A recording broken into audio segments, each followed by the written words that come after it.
Hail to everybody out there. Hello, how's it going? And what a somewhat beautiful Sunday that's out there today. And greetings from Canadistan. Hope everybody liked that intro. I hope YouTube will be gracious enough to not knock that down, considering everything that's going on in this country and this province. So that's right, Snort. Exactly. It's time for the Communist Relief Crusader. Oh man, exactly. Vince voluntold in North Korea. That's right, 100%, man. Because in the city that I'm closest to, which obviously most of you guys know, it's Calgary. Around early October, we had another. Well, actually, mid October, we had another election. All the mayors in Alberta, around the same time, they elect new mayor. Well, Calgary got a new mayor. And everybody believed, oh, well, he'll be better than the last mayor because she spent an awful lot of money and did the same thing that a former mayor did, which was this guy called Nenshi. And he was just a disaster for the city of Calgary. Well, new mayor decided, hey, we're going to stand in solidarity with the fictional state of Palestine and raise the flag there, and which upset quite a lot of people. So, and apparently they're doing that in multiple cities here and there and everywhere. So, yay! Hence the intro. Because why would the people get anything that they want, right? But, well, whatever. It doesn't matter. So I want to say hello to everybody that happened to drop on in, which was, first and foremost, Snortapoopus Cuber, who says, hello, humans and other critters, and hello to you. We got our favorite Scotsman, Bill the Scotsman. So hello to you, Bill. And we got a new guy here, Mr. Oh my God, Chimps. I love that name. Man, I got the channel with the most creative names, it seems like, on this channel. I love it. Mr. Oh my God, OMG Chimps. Hello to you. So, who says, Rodimus, please? Well, we'll be getting to the hints soon enough. We'll be getting to the hints. Don't worry, dude. Let's see. Who else do we have showing up to the chat? We got my Vince Womack. Dude, you know what? Thank you for the link. Yes, and to remember, all of you out there, which you're watching on Rumble or X or here on the YouTubes, yes, I'm a graphic designer, and yes, I can help you if you happen to be on a budget. And yes, there is a link right there, or you can get a hold of me on X or on Rumble or on the YouTubes or on Facebook. There's multiple places where you can get a hold of moi. And if you need anything done, doesn't matter what it is, get a hold of me. And I know that money is tight for a lot of people, so if you're on a budget, like Vince says, then come and contact me. It's all good. So we also have Lord Thothy. You're thothy now. You're very, very thothy, my fellow Canadian. Hello to you, Lord Thoth or Thothy. Oh man. Hello to you. Yes, very glad that you can show here, my fellow Canadian. Let's see, and everybody's favorite trauma warrior. No, I said that right. Yeah, everybody's favorite trauma warrior on the YouTubes, anywhere, all the way from the big old state of Texas. Wendy Trauma Warrior, how's it going? Hello to you, CRC. And hello to you, Wendy. Glad to see you. And you know what? It seems like an awful lot of people have been changing their handles a little bit. Not that I'm confused, because at least your avatars are all staying the same and stuff like that. But I'm wondering what's with all the ads and I don't know. Maybe people are doing it on purpose. I don't know. I have the faintest idea. So, let's see. Vince, yeah, they're pro-Palestine, but never move there and fight. No, exactly, dude. No, 100%, right? So, bunch of chicken shit people. Anyway, let's see. The CRC, when cheap doesn't mean crap. That's right. Except in one case where a lady. Oh man, what a liar. Anyway, I don't want to get into that. Jason Fox of 540 Studios. Yo, dude. Okay, everybody, I don't know if I want to share this. I want to share this, but I don't have Jason's permission. Everybody, Jason is a phenomenal dancer. I had no idea he could dance like Michael Jackson. This dude, he's got the moves. He's got killer moves. So not only does he do music like a madman, but this is how he swooned his wife. I'm guessing he's got the moves like Jagger, except in this case Michael Jackson. So, so what's up to you, Jason? Nice to see you. Okay. Yes, exactly, Vince. Yeah, could have faced it a little bit better. Yeah, I could have. So, anyway, so waiting on some people that might show up. So Al is doing a little bit of shopping, which is okay. Obviously he's entitled to do that kind of thing, and I'm not going to stop him because, hey, people need stuff, right? So maybe he might be on a little bit later.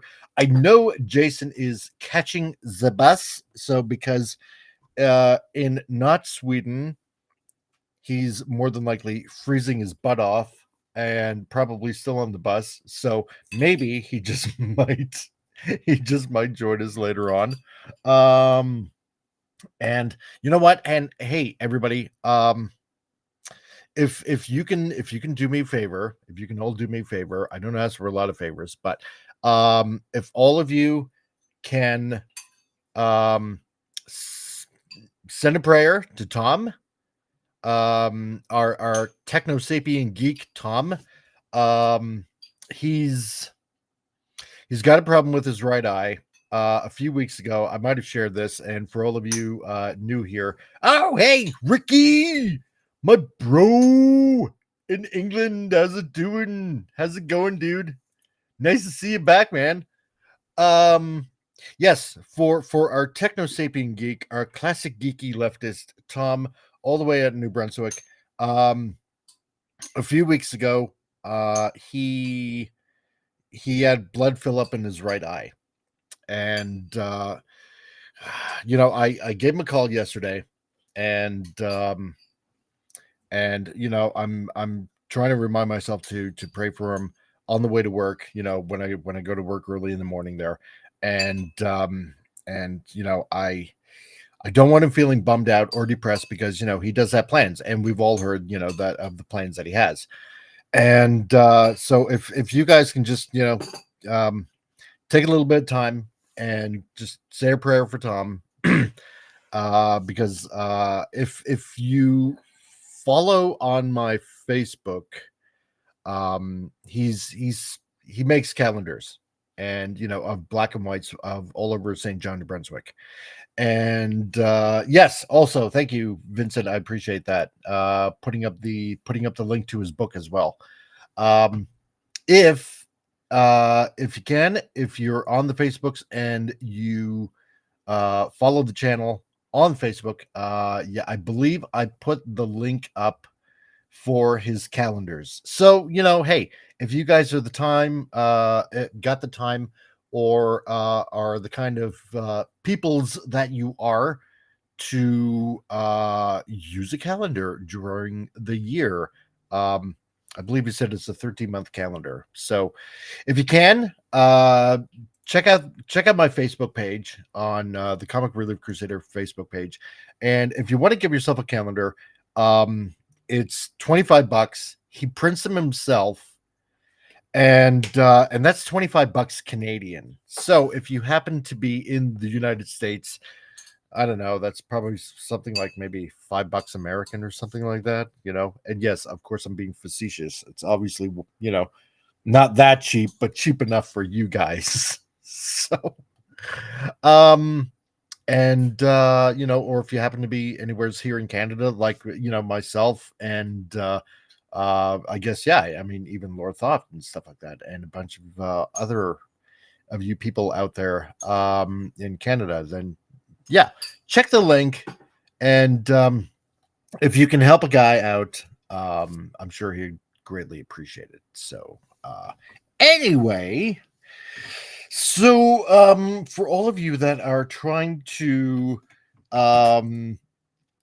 see some Transformer news, yes, we're going to be getting to that, so don't worry. So if you felt like you came here and I'm just yapping, it's not the case. We're going to get to some Transformer news, so don't worry about it, dudes.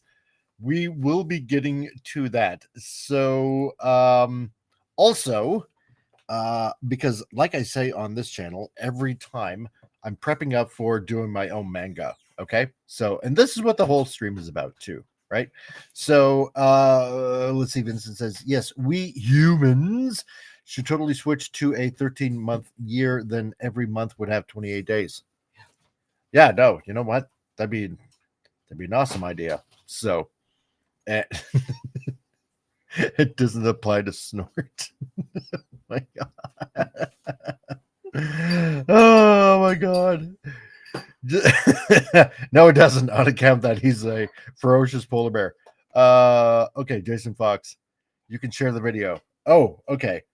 All right. I dare share the video. Okay, so seeing how I got Jason's permission. Okay. Who wants to see Jason's Mads? Because I'm sure that do.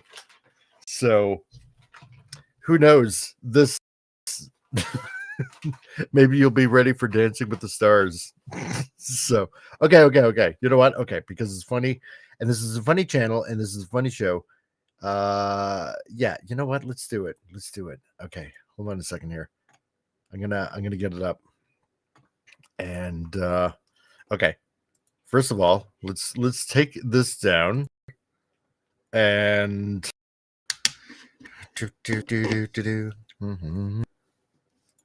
oh, really? Interesting news. Oda Fair, John Hannah, and Brendan Fraser, the iconic Mummy trio, is officially back together, reunited for Mummy 4. Ooh. Really? They're going to do Mummy 4? That's interesting. I think I like that. Okay. Let's see. Okay, hold on here. Hold on here as I turn up the volume. Okay. So I love it. So everyone out there on this channel, okay, this is Jason Fox Studios making his dancing debut on the Comic Relief Crusader channel.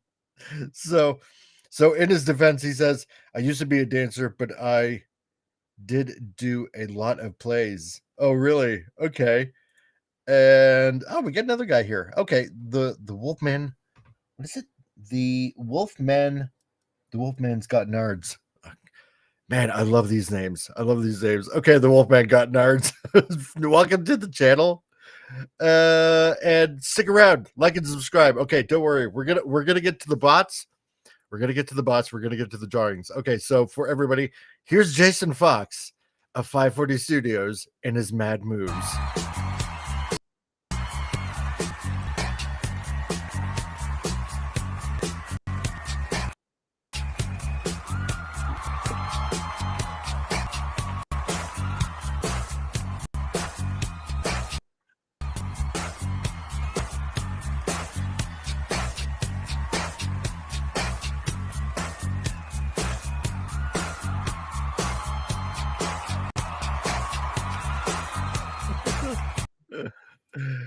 Oh my God. Jason, you did everything right. You even did the crutch grab. Oh my God. Totally cool. Totally cool. Man. I wish I could dance like that. But at my age, I'd probably throw out a hip. So There you go. Okay, so yeah, hey, the Wolfman's got nards. Man, I love these names. I love these names. Okay, so yeah, this is very welcoming. Of course, it's very welcoming because this is not like your typical channel. Okay, so yes, I work for a third party. Yes, I work with X-Trans bots. A lot of these people know, and you know what? And on this channel, I try to include everybody as humanly possible on this channel. And this channel is all about having fun and all the stuff that's going on in entertainment. So it's not just Transformers. It's about comics, it's about manga, it's about movies, it's about TV shows, it's about games, it's about like everything. And yeah, there's some disappointing news here and there, but you know, it's a lot of fun. So, and yes, we're going to be getting to to the X-Transbots third-party news. So hang around, just hang around. That's all you got to do. Hang around, have fun, ask questions. That's what it's all about. And my God, Jason. I love you, man. I can't wait till you get back on this channel. So, okay. And yeah, okay, gotta read the source. So, and the wolf, you know what? I'm just gonna say the Wolfman's nards. I gotta say it like that. Okay. It's right. I got here before the internet stole all the quotes.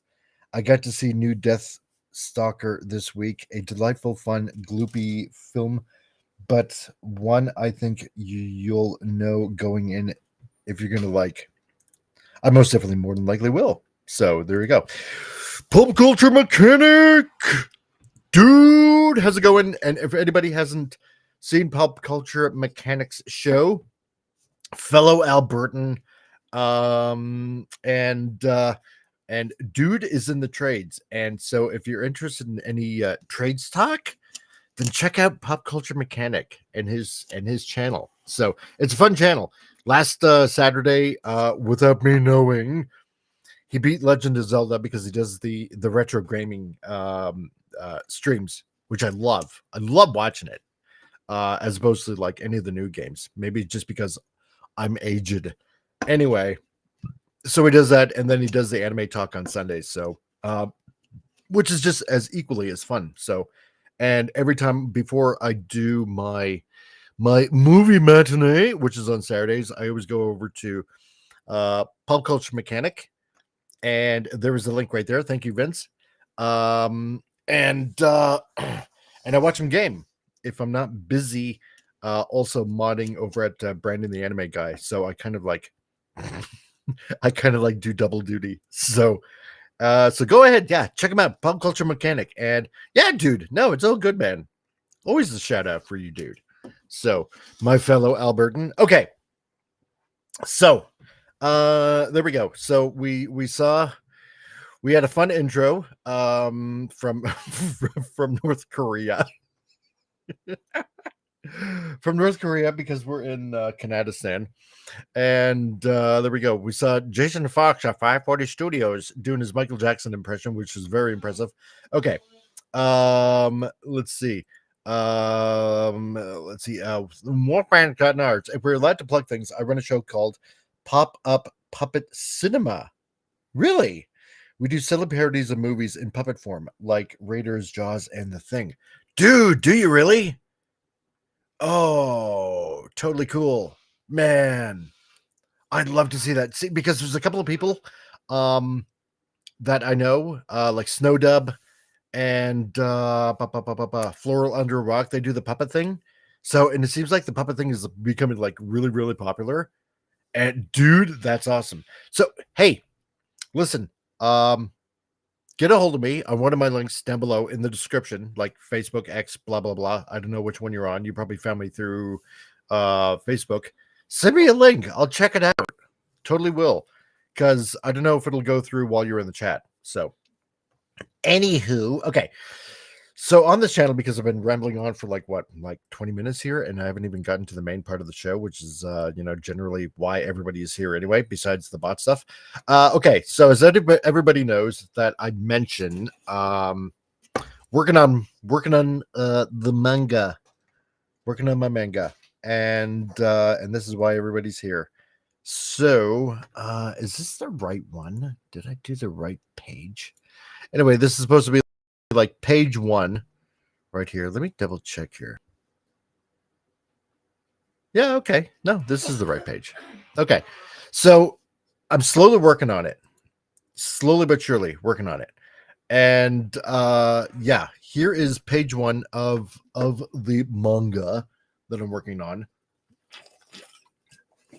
And like I said, I'm using Clip Studio Paint, which is the program to use, especially if you want to get into drawing manga and comics and stuff like that. So I'm really trying to train myself up as best as possible on this program, which is awesome because I love adding all these effects and stuff like that.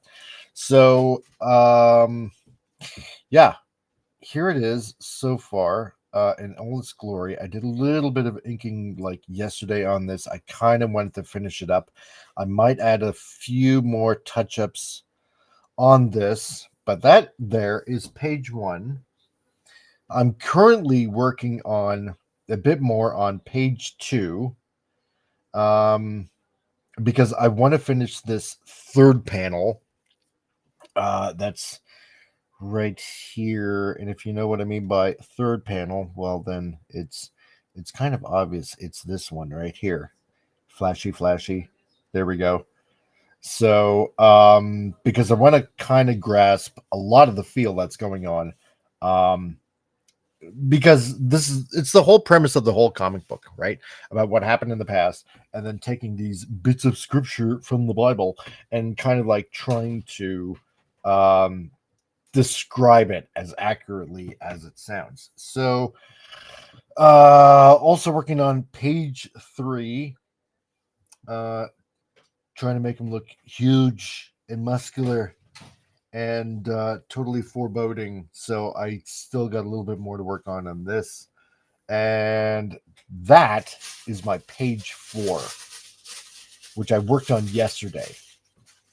And oh my God, I had to redraw a lot of things on this because the former page 3, now page 4, got very... I didn't like how it looked. It looked really sucky. And if you look on my X, and if you scroll down quite a bit, it looked okay, but I wasn't exactly very happy with it. So on this program, on Clip Studio Pro, you can use a lot of halftones on this. So, you know, we got our mountain background, which is kind of what I wanted because I imagined all this. And then I tried to, if I zoom in, it's going to look very pixely because it's supposed to be the halftones.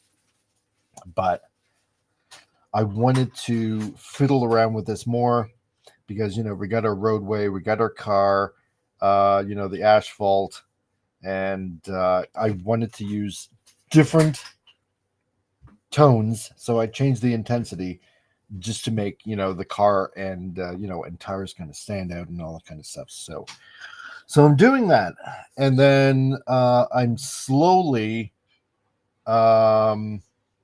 getting what'll be my page 5, or quite possibly this will be my page 6, because part of me is feeling like I need to fill in a few pages, like say in between this page and that page, or maybe possibly this page and that page, like my page 2 and page 3, because generally in manga, you want your page flip, the next page, to be that reveal, right? That eye-opening reveal. So I gotta time this all right. Like this page 4 would be like, you know, like a page reveal, right? When you turn the page, it's like, you know, a 1-page panel, like, ooh, wow, you know, that looks cool. Let's see. Vince Womack says third panel looks good to me. I bet it did. So yeah, you're talking about that page, panel 3.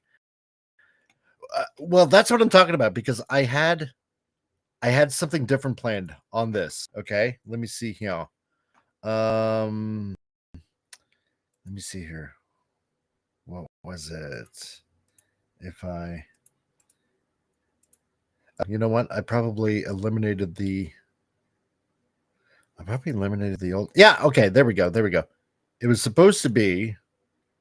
It was supposed to be something like this, but there was like a experimental table or you know, a flat surface, you know, as experimentation. So I dropped that and I went with this instead because I felt like I felt like the feeling would just kind of hit a little bit more.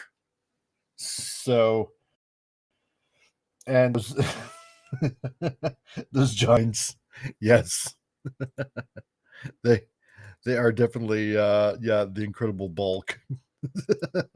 So huge muscles, totally huge, amazing muscles. Even, you know, they're bulking up. And yeah, in pop culture mechanic. Thanks, dude. It's looking good. So far so good.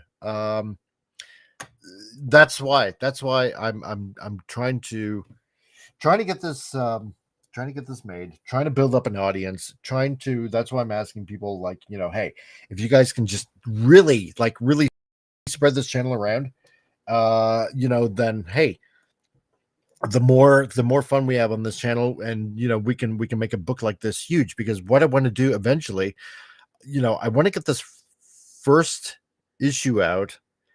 And like we did a couple of weeks ago, thanks to you guys, we entirely created and named a antagonist for this book. And that's what I want to do with you guys, is include you guys into this creation. So, you know, that's why I like to take people along for the ride. And that's why I said, like the Wolfman's got nards. And who was the other guy? There was another guy here earlier up in the channel. Trying to look it up here because he's right here. He should be right here. Yes. Oh my God, chimps. Yes, Mr. Oh my God, chimps. That's right. That's your name. On this channel, like I said, I like to include everybody, like to take everybody along for the ride. And if you got ideas, and if it sounds really good, and if a lot of people like it, then yeah, I want to include it, especially in this kind of comic book. So, sorry, manga. And yeah, the landscape looks great. Thank you. I appreciate it. Okay, so that's going to be our page 4, but I'm not going to be working on page 4 today. So I'm going to be working on something like this. So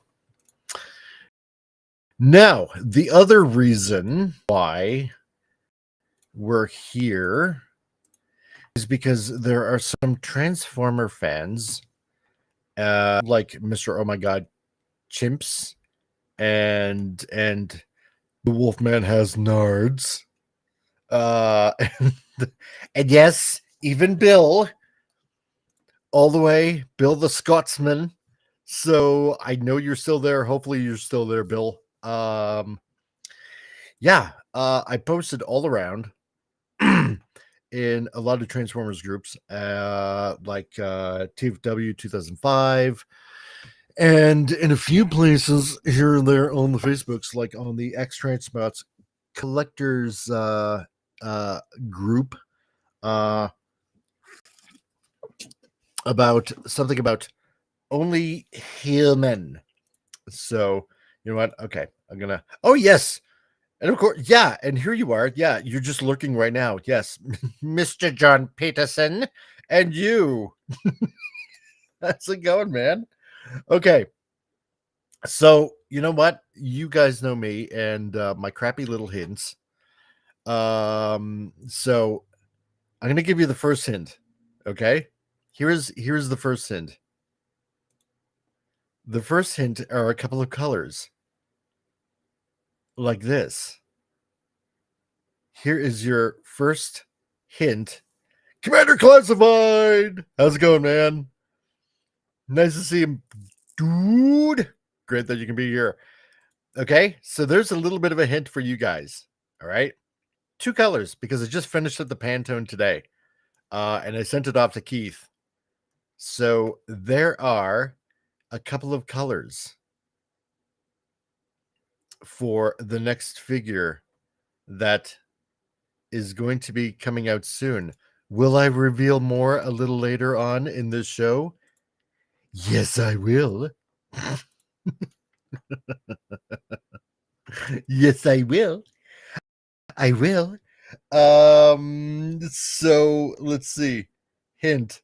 That file name is more than a hint. Oh, crap. Yeah, you know what? Oh, my God.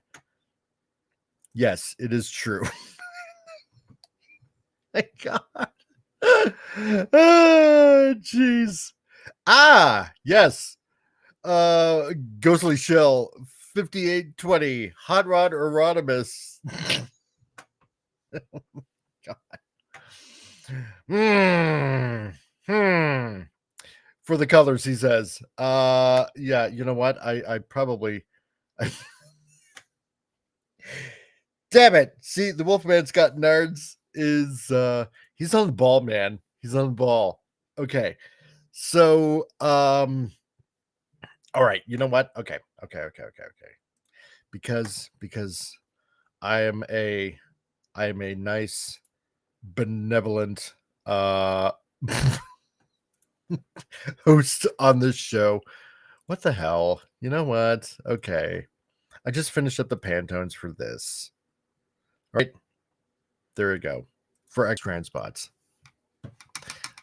So there you go. So I did the Pantone. So you're going to see all the colors here. Okay. So we got our proper tune colors for Rodimus.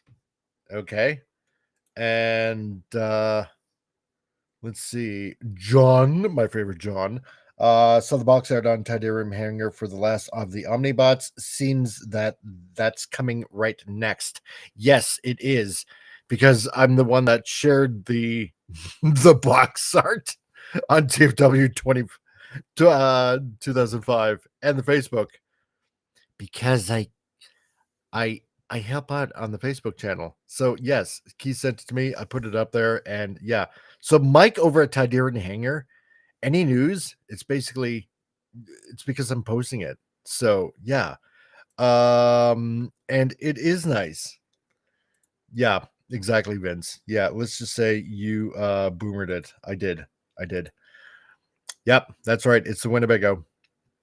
So Commander Classifieds. Well, sir, I spent 4 hours and killed my hands to replace the light bulbs in a fucking smart car. I hate engineers. Oh my God.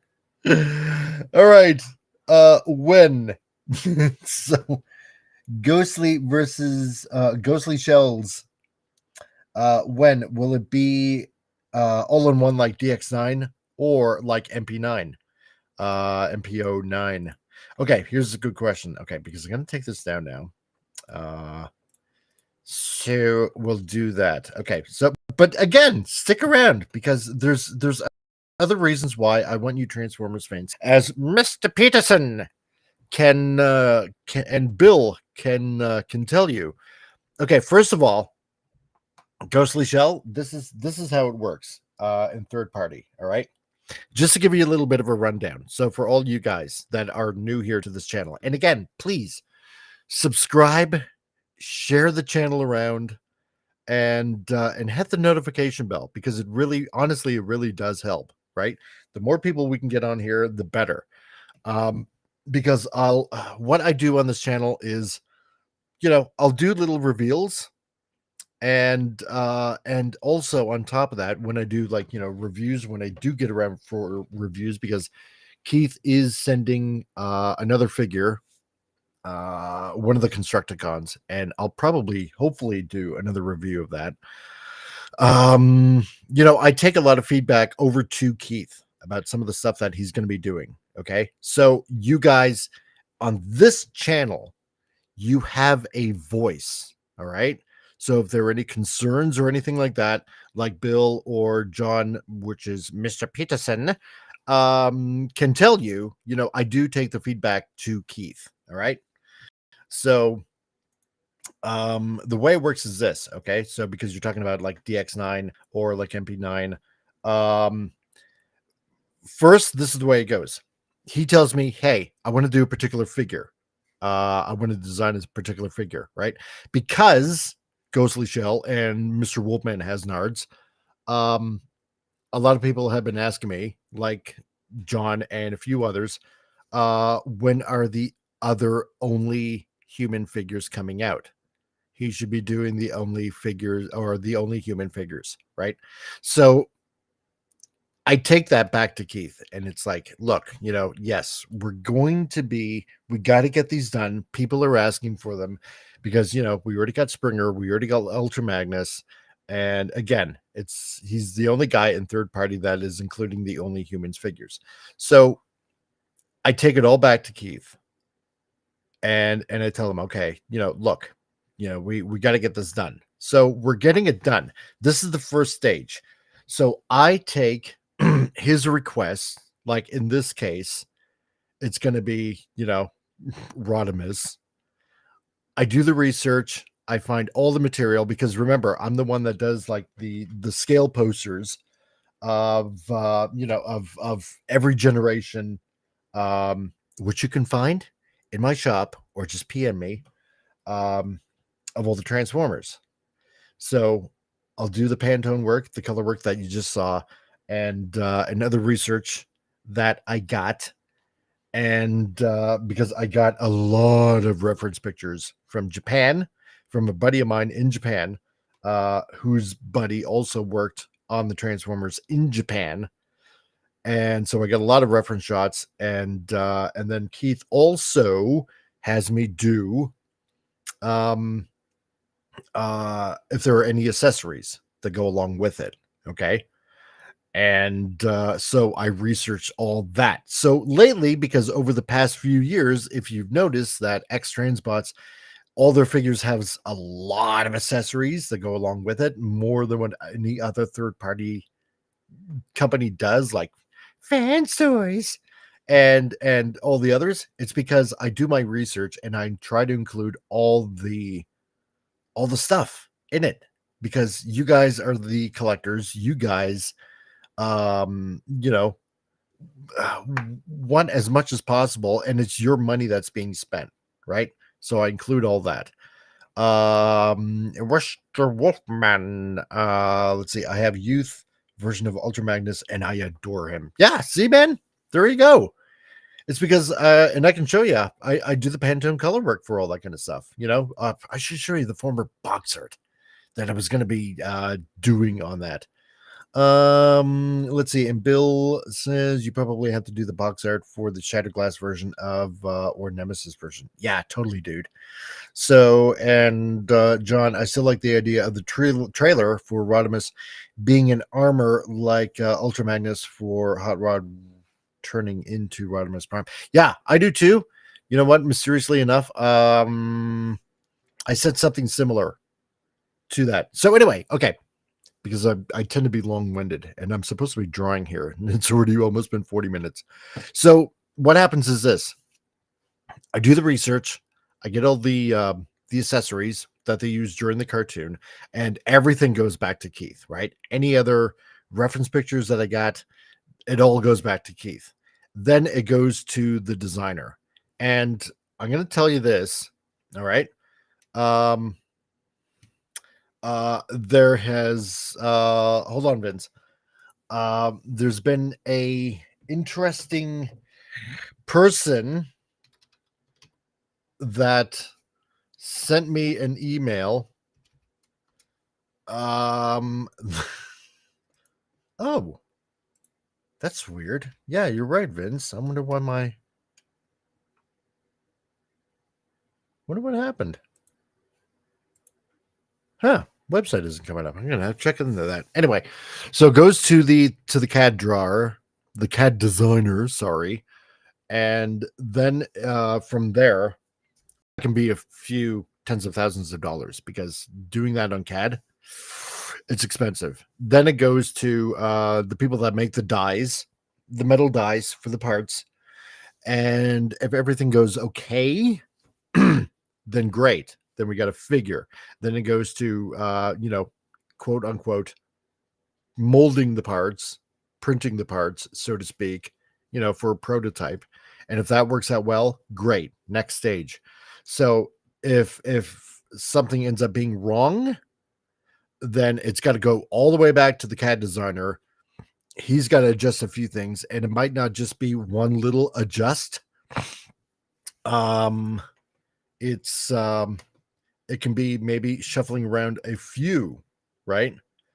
And it's really weird. So, and then that means more time, more money that ends up getting, and and this is what happened with the trailer for Motor Master, and that's why it ended up being delayed, because there was a few on, and things had to be shuffled around, like parts wise. So that's what ended up happening.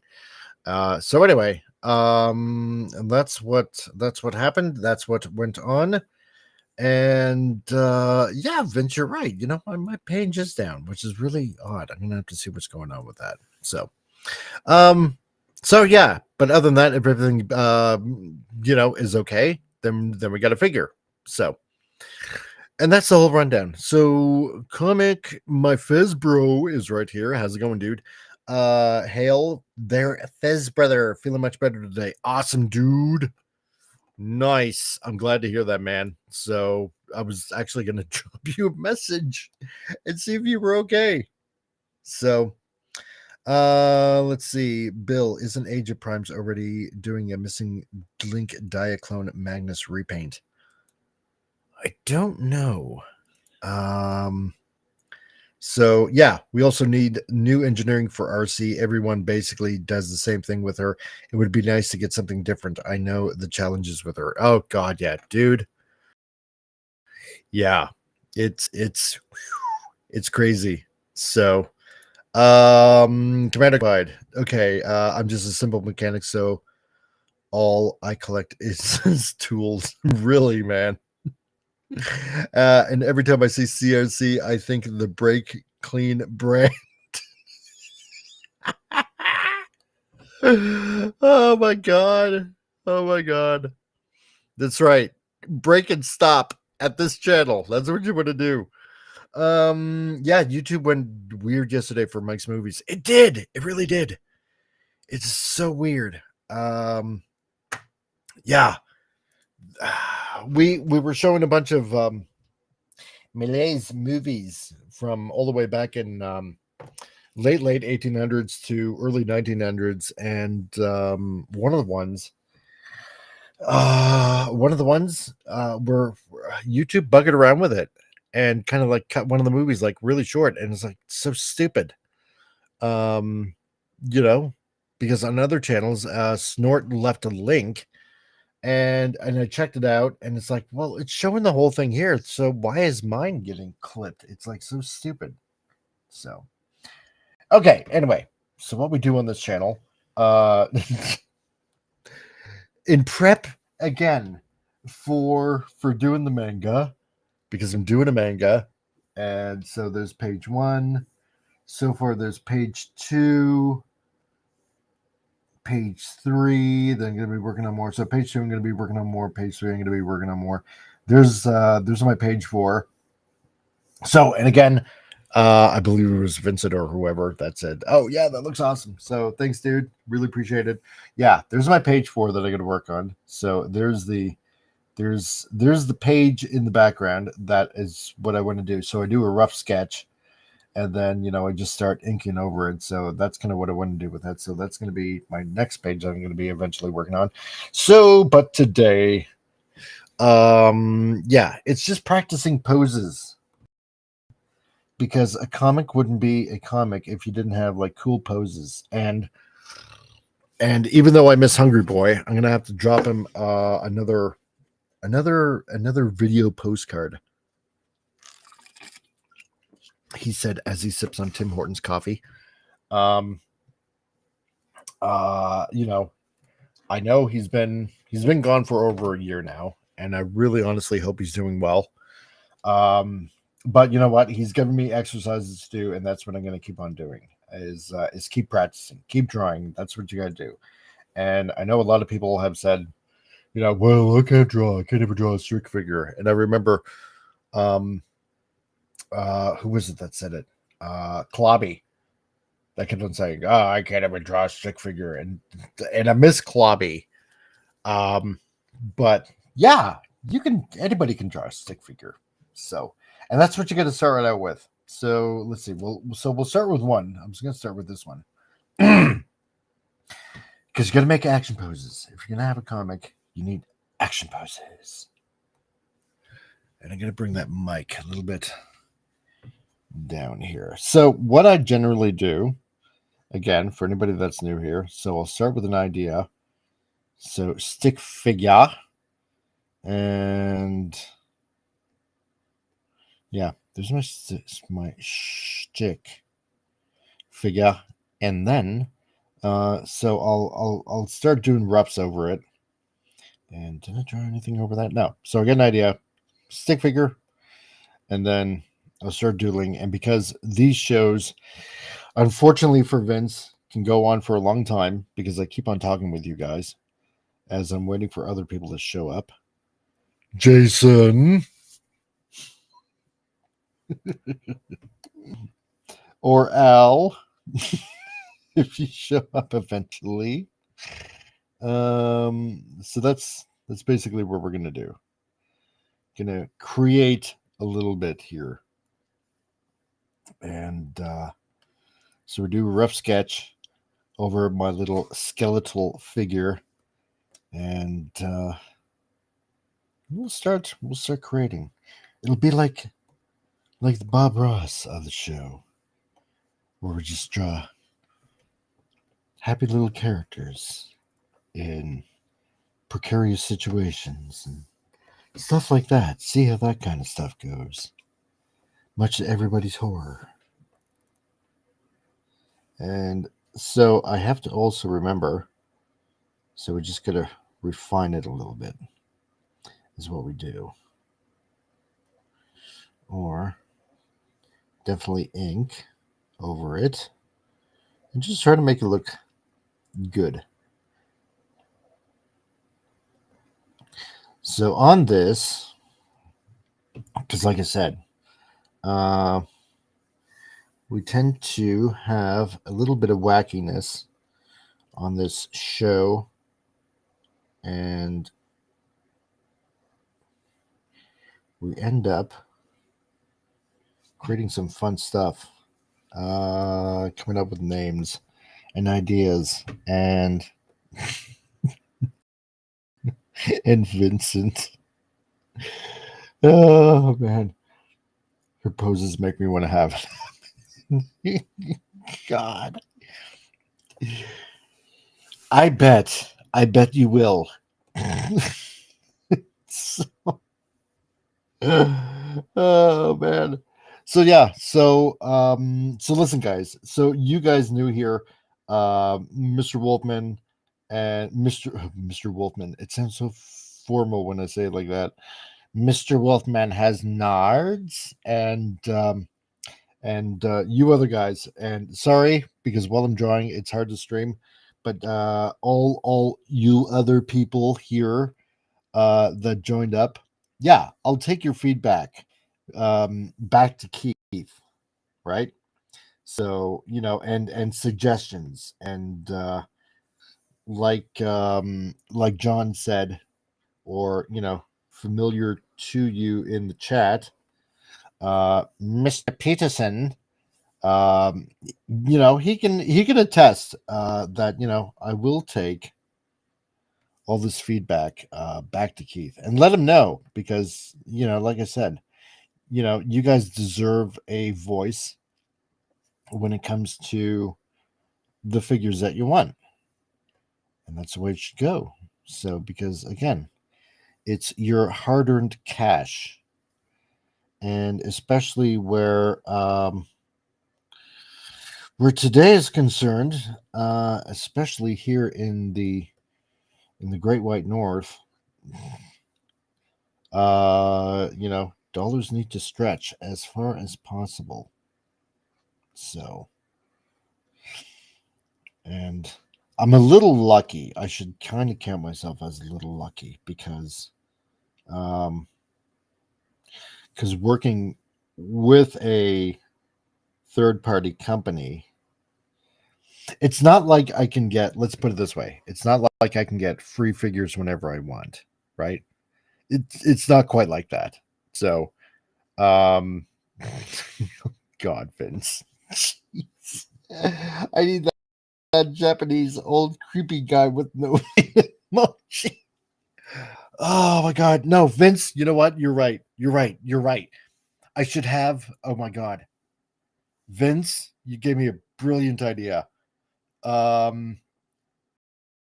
should make that as a sticker. I should. Oh my gosh. Yes. Vince, God bless your beaten batteries. That is, oh, dude, you made me just think of something. Okay, cool. I will make an emoji like that. There we go. Mr. Commander Classifieds comic. Yeah, our money here is basically fucking worthless these days, dude. Yeah, I know, and this is what I'm talking about.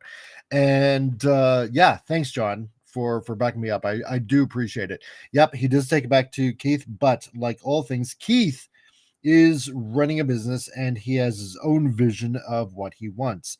So don't take it personal, or don't take it personally if he doesn't fulfill your wish. That's true. That is true. So yeah, the only thing I can do is just really is just press. And I will press him to do certain things. But again, yeah, like John said, he is essentially the boss, and Keith is going to do what Keith is going to do. So when it comes to him making the ultimate decisions, yeah, the only thing I can do is just suggest and use reasoning as to why. So because like I said before, when it came to well, let's just put it this way, it's the reason why a lot of you people now have the battle chargers run about and run amok over at from X Transpots, because I told Keith a few years ago, actually that should go this way. See, and this is why I do the rough sketch and then the sketch over. Because I had told Keith, hey, look, nobody has done these guys yet.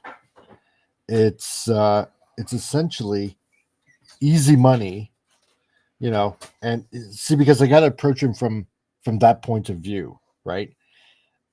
Easy money, so to speak. You know what I'm talking about? Because you're gonna appeal to his pocketbook. And Gap, how's it going, bro? Nice to see you here, dude. Glad that you can join up today, man. So yeah, I hope you know what, I was actually going to send you a message, so I really honestly hope that you're doing well, dude. So the Wolfman's got nards. Yeah, I sent you a link to a little vid promo of the show on Facebook. All right, dude, I will take a look at it when I am able to, my man. So thanks a lot. And again, like, subscribe, share the channel out, because it really helps. And it helps us grow. And because, like I said, as we're doing a manga, yeah, I want to include you guys into it. So the Wolfman says, yes, X Transbots. I dream of them doing C-cons, but I doubt they're popular enough. Oh, my dear blessed Wolfman. First of all, wait, let me do this. Okay. I do have to ask, if Galvatron is next, why hasn't he released any images of the retool? Yeah, that's what I want to know too. John, it's because it's getting close to December, And I think he's just biding a little bit more time because of fan toys, because they got their Galvatron 2.0. So I think he's trying to stretch as long as possible. So I'm trying to get information out of him, but sometimes there goes a couple of days without without him saying anything. So let's see that's why X-Transbots is a good third party. They are the only ones that will ever do the Omnibots or the Throttlebots, and I'm kind of surprised that he hasn't used the Throttlebots engineering to make Goldbug. Oh, you know what? Maybe I should hammer on that one. I should hammer on Throttlebots next. Yeah. Okay. Back to the Wolfman has Nards. It's like, no, don't tease me. I will tease you, good sir. I will. So, and again, this is, hey, you decided to come to this channel. Okay, here's what it is. All right, it may not be the C-Cons. All right, so far the C-Cons not yet. All right, but hold on here. Okay, so the hand goes like this. Okay, but there, I've already done the Pantone work for a Japanese series combiner. Okay, so just to let you know, there is a Japanese combiner that is planned. So now, of course, that just kind of makes it limited to. There we go. Another mistake I made. Eraser. So let's do this. See, and this is why you guys can see this all happening live. So you can see I'm not making mistakes here. Okay, there we go. That's better. So that being said, okay, you only have 4 series as a hint, okay? Because like I said, I just planned one. I got the Pantones in for a combiner, Japanese series. So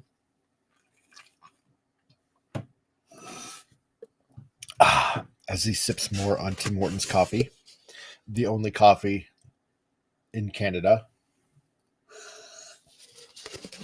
Plug, hint.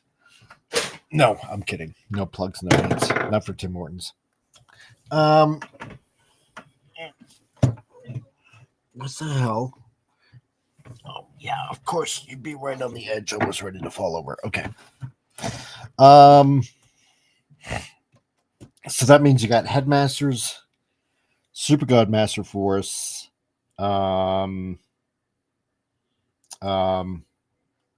Victory, and Zone. Okay. So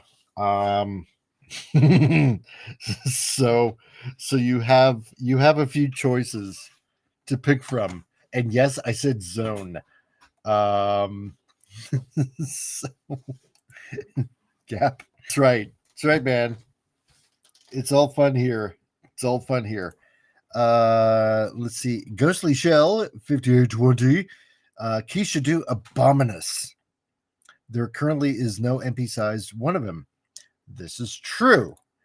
Mr. Peterson, otherwise known as John, says Raiden. I wish I could say. Gap After Dark. Mike, I thought about you the other day. Oh, thanks, dude. When I saw a commercial on YouTube called Nappy Time. Do you remember that commercial? Oh, God, yes. I remember Nappy Time. Love Nappy Time. I think I played that commercial on this channel, too. Maybe I should play that again, just for a little commercial break. Wolfman's got nerds. Well, this is obviously GoBot Combiner Devil Satan 6. Oh man. You mean GoBot Combiner? Oh my god. I remember GoBots. Let's see. Ghostly Shell. Dino King maybe could repaint it to Monstructor. That's a really good idea. It is actually a really, really good idea. I will say it's not Dino King. I will say that.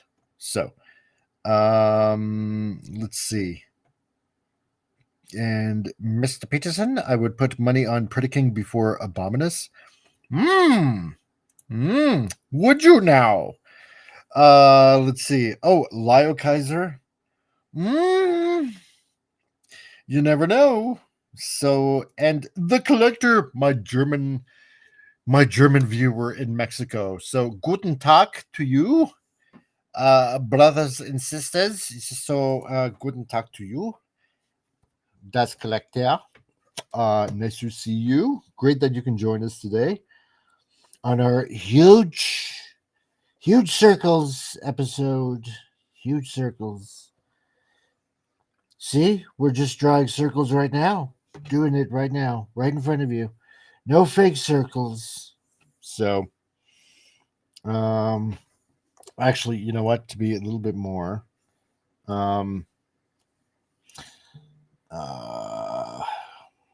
want to say anatomically correct, because in reality, you have to think of gravity. And I know that sounds funny, obviously, to a lot of you people out there, because let's face it, it is. Not gonna lie, it is. But in this case, you kind of have to think gravity. All right. So, yeah, collector, nice to see you here, my man. How are things in Mexico? See, also on this channel, we don't care about, having fun with other ethnicities, because, it's all about the comedy here. And it's good for you. It's good for me. Okay, I say? It's good. So, and yes, no, we're not we're not racist or anything like that. I just feel like with every culture out there, we all got little things that we can pick on and have fun with. It's not making fun of. It's just enjoying the differences. So, hey, I'm a white middle-aged dude. So, okay. So, Wolfman has nards. Okay, John. We got another John. That's nice. Okay, so hey, dude. Wolfman got nards here. Here's the link to promo vid. Okay, cool. I got it on my. You got Green Lantern. Okay, so Jason, at 540 Studios. Yes, I did share that. Okay, so John, yeah, okay. A little later on, you know what? I will share and do that. So, collector, love your German accent, but see, I'm from the north. Okay, yeah, and we speak Platt like the Mennonites do. Plattdeutsch. Okay, I know what you're talking about. See, because my mom, yeah, high German, low German, basically, for all of you that don't know. Okay, so my mom, she speaks a bit of the Plattdeutsch. So, or at least that's how she pronounced it, or that I kind of remember her pronouncing it as. So, yeah. So I do my fake German accent for comedic reasons. Goes in the shell. Okay, is there a reason Keith went the current MP hands, the Constructicon hands, and not more expensive hands like Fan Swords or Magic Square for the bigger bots? I don't know. That's a good question. I don't know why. You know what? I'm gonna have to ask him that. So, I'll I'll do that. I wonder why he did that. Yeah, that's kind of different. Commander classified. What do you call a short Mexican? A paragraph. Oh wait, no. Okay, I'm gonna have to do this right. What do you call a short Mexican? A paragraph. Because he's not a full of essay. So there you go. There's your joke from Commander Classified. He's a good dude. He make me laugh. So there. So and nice to see the Gap After Dark thinks it's hilarious. Good for you.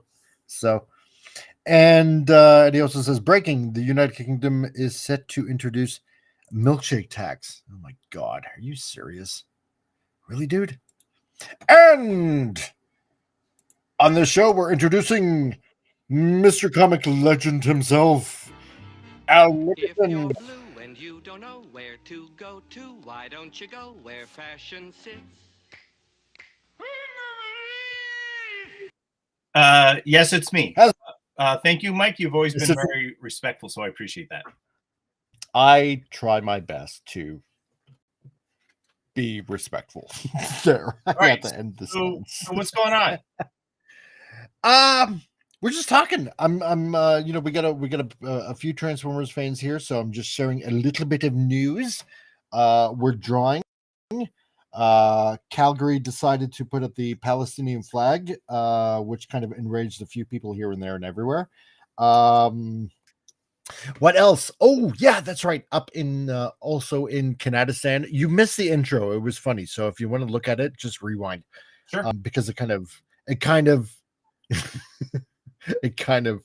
encapsulates the state of the country. Apparently a new bill was passed in Canada that for quote unquote immigrants that have stayed in Canada for 1,000 days or more, then their family abroad, wherever they happen to be in the world,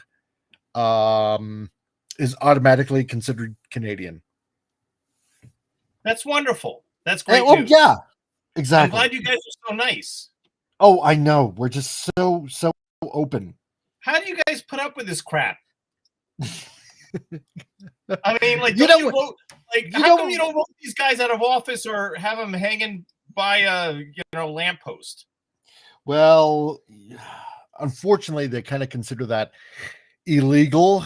Funny that murder at this time and in this day and age is still kind of considered illegal. Go figure. But isn't it treasonous to do stuff like that? Well, yeah. Oh, okay, all right. It kind of is. I agree. Go figure. Funny how that is. But yes, apparently it is. So because I know Alberta is against this kind of nonsense, which is wonderful. But it seems like I guess the rest of Canada either like support it or they don't care or they will care the next time elections come around or your elections are being stolen as well. So what's the deal with everybody else outside of Alberta? Most of them, okay. Well, I'm gonna say this for the majority of them, right? Because I know like people like Lord Thoth, that's today, or Lord Thothy. Like I believe Lord Thoth, you're in Nova Scotia, right? As far as I know, if you're still in the chat, so go ahead and just comment away if you want to. I know there are obviously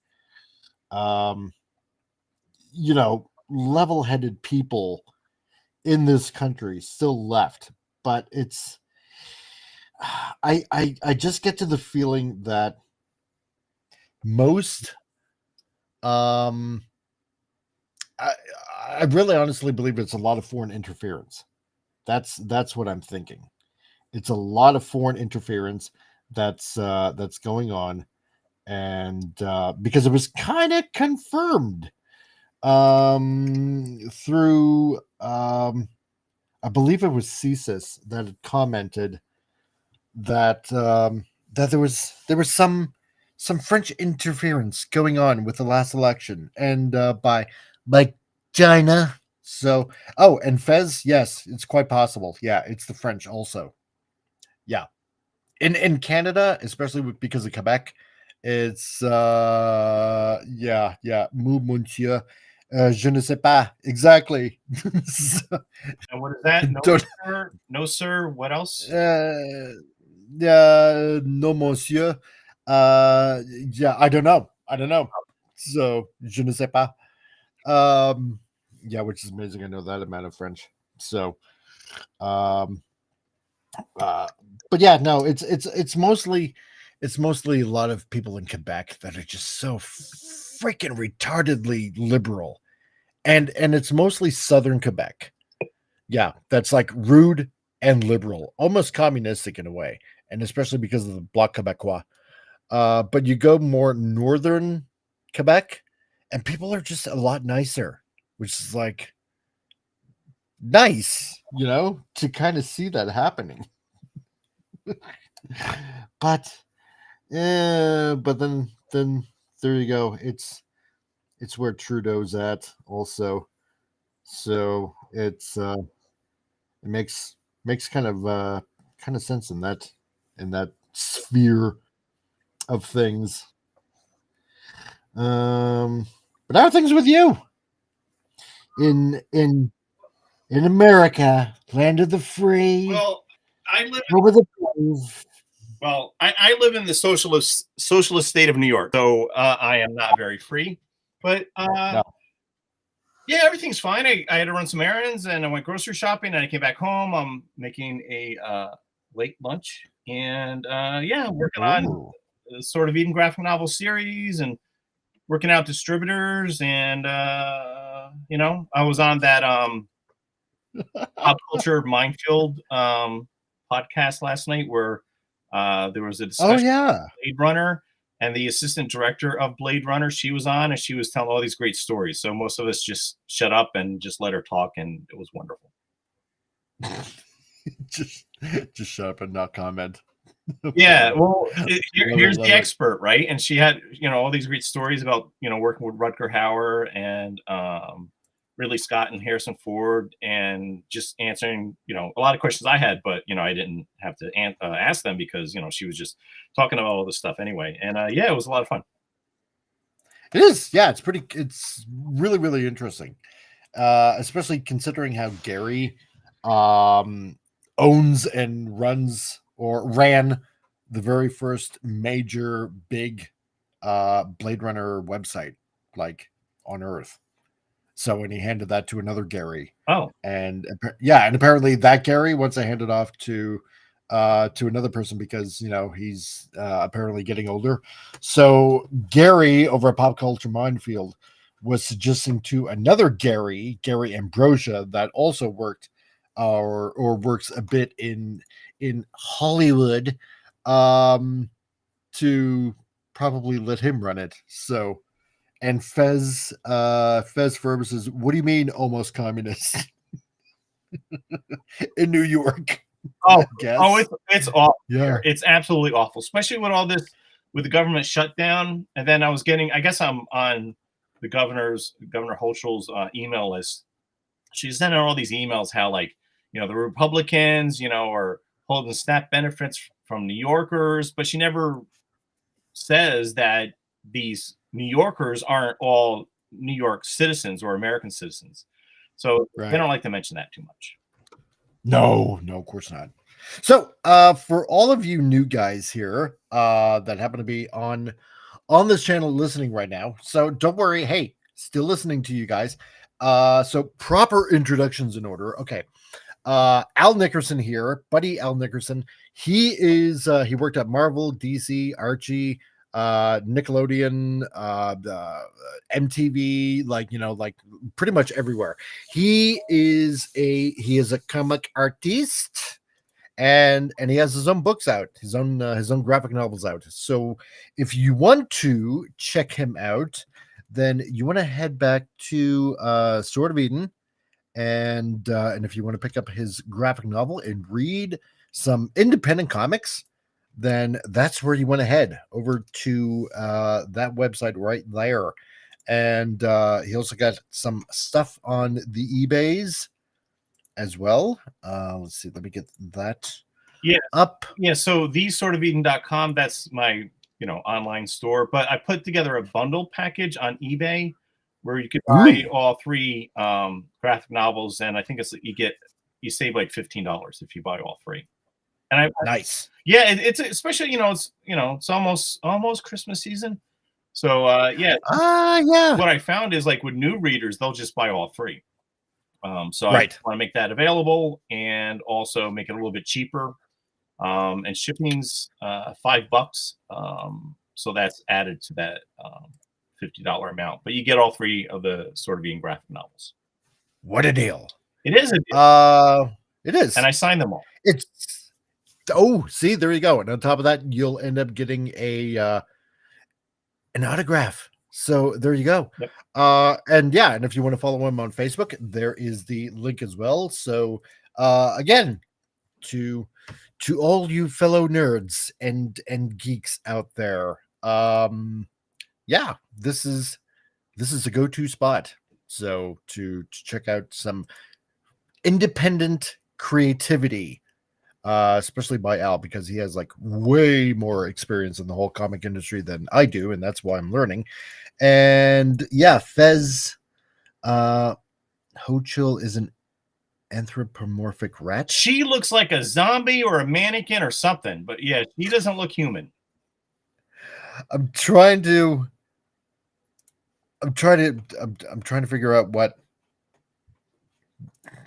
he means. I don't know. Oh, well, so, if you saw a picture of Governor Hochul, yeah, you'll understand. Oh, that guy. Okay, yeah. No. Okay, yeah, now I get it. Okay, because I'm not familiar with the name yet. So, the collector, I wonder if you can buy hijabs with Christmas LED. Oh my God. Oh my jeez. Yes. Oh Lord, that'd be so funny to do. Oh my God. Oh, that'd be hilarious, dude. That'd be so hilarious. So that's what's going on in this neck of the woods. And just drawing. And I kind of finished my page 4, as it were. And just having fun. So trying to make sure everything looks right. And oh my gosh, I didn't think I'd be able to draw mountains the way I did with that one, but boy, it's fun, especially with this program where you can find at least assists and additional stuff to help you with drawing, which is great. Pencils and particular types of pens, like G pens and stuff like that. And now we're going to draw that staff. That's going to be fun. Because I saw you post something on Facebook. It was a mountain scene. Yes, this one. Yes, you drew that? Yeah. You drew that? Yeah. That is fantastic. It's here because like, for example, with the trees, and that's why I love this program so much. Let's see if I can find it here. Because I don't want to think of this as like a cheat of sorts. There is like particular pencils and brushes and stuff like that. Let me look into the brushes here. Dark effect. No, that's, where is it? Trying to think here. Where? No, marker. I'll show you a sample. Grass seeds, evergreens. Okay, distance evergreens. Let's do this, right? So say if I want to take a tree, like I can do a tree. So and it kind of randomizes it a bit. So as you can kind of see right here. So which is great because it's a big time saver. Or if I want to do grass, I can do like various types of grass, which is great. Or in this case, yeah, trees. So different types of trees. Wait a minute here. So when I'm doing something like this, yeah, there are some brushes I can do. They obviously don't have one for mountains. So if they did have one for mountains, I had one. What was it here? Let me just show you kind of quick. Let me just zoom out here for a second. They had stuff like this, and oops. So you kind of get an idea, or they have ones like this. And you know what? I just, for some odd reason, I don't like the looks of this. But when I posted the same page previously, that's kind of what I used. But it just doesn't have that look. It doesn't have that feel, that manga feel that I'm looking for. So that's why I wanted to redo that whole page again. And so, you take some reference shots of, some of the mountains here in Alberta. And you do, there was a little bit of tracing involved. But I just kind of look at it as an assist, which is kind of great. Because here in particular, when you go west of Calgary, there are three famous mountains that they call the Three Sisters, right? And it's kind of like named after a native story, right? The Three Sisters. And so I kind of wanted to include one of them in this picture. So, add a little bit of Alberta into the story, right? So let me just go back to the chat here. Okay. Commander Classifieds. Okay, Fez is this, blah blah blah. The the Bob Tree Relief Crusader. Well, the way with this program, it's great. It's great. But I want to keep on practicing. I want to keep on doing it in a way that, I don't have to use assists anymore. But for time reasons, I like it because it saves me a bit of time. But in my head, how should I put it? I don't want to try to rely on it heavily. Because I want to be able to draw it, right? So, but I kind of get it. I do like it. I do like it.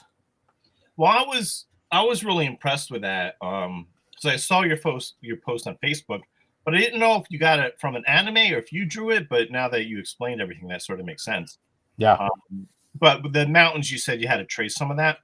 Yeah, I did have to trace some of that. So, but yeah.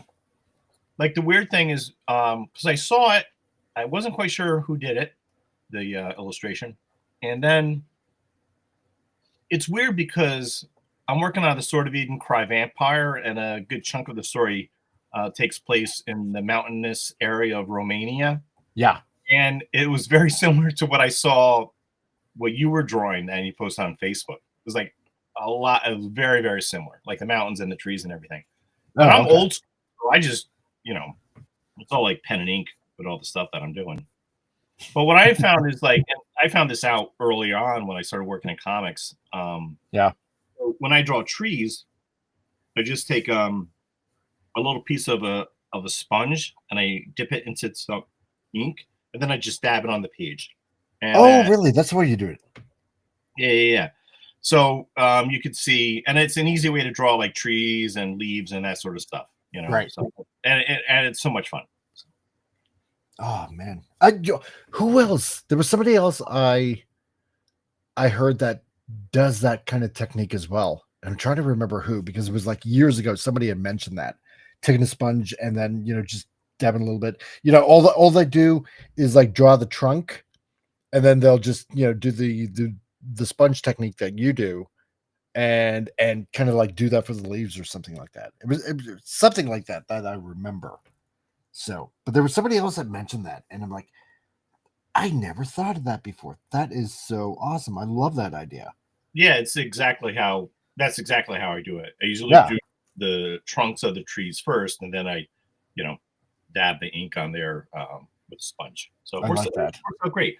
But the weird thing is I learned that a couple of different ways. One was at the time I was inking Blood of 10 Chiefs for Warp Graphics, which is an ElfQuest book.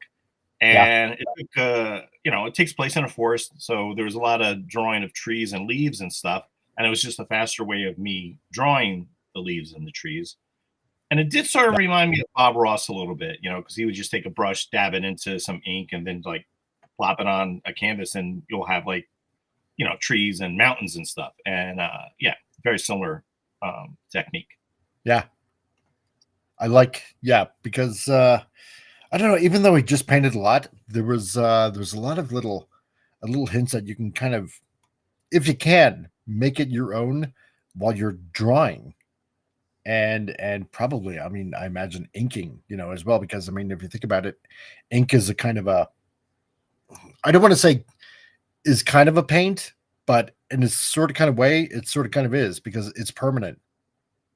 I mean, I know ink is ink and paint is paint, but I don't know. Maybe I'm just not explaining it well. The collector, right. Blue Mountains, Three Sisters.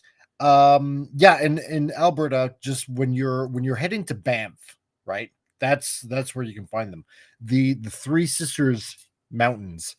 So it's like three peaks side by side, and they call them the Three Sisters. So that's where you find them. So, and it's just a thing here in Alberta. So, Commander Classified, just I'm at my shop doing some work, so I will be in and out of chat. Not a problem, dude. It's Sunday, so I am just trying to tying up some loose ends before the start of the week. Yeah, no, not a problem, dude. It's all good. Let's see. Yeah, and for all of you other guys, all of you other Transformers fans out here, with what we've also been talking about, if there's anything that that you want me to mention to Keith or take back to Keith, then by all means mention it in the chat, because I will take all those suggestions back to Keith. So, because like I mentioned before, you guys deserve a say when it comes to spending your money. So, when it comes to making figures and stuff like that. So, because it is your dollars being spent. So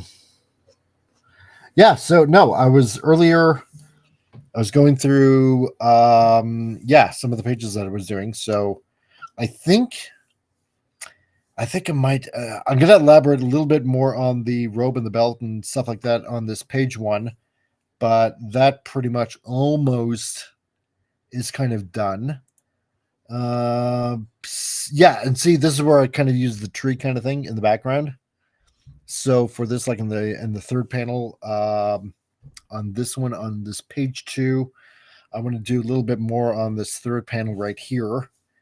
But and I'm glad that you shared that link yesterday, that manga documentary, because I watched the whole thing.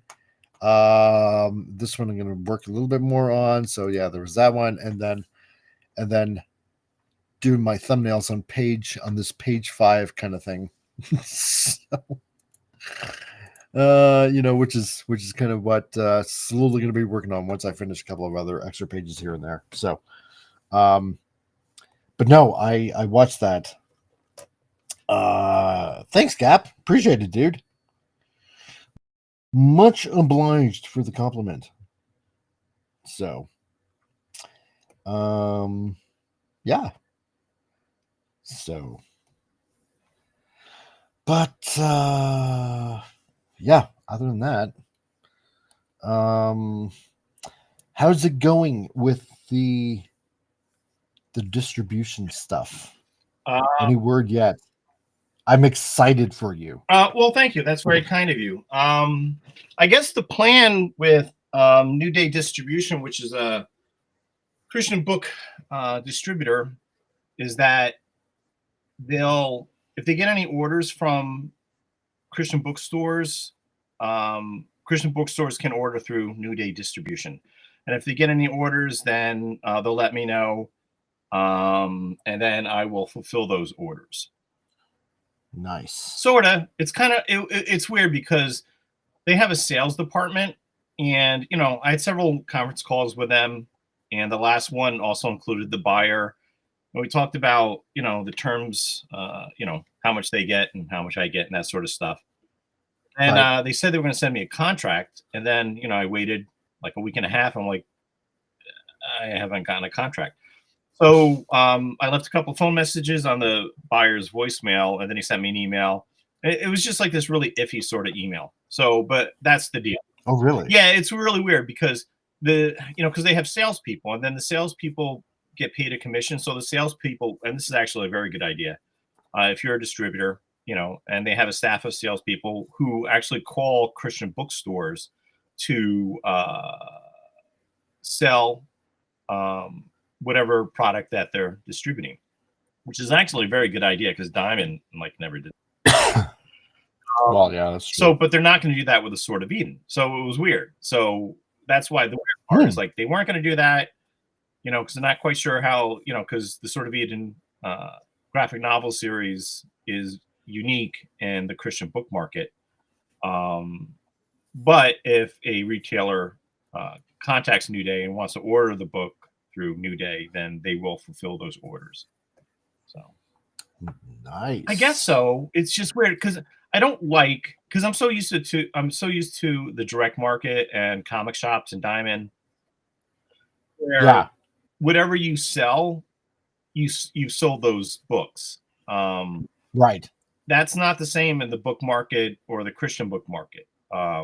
If a store orders books and they don't sell, they can return those books. Right. I don't like that. Yeah, because then you end up with a whole slew of books that are unsold, and then it's kind of up to you to I don't want to say get rid of them, but you know what I mean, right? What do I do with all these returns? And then I would have to pay for shipping as well. So I pay for shipping to get the books to New Day, for example. Yeah. If they don't sell, then I have to pay for the shipping for the store to mail those books back to me. Right. And when you're self-publishing, everything factors in to how much money you're making, and it relates to the cover price of your book. So you got to figure out how much is it going to cost me to print the book. If I sell my books directly to my readers, that's great because I make more of a profit.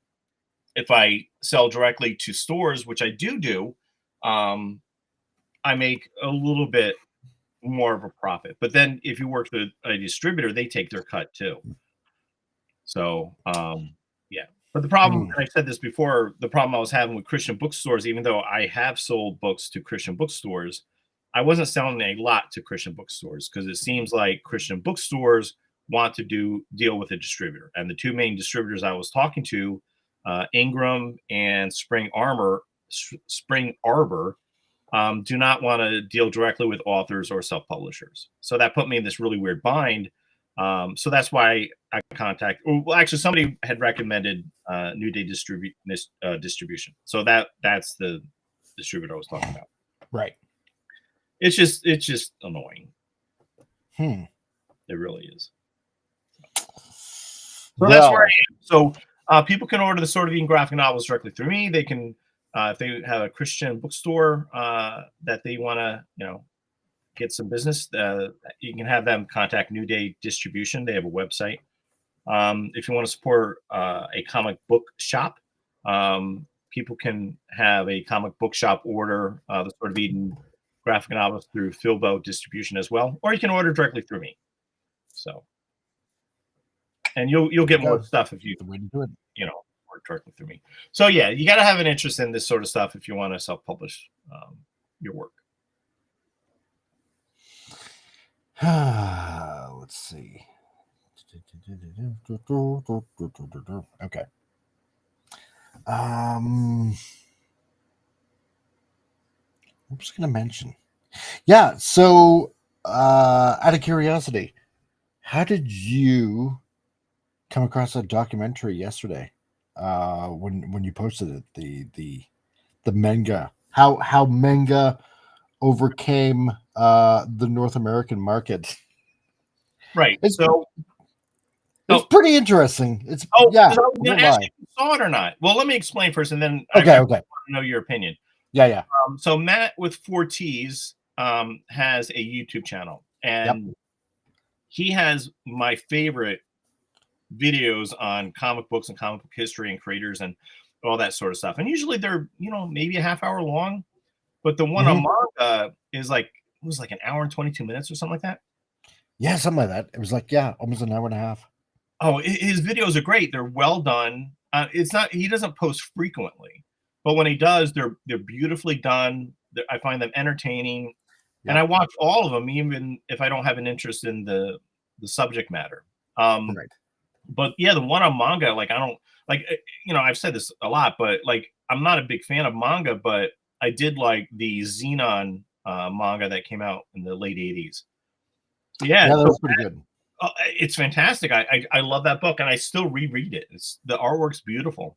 So Matt with 4 T's did that video about the history of manga, like specifically how it ended up selling manga in North America. It's not really the history of manga itself, but how Americans became aware of manga and the distribution of manga into the States, and the various different manga companies, Viz and Tokyo Pop. And I found it really interesting. And you have to, no matter one's view of manga, you can't put aside the impact of sales that manga has on the North American market. So so you saw the whole thing, Mike? Yeah, actually, I watched the whole entire thing.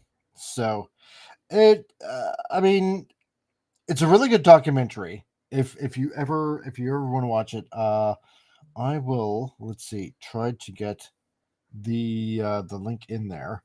And it's an interesting take of basically how the entire market, essentially the manga market, how the manga market essentially beat North American comics. That's essentially what the whole documentary is about. And I'm glad that he's got his own take on it. I'm not saying that he's wrong. I'm definitely not saying that he's wrong. And it's great that he included a lot of the people that were on the forefront of bringing manga to North America, because there was a lot of insight that I didn't even know about whatsoever. I wish they would have touched on a little bit more on it was because of the decline of the North American market, just pushing all the woke garbage into it has just driven people into the hands of where that kind of stuff is not, which is a lot of a lot of manga, because Japan doesn't subscribe to a lot of that slop, which is great. But no, it was really interesting, because I like how the behind the scenes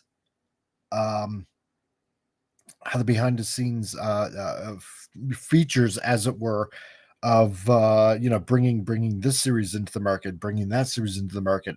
I'm kind of glad in a way that they paid attention to to the female market because you find out that this is what they wanted to bring in, which was like Sailor Moon back in because I remember that was huge in the mid to late 90s because a lot of our daughters, which are grown up now, they totally enjoyed Sailor Moon. And some of them wanted to get some of the Sailor Moon figures and stuff like that, so it was great in that way because you get to find out all this kind of stuff of bringing in the girl demographic, so to speak, into it, which is great. No, it's really good. So the collector says, are you going to produce figures? Are you talking to like Al or myself or both of us? Let's see. So now that you have my full attention, he says, what? I didn't before? So, oh my gosh. And John, Mr. Peterson says, here's a bit of news for you. Scott Adams announced his retirement from drawing Dilbert yesterday. Really? Wow. Dang. Yeah, it's getting bad. I remember because I watched because he does it like a morning video podcast on YouTube and Rumble. And I like a lot that he has to say about things. And he gave an announcement that he had cancer. Wow. Yeah.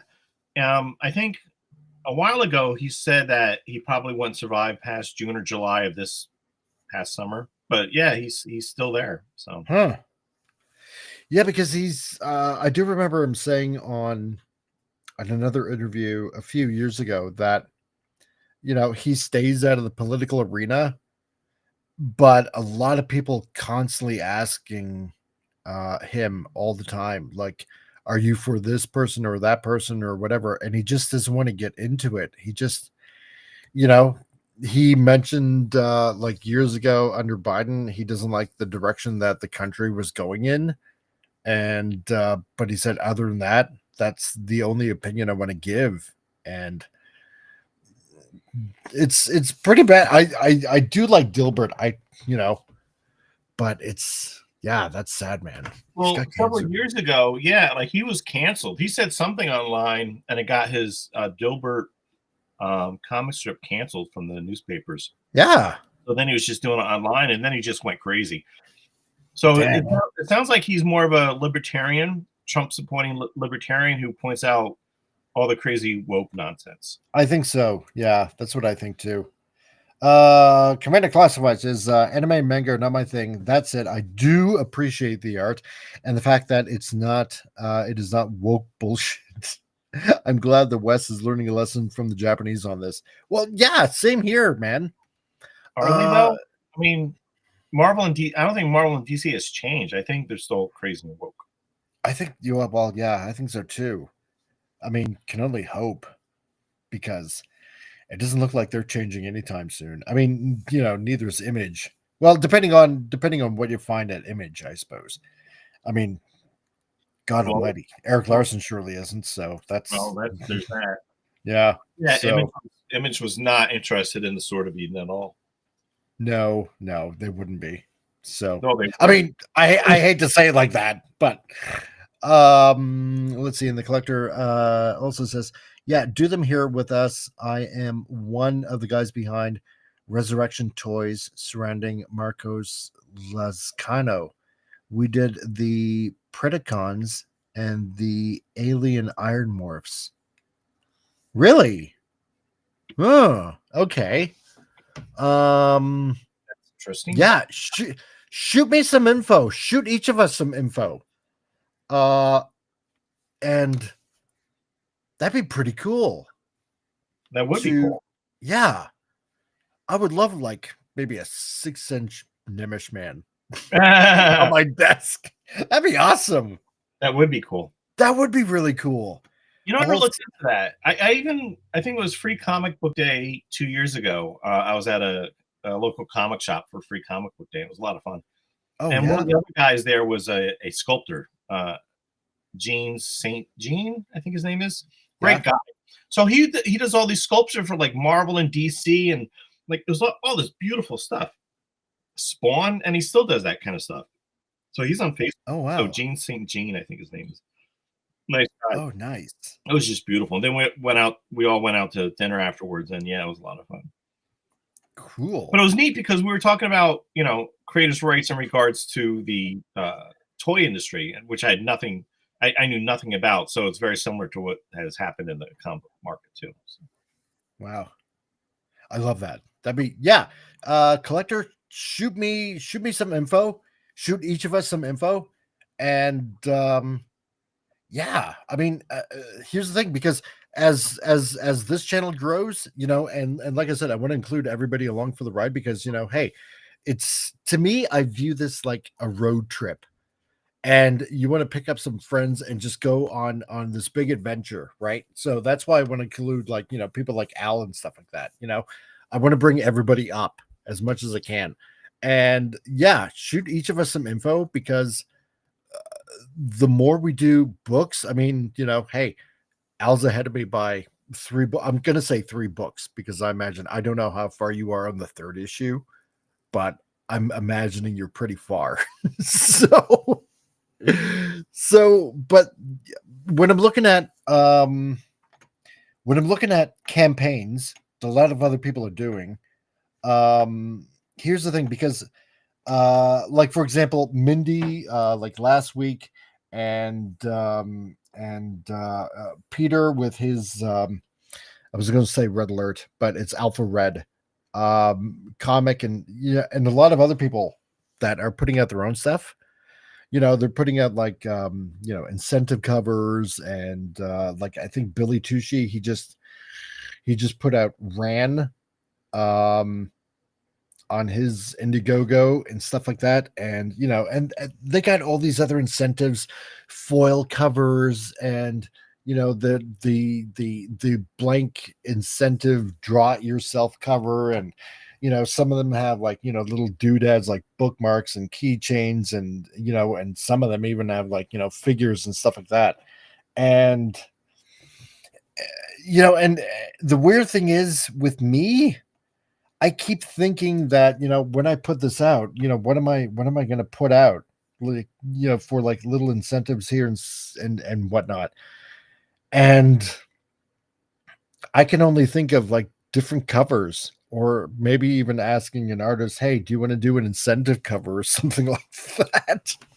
And that's the only thing I can think of. But collector, that's a really awesome idea. Figures, that'd be so cool to have like your own figure out.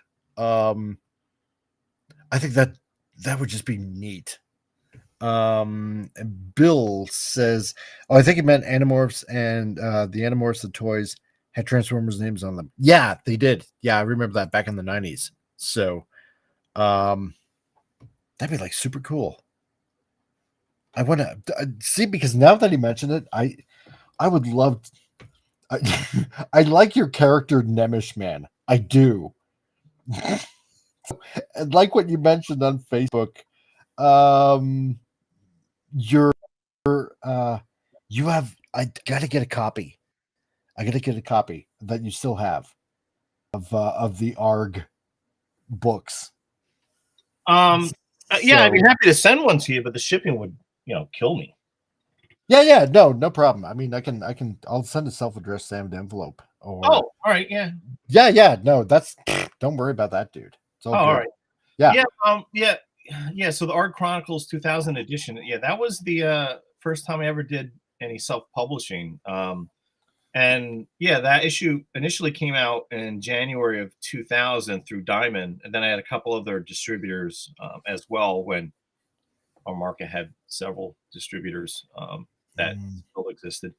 It was me and a couple of college buddies, and we self-published this little one-shot. So, and then we did some web comics a little bit before and after as well. So the problem was, and I learned a lot about self-publishing from this, but the problem, and this really bugged me, we use Morgan Printing, and I think they're still around, and they told me the format in which they wanted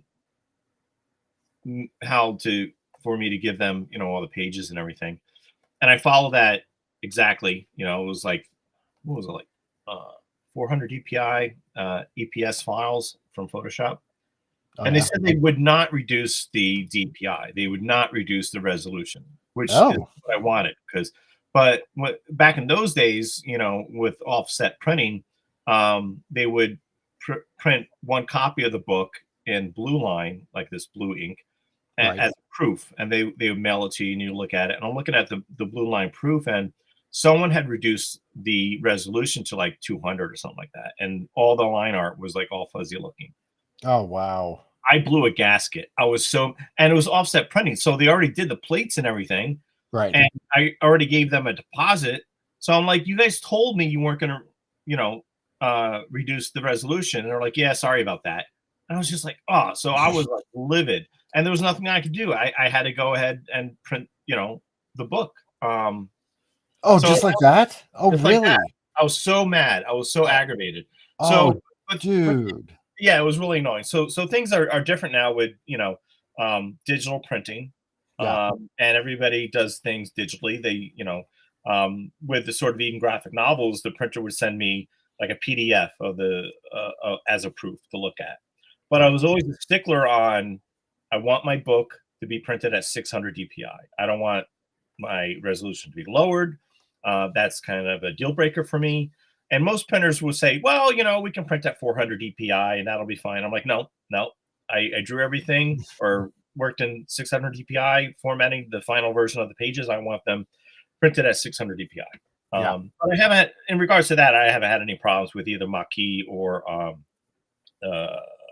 Comics Wellspring. So yeah, 600 DPI, because the line does look a lot different. So you got to think about that. The resolution of your pages, what kind of paper stock you're printing the book on. So all those play huge factors in the way your pages are going to look after it's printed. Totally. Fez, my Fez bro.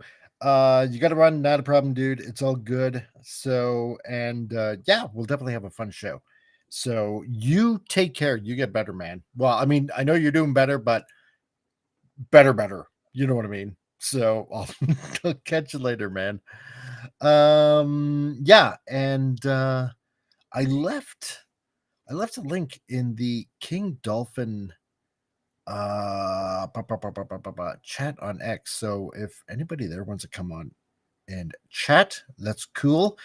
John says, yeah, ever since he got canceled, he got raw with Dilbert on Locals with Dilbert Reborn. Oh, really? Oh, yeah. Yep.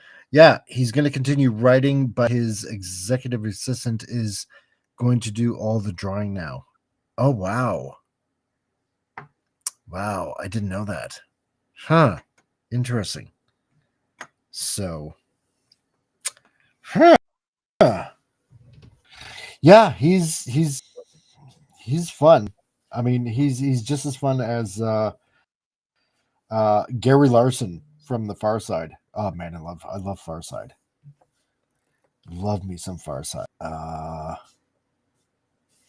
Actually, you know what? That's something that's not really even talked about a lot anymore. Whatever happened to these other artists from comic strips in the newspapers? Well, no, I do. Because I, several times over the years have talked to newspaper syndicates about getting a sort of Eden comic strip out there. Yeah. The state of comic strips and newspapers is quite terrible. What I've been told by syndicates is that syndicates don't have any money. They don't want to take a chance on anything new. And the sales of newspapers are really low. So there's that. I think the days of comic strips, they're long gone. There was a time when, 1930s, 40s, when comic strips sold newspapers. And as a cartoonist, back in those days, being a comic strip artist is what all the cartoonists wanted to do. if you couldn't find it, it was where the money was. It was where all the fame and fortune was. But if you couldn't get into comic strips, you were forced to do comic books. You make it sound so dirty. Well, I didn't try to do that. But, no, I know. That's why a lot of these guys ended up, like Jack Kirby and Luke Fine and like all these guys, when they started out, and even like Will Eisner, he wasn't really interested in doing comic strips. And when he started working in comic books and was packaging comic books for, all the different publishers, he did that. And then a syndicate came to him. And that's when the syndicate started getting nervous. So you're talking like late 30s, because comic books started to become more popular. And the syndicates were concerned that they would lose their audience if they were reading more comic books and not as many comic strips in the newspapers. Right. So one publisher, Busy Arnold, and a syndicate, and I can't remember which syndicate it was, came to Will and wanted Will to produce a comic strip. Will insisted on doing a comic book that would be inserted into the comic strip section of Sunday newspapers. And that's what he did with The Spirit. And it worked out a really great deal. And The Spirit lasted from 1940 to 1952. But yeah, those days are over. Comic strips, these syndicates, they don't care. They don't want to create any new comic strips. There's really no money there. I had a very close friend. We were very best friends for like 6 to 8 years, and he draws the I probably shouldn't say, but a very popular comic strip. And we, and even that syndicate, King Features, it was, they had a closed shop in Florida and some of their offices in New York. Or I think, no, they closed their offices in New York and they had to close most of their offices in Florida. So yeah, it's not good. So, but that's how, you got to change and you have to adapt. But if syndicates don't care about their comic strips, they don't want to care about creating new comic strips, then, that's on them. And, when I was teaching for 10 years, like none of my students read comic strips. None of them read like newspapers. They were oddly enough very familiar with Calvin and Hobbes, which was not printed anymore, but they were very familiar with Calvin and Hobbes. Yeah. But they weren't reading any comic strips, and they weren't usually reading many of the, comic books that were coming out. They were just reading stuff that was online, like digital books. They were really into manga. They were really into watching webtoons and web comics, reading web comics, because a lot of that was for free. And, if you're a college student, you probably don't have a whole lot of money. No, that's true. Wherever they could find free content, that's where they were going. I'm not quite sure how they were reading their manga. This is like one of the things I also wanted to talk about or mention when we were talking about Matt's video.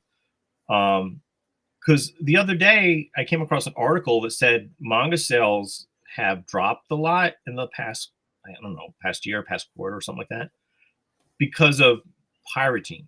Yep. That's not my field of expertise. So what do you know about that, Mike?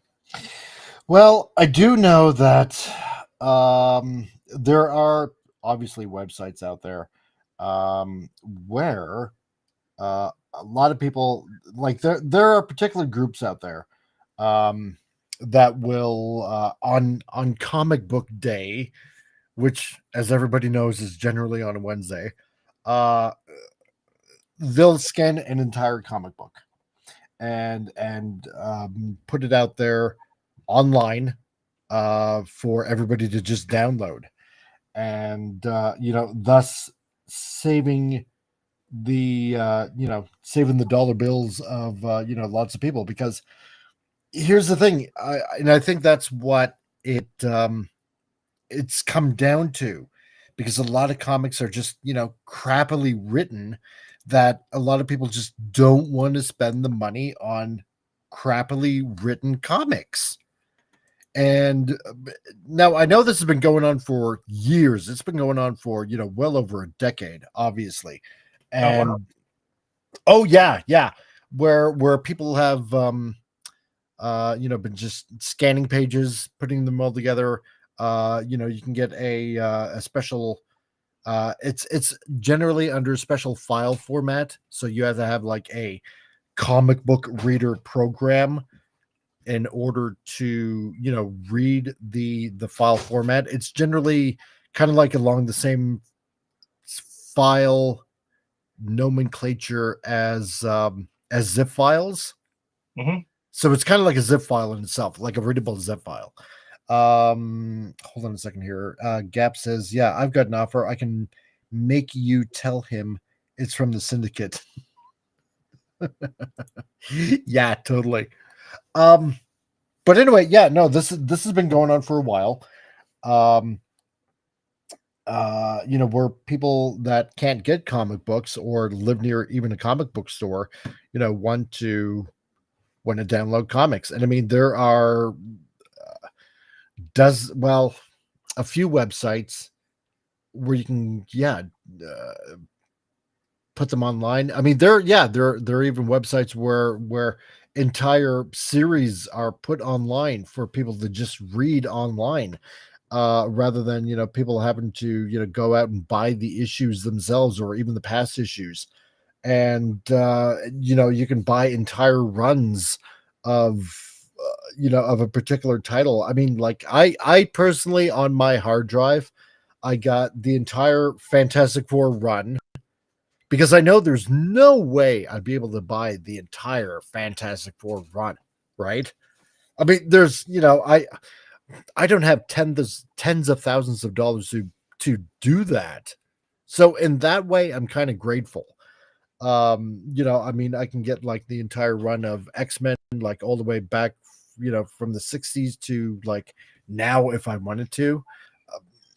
You know, in one way, I suppose, you know, piracy can be used for good, but on the other hand, yeah, I mean, you're taking money out of, you know, creators like yourself and like a bunch of other people, which I don't like, you know, because there's something about holding, you know, like what Pop Culture Minefield, or not Pop Culture Minefield, sorry, Pop Culture Republic, who's been on the show. There's just something about holding physical media in your hands that you just want it, right? And that's what I appreciate actually more of owning the actual media, because it's there, it's yours forever. Nobody can digitally manipulate it or change it around if they don't like the message. But yeah, it's the same thing with manga too. Because again, you know, a lot of people enjoy a lot of the anime that are out there, you know, which is based on much of the manga that's out there. And if they can't get it or don't live near a bookstore or something like that, then, you know, again, there are other places to download it online, where you can download the latest episodes of a particular anime that are already subbed faster than what, say, Crunchyroll can put out. And it's the same thing with manga too, that, you know, a lot of independent translators out there are translating manga faster than what the publishers can. And, you know, and when it comes to a fandom, like a particular comic fandom, and especially an anime and manga, you know, they want to keep up with their quote unquote Japanese brothers and sisters out there, you know, that want to know the latest story, because it's something about, it's the stories themselves, right?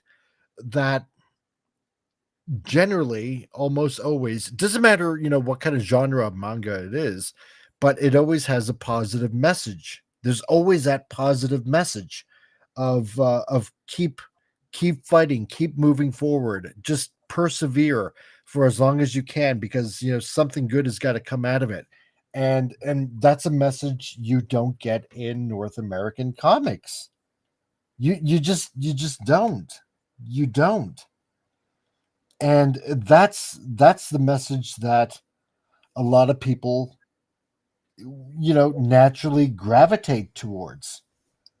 So and I think that's what makes it even more popular than a lot of the North American books. It's because people want to they want to read a message of, you know, hey, I can relate to this character, which is why originally I think that Marvel and DC did good at first, with hey, like Spider-Man. That's why a lot of people like Spider-Man, because he was an ordinary kid that went to high school, that went through a lot of real life issues.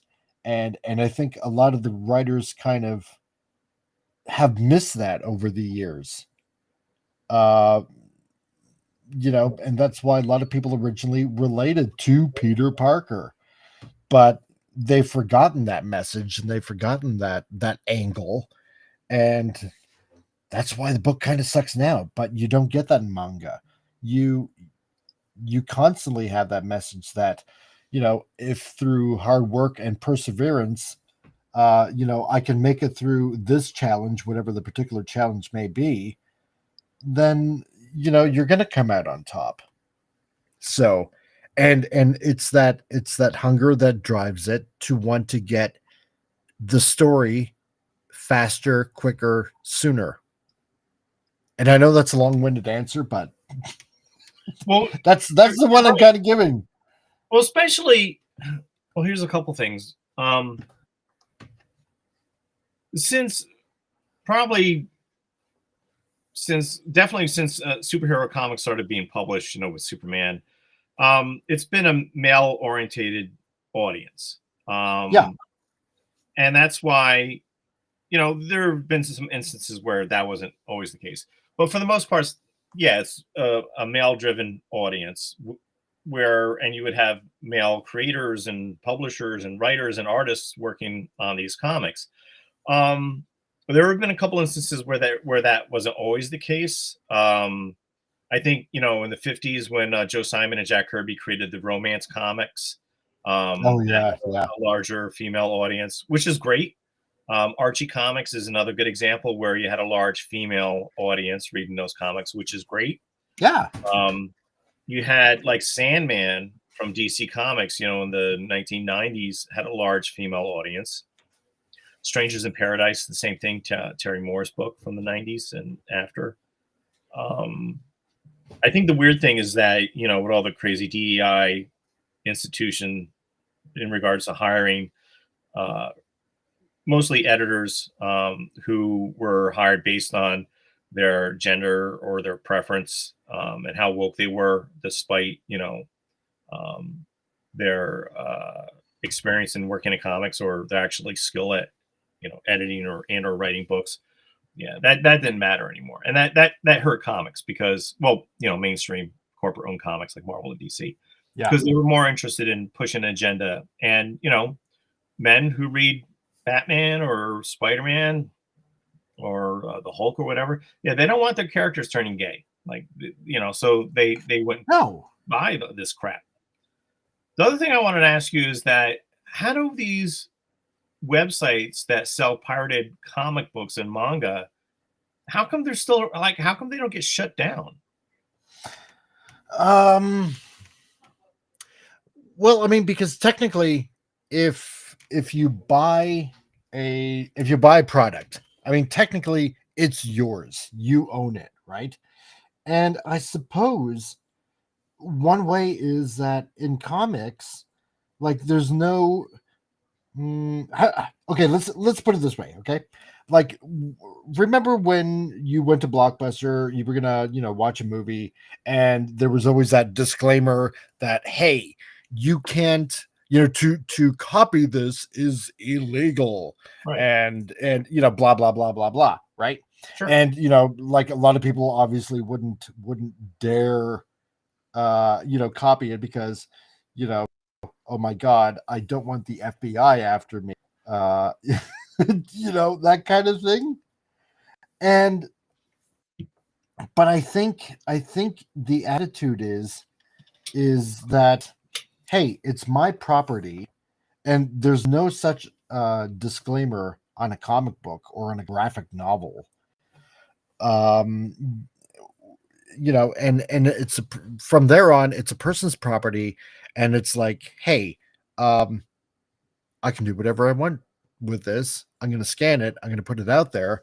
And I don't think that same that same protection is afforded to printed literature. Because I mean, if you look at stuff like, you know, a lot of PDFs, like a lot of books are put on PDFs. You know, they're put out digitally, you know, like through Kindles and stuff like that, stuff of that nature for like digital, you know, your digital book, basically to be put out there on the web. I think it's kind of falls into that vein of, you know, this is just another digital format to be able to read a book. I mean, let's put it this way. I mean, Marvel has put out, you know, a digital format where you can read a comic book now, and you know, nothing. They've kind of embraced the idea, I suppose you could kind of say. But it's Right? also their property. Like these pirated websites, it's not their property. They can't just, you know, take, you know, No, copy and that, and you know, scan it, put it online for people to download. That's illegal. yeah, I don't know. Just maybe a lot of people just haven't bothered to look at it. But they're not selling the pirated comics either. It's No, oh, okay, right. Well, no, it's all free, all of it. All right. You know, yeah, you can find all this kind of stuff free to download. So anybody can just, you know, go ahead and download it. So Well, no, they're not charging people. Okay, so it sort of reminds me of Napster. You remember Napster? Oh God, yeah. So you're talking like 1999, 2000, around there, where Yeah. Napster was putting. I'm sorry, I'm looking for something online. No, that's fine. Where's Yeah, because the music industry was like, hey, you know, this is happening, you know, for every download, I want like, you know, 25 cents, you know, for like every download or, you know, whatever. Right. You know, because I remember that whole debate. Well, they were just making it available for people to download MP3 files of their songs, and yeah, it was free. But you know, the record companies, the labels, the artists themselves weren't making any money from this. Nope. So yeah, there's a big kerfuffle over that. Oh yeah. But then yeah, Napster, I guess, was sued and they went away. But they created this format where you could download content. And it was also the same time when, you know, people were doing, you know, web comics, and we're trying to figure out how one could actually make money from doing a web comic. And Scott McCloud had this really interesting idea of micropayments, where if you go and you read a web comic, you donate, you know, 25 cents or whatever. But that's entirely up to the reader to do that. Yeah. Once they and I remember Marvel and DC always frowning on web comics, but when they came up with a format where you could download a digital Marvel or DC comic and pay for it, yeah, Marvel and DC was totally on board for that. And then you have iTunes, right? So then iTunes came about. Oh yeah, that's true. Yeah. Gap said, yeah, isn't there a website where you can look at free comic books, even the old issues? I can't remember the name. I think they can bill. Yeah, there are a few, because I know people like let me think, like J-Man, like everybody knows J-Man, because him and Decepticon, they do comic reviews all the time. And I know Raymond, you know, over at King Dolphin TV, you know, they'll often on Wednesday, every occasional Wednesday, they'll read like Fantastic Four and stuff like that. So yeah, there are websites. I forget immediately what they're called. You know, where a few of these guys, you know, they'll read comic books online. So yeah, I mean, they're definitely out there. Commander Classified. Okay, from a video game perspective, I'm going to pirate the game to see if I like it. If I do, I buy the game. If not, I delete it and forget about it. Yeah, see, I mean, I can understand it from that kind of perspective too. How did they do that? So, I didn't even know that was possible. Torrent sites, my friend. I'll have to send you a link. No, I'm not a gamer. I'm not interested in any. No, not just for games. It's like got everything. So yeah, I'm still in it. Yeah, okay, good. All right, go ahead. Let's see, Bill. Funny how some superheroes are named after insects or rodents. We have Spider-Man, Ant-Man, Blue Beetle. So where's Grasshopper Man, Cricket Man, and Cicada Man, etc.? Well, I think you just gave Mike a whole bunch of ideas for superheroes now. Probably, yeah. I want to see Dragonfly Man, says Commander Classified. Oh my God. Wasn't there we go, Bill. Wasn't Dragonfly in the Tick? Oh my God! You know what? I haven't read the Tick in forever. I don't remember a Dragonfly in the Tick, but it's possible. Like I loved some of the Tick comics. I definitely loved the Tick animated series. I thought that was fantastic. And on Fox, yeah. Oh, I got those episodes. I have them on. I bought the CD, seasons 1 and 2. I don't think there was anything past season 2. I don't think so. I don't think so. But man, I love those episodes. So great. Awesome. I mean, it was the perfect voice casting too. It was absolutely fantastic, and really felt a lot like the comic book. But then there was a TV show which I could not watch. There were 2 TV shows actually. There's one. With Bill Worthington. Yeah. Yeah, and I don't think. No, go. I don't think. Go ahead. Good. But the cool thing was that they were publishing new Tick comics like in the early 2000s, and I knew the artist on it, Les McLean, I think his name was, and I loved it because it was a lot more like the animated series. And that was great. So that was like the early 2000s. I think it was called Tick, the New Series. And towards the end, they had a couple of crossovers, one with Invincible and one with Madman. And that was a lot of fun. So I think I remember Madman. Madman was fun. I was actually on a panel with Mike Allred and Kurt Busiek several years ago. The New York Comic had a convention in the summertime. So we were on a panel, which I came up with the idea. It was corporate-owned comics versus creator-owned comics. And it was me and Kurt Busiek, who famous for Astro City. And he had runs on, a couple runs on the Avengers, Justice League. He also wrote the Justice League Avengers, JLA Avengers crossover.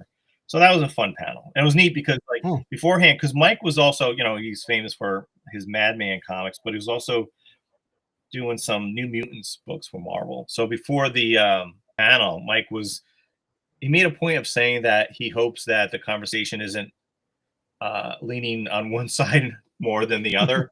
And I certainly have very strong opinions on that, but it ended up just not being, siding on one side or the other on that topic. But that was a lot of fun.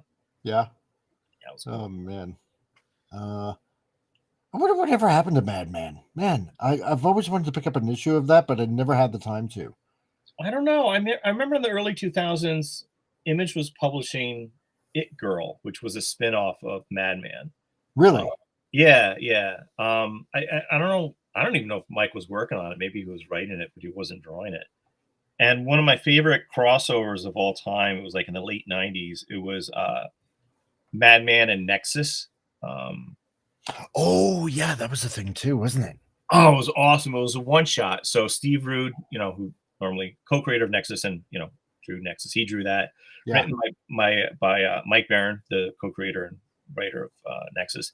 And I think Mike Allred did the dialogue for Madman. It was just a fun issue. It was so much fun. It was really cool.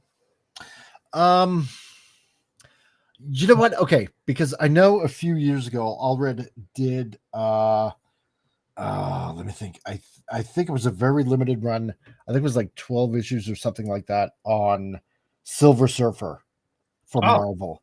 Yeah.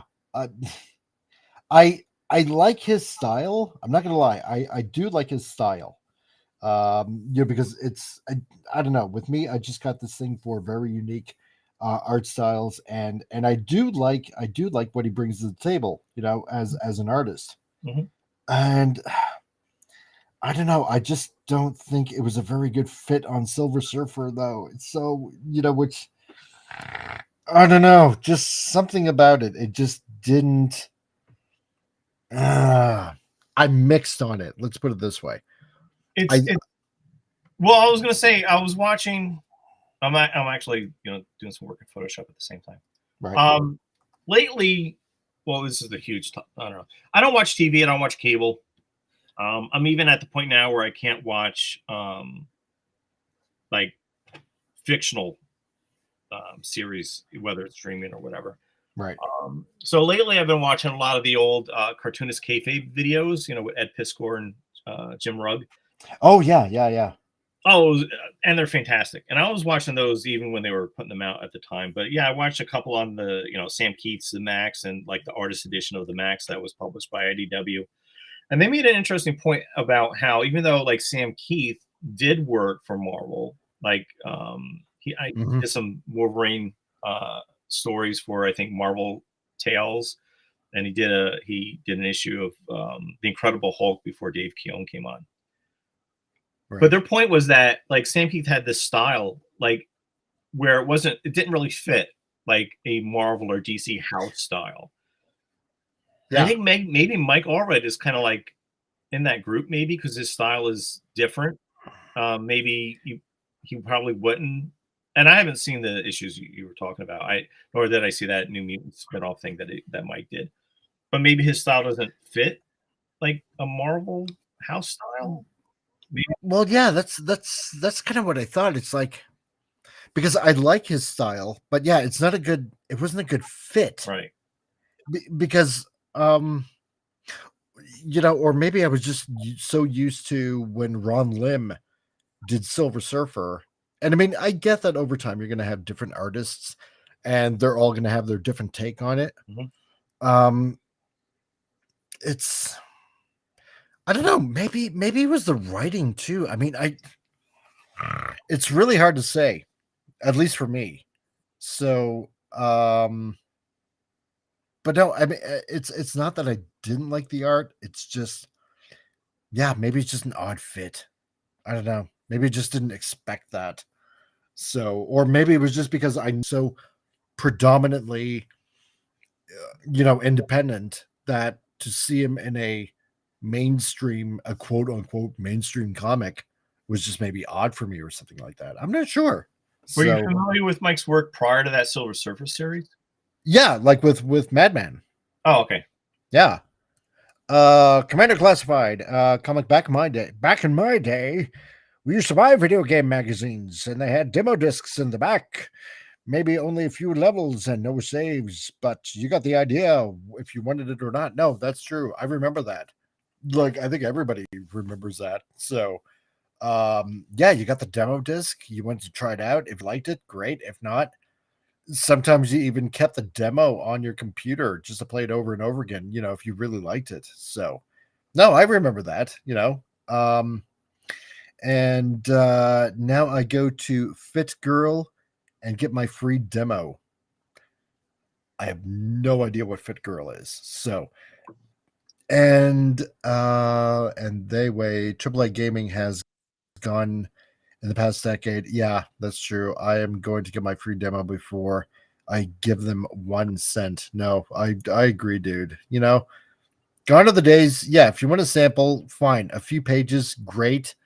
Or demo game or something like that, fantastic. That's but I mean, all most people I think have at this point is just they have to go buy the video, and they're very selective. That's why editing is so important, because you end up having these, I'm just going to say, very smart editors where they know. I think that if they know a game is going to be extra crappy, that they'll tailor it in such a way that it looks magnificent or it looks pretty decent, and then you buy the game and it's like utter crap. So I want to get a demo and try it out first. Not that I do a lot of gaming anymore. I really don't. Even though my son is asking me, on occasion to join in on an online game called Mabinogi, which is actually a pretty decent game because it's like, from Korea. And even though they got a North American server and I think a European server, it's a pretty fun game. So, and it has a very anime type of style. It's fun. So I don't know, because I was almost thinking about doing like a gaming live stream or something like that. But no, I want to have the demo. So if I like it, great, I'll buy it. Just like you guys, like what you guys were saying. And he also says, yeah, comic. Yeah, Joe Satriani's 86 album, Surfing with the Alien. Dude, I had that. I still have it, I think. Featured Silver Surfer on the cover. It was the album that got me into guitar. Nice. And Joe is still rocking out. Yeah, Joe Satriani, I swear to God, he is like the best, one of the best guitarists on the planet, hands down. I know a lot of people talk about, so and so, guitarists from like, Kiss or AC/DC or whatever. But I think Joe Satriani just beats him hands down. That's just me. So, and Fit Girl does repacks of video games. Oh, okay. Vince says I prefer the art of Dan Mora over the works of George Corona for the Transformers EU. Oh yeah. I like them both. So it just took me a while to get used to that artwork when it first came out, but you kind of get used to it. It kind of grows on you, and I think I kind of like to call it like a little bit of a dirty style, because it's not clean lines, right? But it conveys the how should I put it, the grittiness of the situation or the characters or something like that. They're not pristine, shiny robots. These have been these robot beings at war for like millions of years, and they look beat up and they look gritty, and it's kind of the way it kind of conveys with that art style, at least to me. So yeah, so I like them both. I like the cleaner lines, because it seems like now that they're at issue 25, probably issue 26 right now, I gotta check, but it seems it's gone into a little bit of the manga style, because if you've seen any of the manga Transformers, you kind of know what I mean in a little bit, so which is pretty cool. So just catching up on the chat. So comic, Joe taught everyone how to play guitar. Yeah, I swear he just looks at his guitar and it plays for him. Yeah, I know. It's like he's the only one that, to me, he'll make it sound like a motorcycle. He'll make it sound like it's talking, like his guitar is talking and stuff like that. Like, dude is an amazing guitar player. I love it. So, yeah. So there we go. Caught up on the chat so far while I'm drawing. Love it. But yeah, maybe it's just me. Maybe it just Allred was just a little off-putting for Silver Surfer, because I was just so used to it looking a certain way. Maybe that's what it was. So maybe, but I like it. But I like his art. I like his art. Yeah. It's fun. I know, like, I guess this was sometime in the early 2000s. Scott McCloud, on one of his many lectures, I can't remember where he was. I think he was in Canada at some sort of convention. Yeah, I have the audio, and I like Scott. Nice guy. He was saying how, like, some comic book fans, when they really fall in love with a certain comic book and the art style of that comic book, whenever that artist leaves the book and is replaced with a different artist, then suddenly all of their favorite characters in that comic book have been replaced with drawings of their characters. Yeah, I thought that was really kind of cool. I thought that was a really interesting way of, like, looking at comic art and just seeing, lines on paper, color and ink on paper, and they become real people. And then, that's an interesting way of putting it. Yeah, it was really cool, and it makes a lot of sense now that you hear it, right? Yeah, right. Because I think, how should I put it? It's how I heard one artist in Japan kind of put it, and it's along the same lines. Joji Manabe, or I should say probably correctly in the Japanese, Manabe Joji. Joji. I don't think they do that anymore, but yeah, go ahead. I don't know. Anyway, I'm just trying to be respectful in anybody in Japan that happens to be watching in the past or somebody that's so whatever. Don't shoot me. I'm white and Canadian. What he said was kind of interesting. It's like when he was writing his book Outlanders, he had a particular direction that he wanted to go with the characters, right?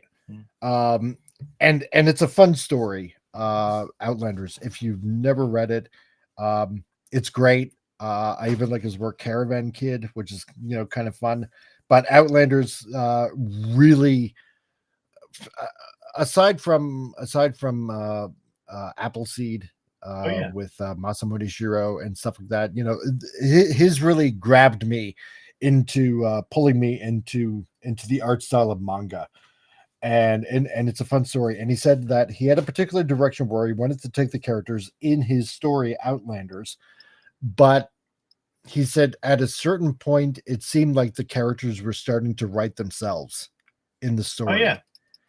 Yeah. And which made the characters just seem more alive than just characters on paper. Right. Yeah. I totally get that. And I understand that. It's like you can't control them anymore. Yeah, right. But you know exactly what I'm talking about, right? Because when if you create like really thought out characters, and what I do is I just put them in a room together, and then they just start talking. Right. And it's really weird because it's like these characters that you've gleaned out of your imagination, and now that you're finally putting them down on paper, it's like, well, I know the story in my head, but for some odd reason, it just seems to take a right where you want it to go left, and it's like, wait a minute, you find yourself saying, it's like, well, I can't do that because now they wouldn't do this exactly. And and so how do you compensate? Like, you know what I'm saying? How do you compensate for that? Like, because I don't know if while you were writing, like, like ARG comics or any of the other independent stuff that you've been doing, or now the Sword of Eden that you're doing now, it's like, have you encountered that yet? Yes. Okay. Well, here's a couple of things. I think I've read our interviews with other comic book creators. I think specifically I was thinking of Marv Wolfman and George Perez when they were working on the new Teen Titans.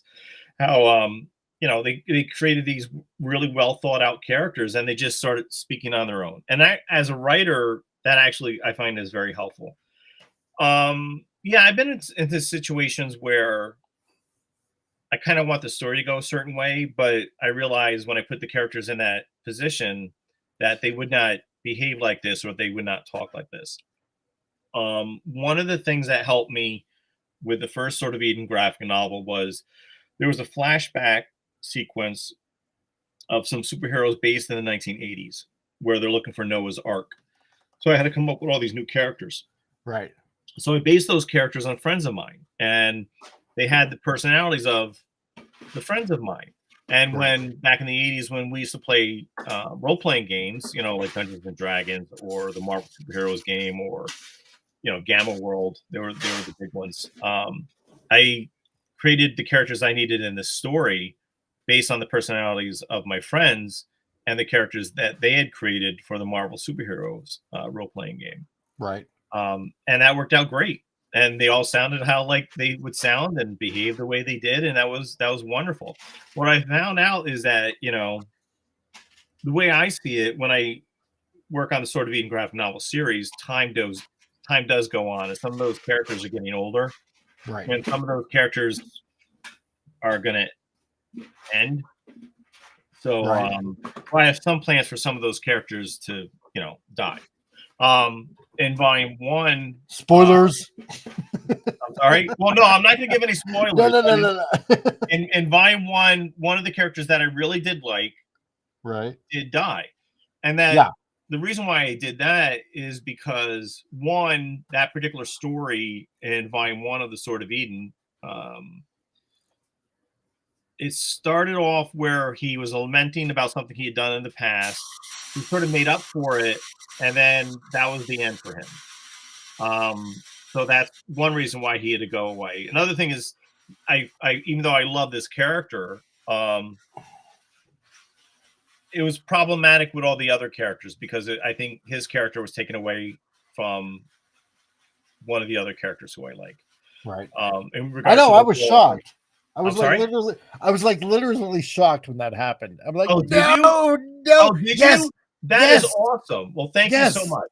No, because I know this was like an homage to Jack Kirby, and I'm like, spoilers.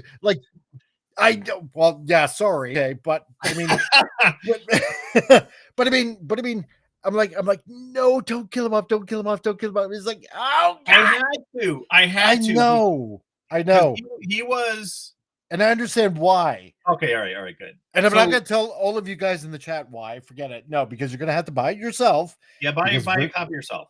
Exactly, because it was interesting because, and it's neat talking to people that have read the books, and meeting them, when I do a signing or whatever, and they share their thoughts on, their favorite character, why this had to happen or why that had to happen, and everybody seems to have like their own different sort of favorite character. I know, like Dave Sim, the creator of Cerebus, has been very flattering about the Sword of Eden graphic novels, and I was actually very apprehensive when the first one came out to send him a copy, but he loved it. And his favorite character in that whole book, he said, was Professor Jack, who was based on Jack Kirby. He said that character, like on every page, that character really stood out. And I was like, oh, well, that's kind of nice. I had another friend of mine, and I think this is when the first volume came out, and she told me what her favorite character was, and I'm not going to name who that is. Right. And I was like, because I knew I had plans for this particular character. And I said, well, don't get too attached to that character. And she's like, why? What's going to happen to that character in Volume 2? I'm like, not in Volume 2, but characters are going to die in Volume 3. Oh, God. Yeah, I know. No. Yes, no. Well, and then Volume 4, another one's going to die, but that character is kind of like, see, here's the thing, too, is just like, also, all right, so I killed off a minor character in Volume 1. And I'll say it because he's only on a few pages. Spud Boy. So he gets burned up. Oh yeah, Spud Boy. Yeah. Yeah. All right. So there you go. So Mike is like, yeah. I remember that character. Big deal. The reason why is because that character did not have time to develop to be attached by readers. Like the other character you were referring to, that character was a main character, and that character was pretty much through the whole graphic novel. So it gives the audience time to relate and like a character. So if you just kill off a character that readers don't care about, there's really no impact. I don't think this, but that character did serve a purpose, Spud Boy, in that story, where it's kind of silly for superheroes to have young sidekicks because they're just cannon fodder.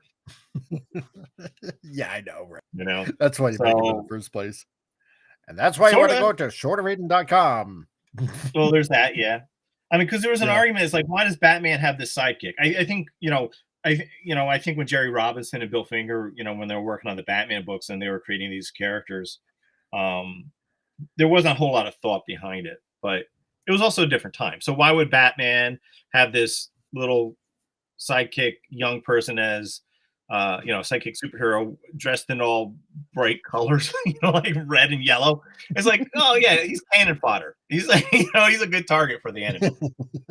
But I mean, obviously that's not true, but I find humor in it. Yeah, I know, especially in bright colors. Yeah, because it's like, yeah, no, it doesn't make sense whatsoever. Because I mean, Batman does everything from the night, right? And here you are, you have a character that is like, red and yellow and green, and and of course much of his flesh is showing, and he's just an easy target. I mean, come on, he's brightly colored. But I think the initial idea to create a young superhero as a sidekick for Batman, I think it was just to, reach that target audience of young male readers. Yeah. Hey, I can be Robin too, right? Well, yeah, of course. And man, I mean, I get the story behind why he's he's Batman's sidekick. I get the backstory, like not a problem, right? Totally relatable, blah blah blah. But I mean, really, you're gonna put a kid in harm's way? Yep. Like really, dude? I don't care if you're Batman at all or whatever. That's extremely irresponsible. Well, he was saying, and I can't remember what book, maybe it was Hush. I can't remember where I was reading this, but he sort of explains like Dick Grayson, his parents just died, and it was a way for him to get out whatever depression, anger he felt over the death of his parents by being a superhero. Yeah. So that was the rationale about it, as in regards to the work of, the story. It just, I mean, well, nowadays, it's silly. Yeah, right. I mean, I'm just wondering, what advocates for children would say now, like, oh my God. Well, why? Well, these artists and writers and certainly the publishers, they never thought these comic books back in like the golden age were it was really going to mean anything. Like, they're just writing content, creating content, comic books for a juvenile audience, and no one really thought much of it. Will Eisner did, but later on, when your reading audience gets older, and these properties last for decades, and they never thought that was going to happen. They sort of rationalize some of this stuff. Yeah, true. Yeah, and that's true, Vince. Yeah, I mean, we wouldn't have Nightwing, if it wasn't for Robin. So, and I get that, So, well, I remember when that was. I was reading New Teen Titans at that time. Yes, that's right. So, because that's when that all came out. Burt Ward was a great sidekick to Adam West's spell. Yeah, true. That's also a very campy television show. I don't think there's any deep thought or any sort of darkness in something like the Batman television show. Not really, but I mean, it was so good. It was good for what it was, and the actors were good for what they were doing. Oh God, yeah. Especially as, and the fun thing was, it was done at Fox.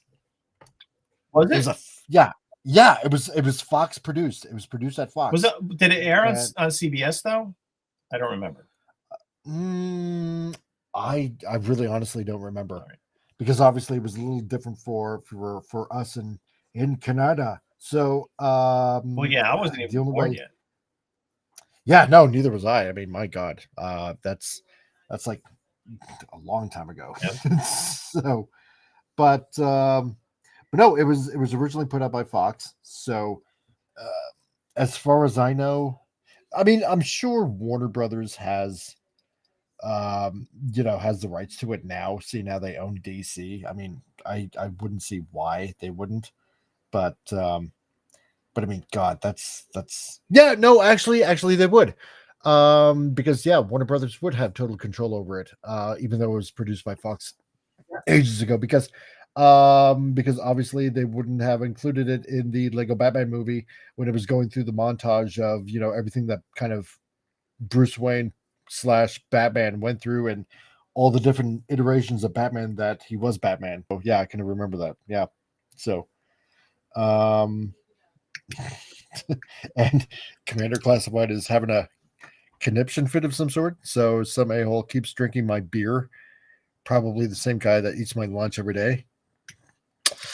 Dang, dude, you're gonna have to bring down the throwdown on that. So and then Bill, with Batfleck, Robin already had died. Oh, yeah, that's right. I forgot about that. Yeah. Thanks for the reminder. So, anyway, okay. What are we at here? All right, so I'm doing some research on the Batman TV show. Okay.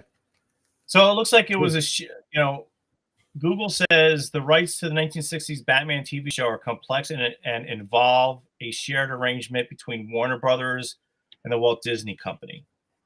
Oh yeah, because now Fox owns, or yeah, because Disney owns Fox now. Damn it! What an odd predicament that is now. So I want to say again, hello to everybody that's also watching on Rumble, and for all you 13 people watching on X, how's it going? Nice to see ya, and glad to know that you're watching on X and putting up with all the funny shenanigans of this channel, which is the Comic Relief Crusader channel on the YouTubes. So if you want, come on over and join the conversation wherever you're at. I would greatly appreciate it. And also earlier in the show, we revealed a little bit of teasers in the third-party company that is X Transbots of a figure that possibly will be coming out. So I can't promise it, but if that's what Keith over at X Transbots wants to do, then hopefully that figure should be coming out soon. And if you're on either channel, then show up on the other channels. And that's right, transform that like and roll out unsubscribe onto this channel, whether you're on Rumble or YouTube or on X, and follow and subscribe and share. So as we're doing this and preparing for the whole I'm doing a crazy comic manga thing, and with my cohort here, Al Nickerson, who is well versed in the comics of comicdom. I couldn't think of another name. That's yeah. So, and it looks he like is my fellow resident guru on everything comic. So Google also says that the 1960s Batman TV show aired on ABC. Oh, okay. 1966 to 68. Ooh, nice. Yeah, it was interesting because sorry, I'm just working. I was rereading because the Max was one of my favorite all-time comic book series from Image Comics. Yep. And I loved it then. And I still love the Max. And I liked how early 2000s IDW reprinted the Max with new coloring. And that was just fantastic. But the cool thing about the original series of the Max is they had a really great letters page section of each of the comics and the letters were great. The conversation between Sam Keith and, the readers, it was just, very deep and wonderful stuff. Yeah. And it was also around the time, and this is right before I started working at MTV, but one of my roommates was working at MTV when MTV was developing the Max animated series. And I remember when I was reading the comic, in the letters page section, like he would keep readers up to date with what was going on with the Max television animated series. Oh yeah, he did, didn't he? Yeah. And he was talking about, there's going to be a TV show and this and that. But he explained that, MTV owns the rights to the animated series, but the regular copyright and trademark of the Max still remained in control of Sam Keith. So all those things are, really worked out prior. Oh yeah, God, they would have to be. Well, yeah. I mean, when I was a friend of mine and I were working with Saban Entertainment and Fox and the Family Channel to develop an animated series, and I've talked about this before, but we knew going in that they would own the copyright and trademark of the property, which is pretty standard then for an original property. But we knew what we were going into, and they also, were going to pay for it. It wasn't a lot, but yeah. But nowadays, if you have your own comic book and it's being published, if somebody wants to adapt it into film or television, you still retain the rights to the regular property, but they would own the rights to the television show or movie or whatever it's adapted into. Right. The whole media distribution. But the problem, as it were. Yeah, but the problem is like once you sign that deal, they can do whatever. Yeah. Like if they were going to do because I was talking to several different Christian networks about the Sword of Eden. Right. If something came about with that, which it did not, once you sign that deal, they can do whatever they want with the property. Like you could be a creative consultant on the show. You could even be a writer on the show. But if they want to change, any of the characters or do anything different that's from the comic, yeah, they'll appreciate your opinion, or they'll say they would, but ultimately they can do whatever they want. See, and that's what makes me nervous. Well, that's why we see all these weird adaptations of comics into film. Yeah, because it's like in a way.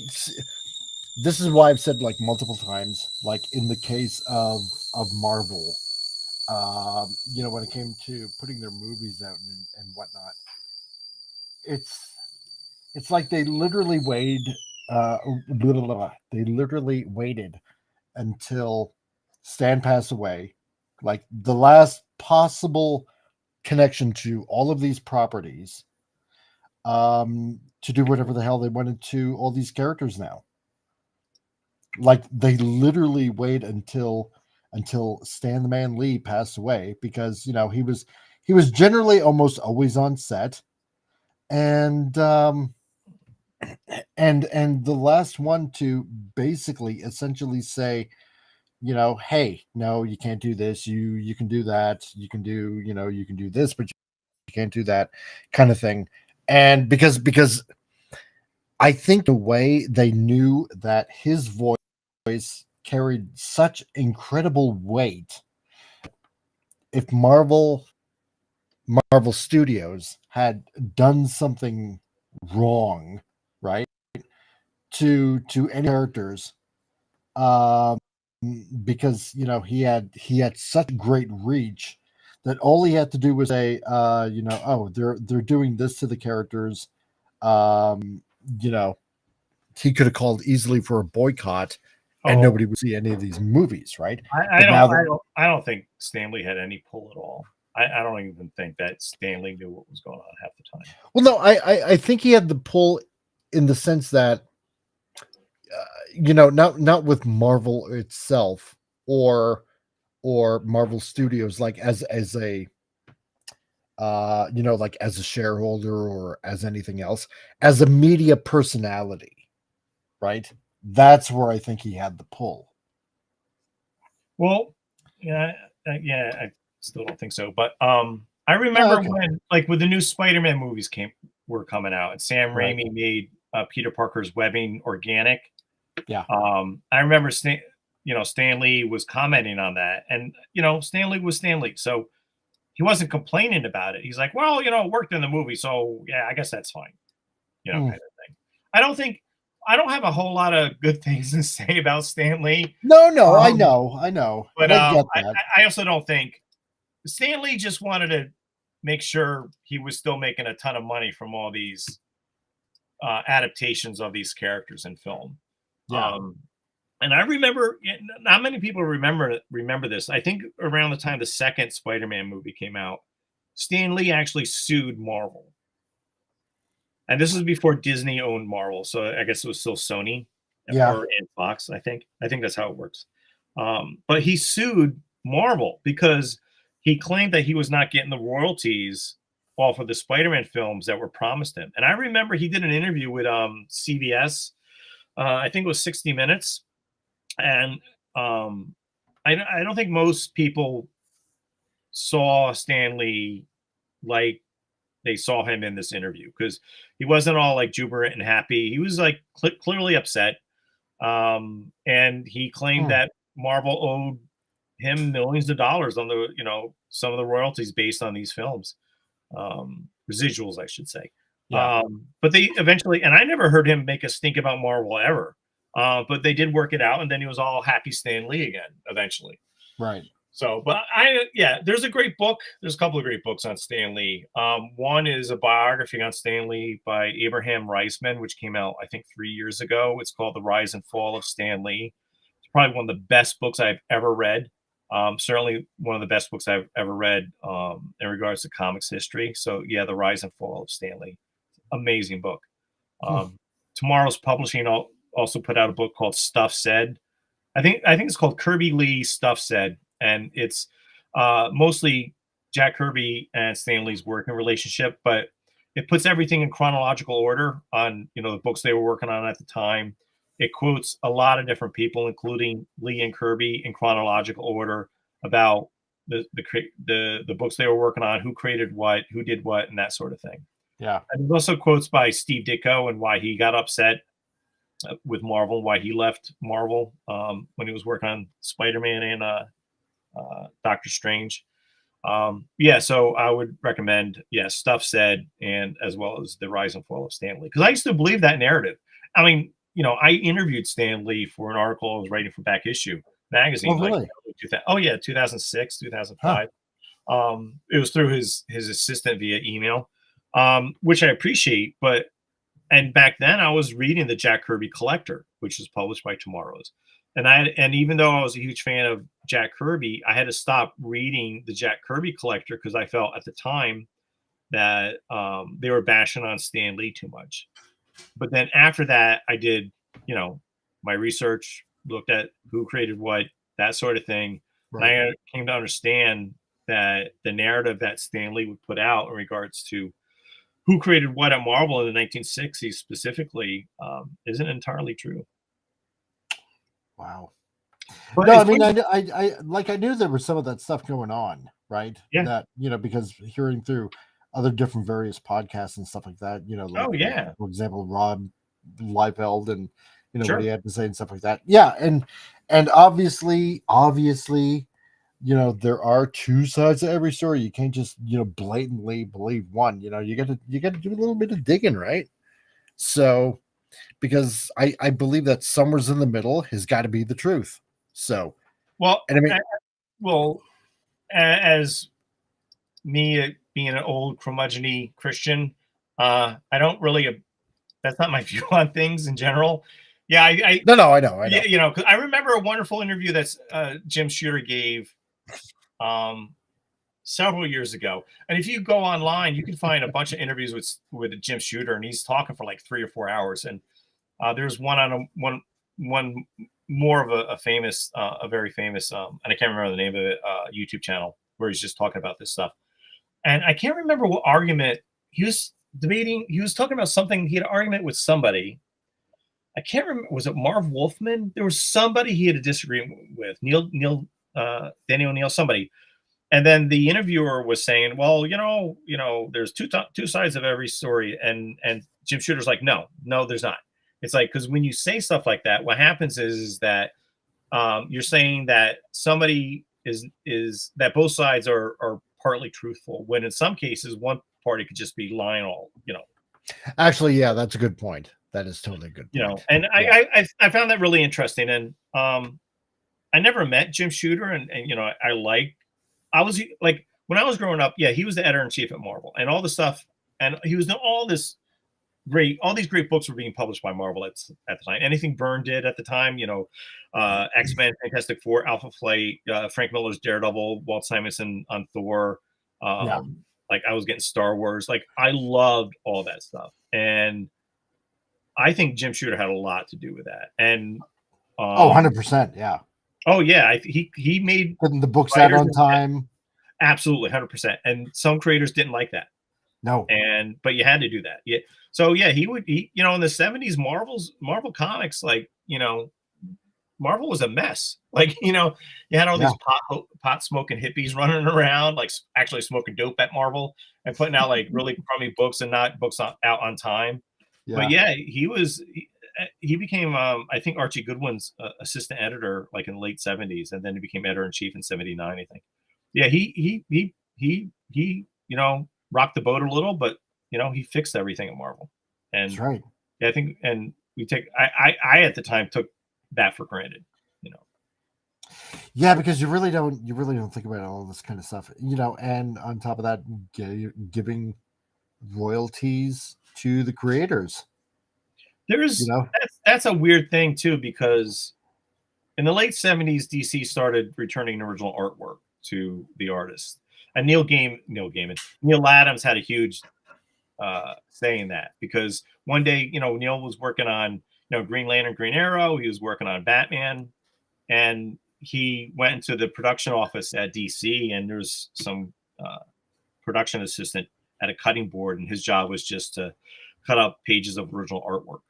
And Neil got mad, and Neil said, you know, if you don't stop that right now, I'm going to punch you in the face. And he went to the editor-in-chief at the time. I don't know if it was Julie Schwartz or Carmine Infantino. And he's like, why don't you just return the original artwork to the artist? They can make some extra money, you know, and it'd be good for them, and it'd be good for you. Yeah. And the argument by DC was, you know, well, we paid for these pages. We own them.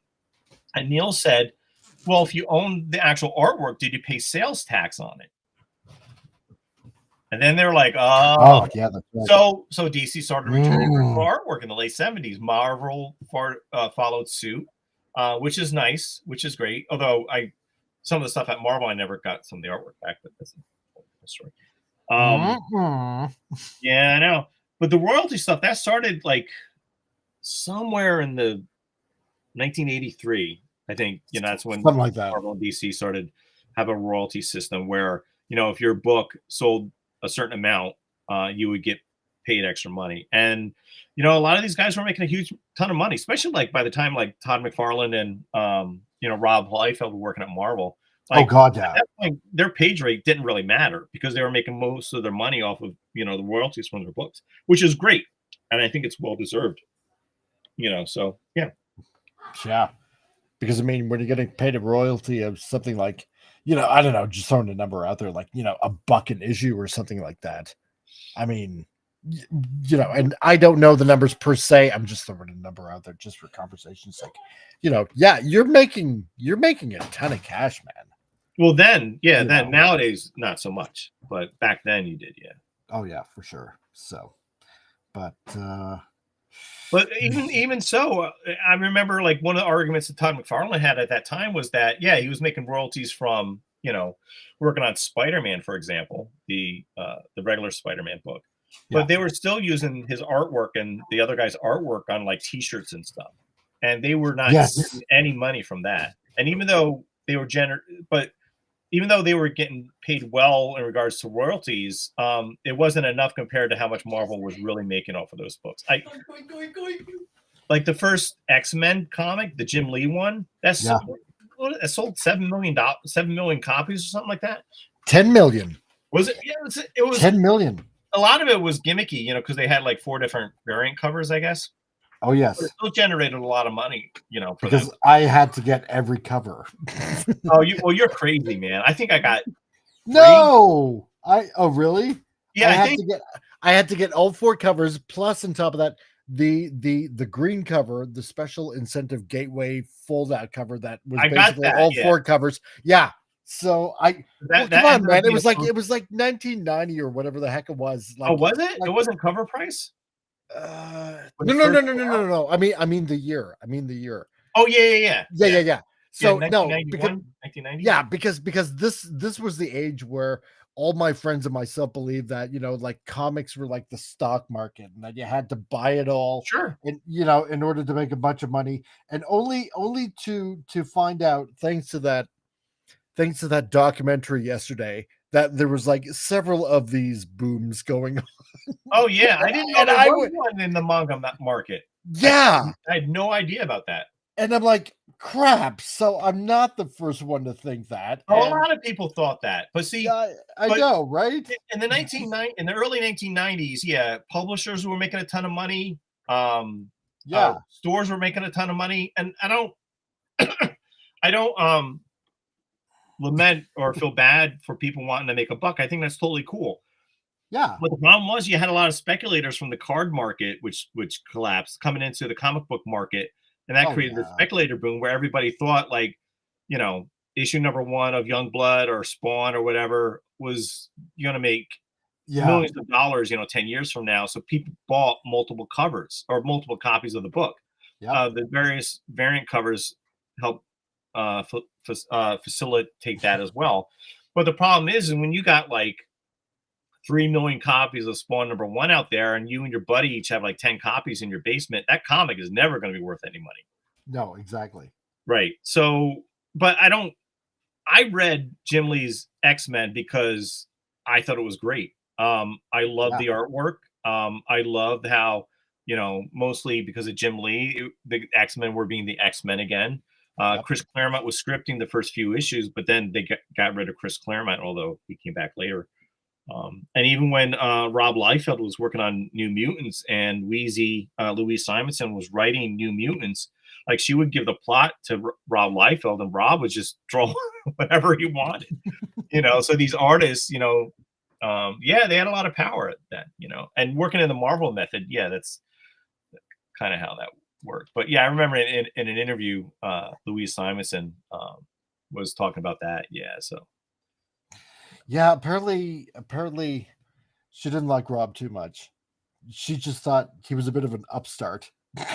Well, and they kind of were, but these were the hot guys then, Yeah, they were the cat's meow, right? They were the young and upcoming superstars. I mean, just the same like Walt Simonson was when he got out on Thor, because that was a failing book.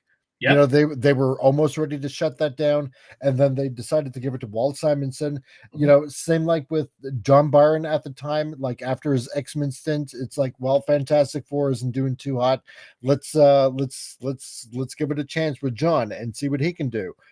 And several titles were like that. Daredevil, they were going to cancel that book, and Gene Colan, who was my teacher, years later, when he was working on Daredevil, he just left. He left Screaming, according to Frank Miller, and Frank Miller started penciling it. Denny O'Neil was writing it. I think somebody else was writing it too. And then when Frank Miller, a few issues later, was writing the book himself, and when he first introduced Elektra, that became like the second top book at Marvel, behind X-Men. Yeah. And it was great. It's still great. That stuff still holds up. And I still look at that stuff fondly. Daredevil, Frank Miller's Daredevil, John Byrne's run on X-Men. I still love that stuff. It is 100%. It's great books. And were you reading those at the time though? I definitely was reading. I never could get into Daredevil, and I really missed out on Miller's Daredevil run. I really did. But I was more into the cosmic characters like Silver Surfer, and I really liked John Byrne's Fantastic Four run. Yep.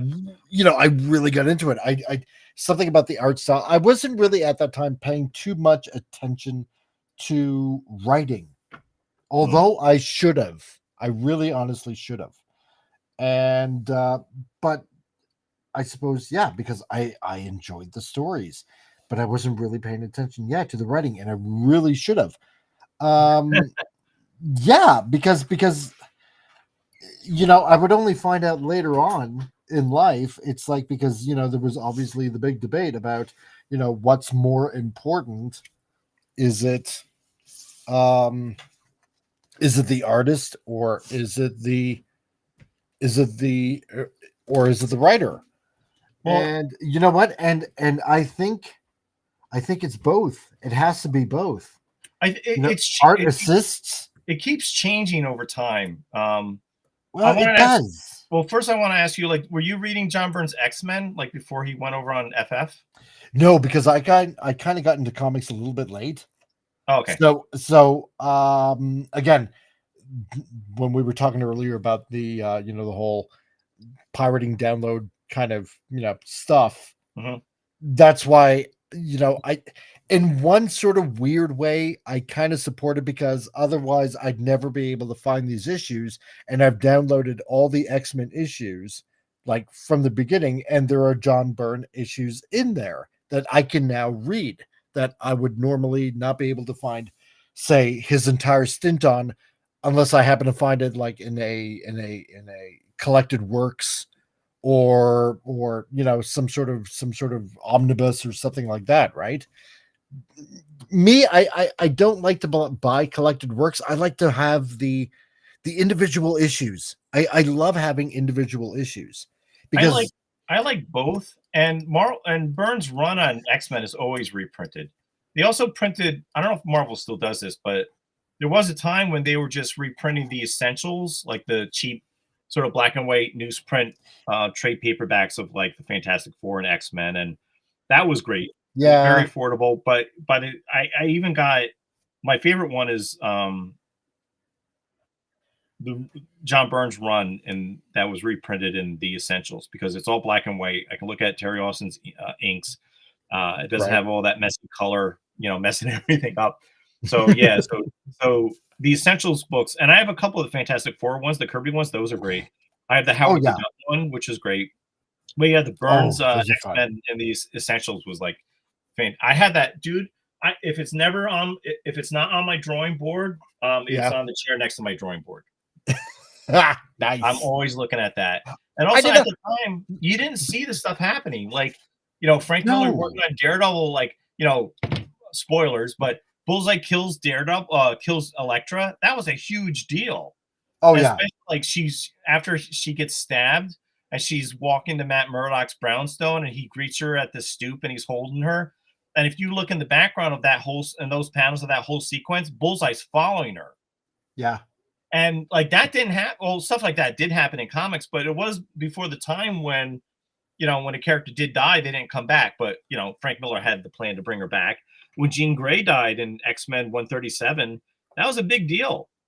And it wasn't the initial plan either, but it was, Jim Shooter mostly wanting to change that original ending. But that was great stuff. But nowadays it's like, I remember like sometime in the 1990s, like mid 1990s, there was the comics buyer's guide, which was a weekly comics newspaper, which I was getting.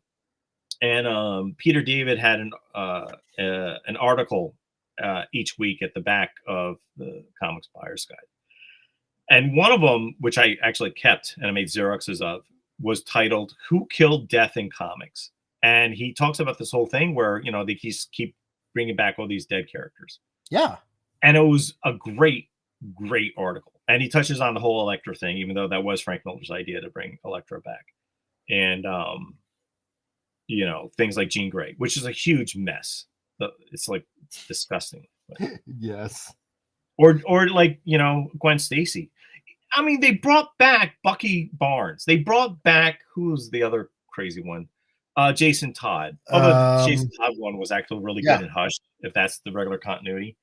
Like, right. But then people do like the Winter Soldier, but yeah, for decades, Bucky stayed dead. Yes. See, like Vince said, that's why Marvel and DC rebooted their failed series just to be able to sell another #1 issue to people who speculate. Sure. Yeah, I mean, because I don't know how many issues, how many #1 issues there are now of Iron Man and Fantastic Four and X-Men and and this and that. It's so ridiculous. It's like why not just keep on continuing from where you left off? Because #1 but they can't do that. Yeah, because #1 sells. But now everybody's, at least my thought is that everybody now is like sick of #1s. It's #1s used to be special, but now it's like not even that special anymore because it's like, okay, well, it's same characters. You're just trying to get some sales up, trying to get some few extra bucks. It's like, it's still going to be, I don't know, like bullcrap story, or sorry to put it like that. It's true. But I mean, it's not special anymore. It's not an event. It's not like let me think of a good run. Let's say Mark Teixeira's Ghost Rider #1. Sure. When Ghost Rider came out, phenomenal art. It was fantastic, and everybody was speculating. Is it the old Ghost Rider? Johnny Blaze. Was it Xanatos that was part of Johnny Blaze, right? Is it that same Ghost Rider, or is it a different Ghost Rider? And that led the speculation for years on that. But now it's like, whatever. But even then, I mean, Ghost Rider was a really popular character. I don't know if many people remember that. I couldn't fathom it, but yeah, I mean, Punisher became a very popular character, which is fine. Batman, after the Batman movie in '89, there's Batmania all over the place. Oh God, yeah, for months. God, for like almost over a year. They had. I remember. So James O'Barr was producing a comic called The Crow. Yep. When did that first come out? Late 80s, but then into the 90s. But when the whole Batman stuff was going on, like he had a problem with getting the Crow covers printed with black ink because printers did not have enough black ink because of all the Batman stuff they were printing. Yes. It's crazy. I remember that being a thing. I do remember hearing that story. Oh yeah, it's insane. And I remember that because everybody was the non-comic book reading audience, I guess. Their version of Batman was this sort of we mentioned it before, the TV show Adam West TV show, which is fine. But that's what most people thought. Yeah. So when this Tim Burton Batman movie came out, it just changed everybody's perception of who Batman was. Everybody who didn't read the comics. Yeah. Which I think is fine also, and if it got more people to reading comics, that was fine. But I don't read this stuff anymore. Whatever knowledge I have of what Marvel and DC are doing at this time, it's just because of my interest in the business, but not because I'm reading any of this stuff, because I really don't care. Right. No, I get it. I don't. We can lament and grumble about it, and I think there's a lot to grumble about. But I'm not their target audience. These are not the characters I knew. I'm not going to be picking up any Marvel or DC books. I don't have any hope for them. I know some people really like the absolute Batman stuff or the absolute Wonder Woman stuff. Well, I talked to retailers, and I know some of that stuff sells very well. Yeah, I'm just from what I've been hearing, it's just kind of amazing that this absolute Batman title, it's really weird. It's like making it seem like it's okay to bash people that you don't agree with. Sure. Well, that absolute Batman annual just came out apparently. Yeah, so Batman's fighting ICE agents and white supremacists. Yeah, I know. God, I think I shared. So Bleeding Fool had a article about that, I think today, and I shared that on my Facebook page. So if anybody wants, because mostly I'm on Facebook. So if they want to find me on Facebook, just find Al Nickerson 3. So that's who I am. That's right. So, I'm no longer on. Well, it's been several years, but yeah, I've been banned from Twitter X. So still. Well, you could just make a new account.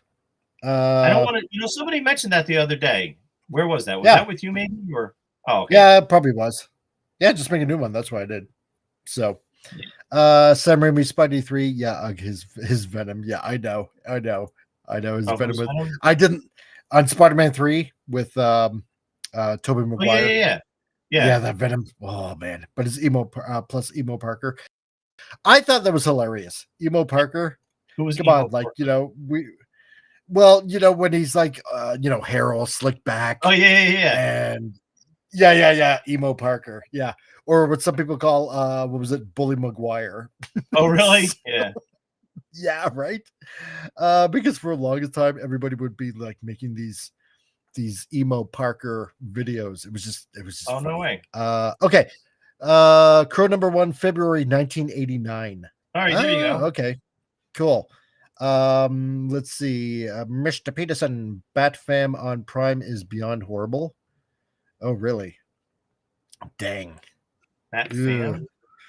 Bat Fam. I'm guessing you're meaning the Batman related shows that are on Amazon Prime. I'm guessing that's what you're meaning. And yes, if you want to go ahead and check out Al Nickerson's channel on the YouTubes, there is a link provided by Vince Womack, the illustrious Vince Womack on this channel. And so check out his YouTube channel. And on top of that, there is his Facebook if you want to follow him on the Facebooks. Yeah, I'm and swordofeden.com. So if you want to go ahead and pick up his copies of the Sword of Eden, the first 2 issues and the lovely incentive cover. That's huge, totally huge, that you want to pick up because it's a good issue. It's awesome. I liked it. I thought it was a clever idea. It is more expensive. The variant cover with the Trump 2024 variant cover, it's more expensive. It's $30, but I'm not printing it again, so I only printed 100 copies of that. But yeah, if you go on the eBay link, if you buy the combo where you get all 3 books for $15 less than you normally would on cover price. That's right. But I've had retailers. I had 2 retailers reach out to me calling me a Nazi because I did that. Ugh.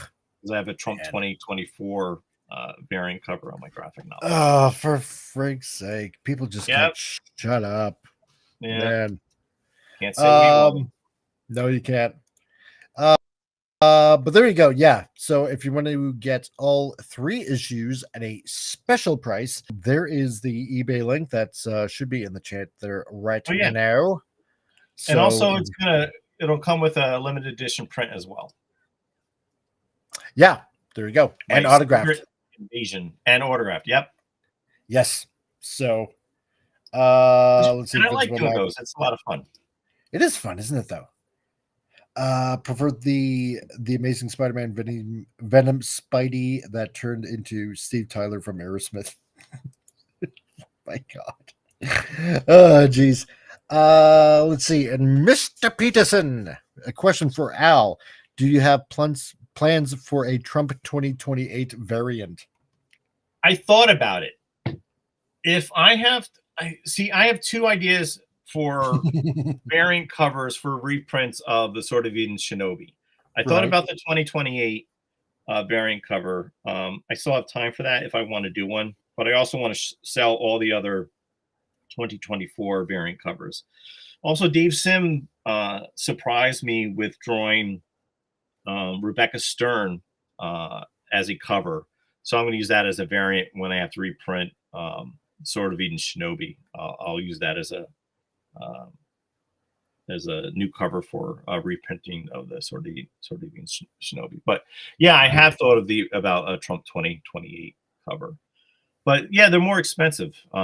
So maybe I don't know. We'll see. I would like to do one, but I still have a lot of inventory to sell. So educate me a little bit, because obviously, a president can only serve 2 terms. So I'm just wondering, because I'm thinking, well, obviously, he can't be president in 2028 because he can only serve 2 terms, as president in government. So I'm guessing, obviously, this is just for, trolling reasons. It's hard to say. So Steve Bannon seems very confident that there's a plan in place for Trump to run again. Right. I remember, so Trump has been asked this several times. There was a couple of times on Air Force One. I actually watched the video where the press is asking him about this. But yeah, Steve Bannon says there's a plan to have Trump run again in 2028. I remember an interview with Amy Coney Barrett, who is the Supreme Court justice, one of the 3 that Trump appointed. Right. And she claims, and she was asked about, I can't remember what amendment it is, but yeah, it's after FDR died, Congress passed an amendment that presidents have a term limit of 2 terms. But Amy Coney Barrett said, yep, that's what it says, referring to the Constitution. Right. They do have Trump 2028 hats available at the White House. Not too long ago, before the shutdown started, or right when it started, Chuck Schumer and Hakeem Jeffries were at the White House. And if you saw the photos, also the other 2 guys from the House and the Senate, they were offered coats and 2028 hats as well. So if you see the photos, they're on the desk right in front of those 2 gentlemen with their sodas. So I find that very funny. Eric Trump actually had a photo taken of him wearing a Trump 2028 hat. I would be very happy to vote for President Trump for a 4th time. And but yes, according to Constitution, he can't. That's very good, Vincent. Yeah, Trump is not the only Trump. So true. Yeah, I didn't think of that. The Eric Trump run, or I would like to see Lara Trump. I actually like her a lot. I think she's great. Oh yeah, actually, that's a good idea. There's there's the VP idea as well. True. I don't know how that works out though. But Trump said he would not do that. Trump said he would not run as VP and then switch off.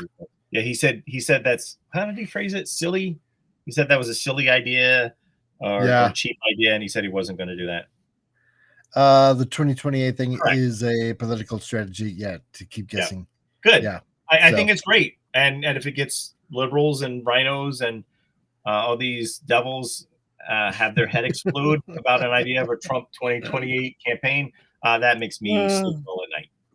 It does. It does. Making their heads explode, thinking about, oh my God. Oh yeah. He's gonna be dictator for life. It's like, they're crazy. These people. I know, right? I just gotta laugh at it all. Oh man. Like, do you really honestly think that this is gonna happen?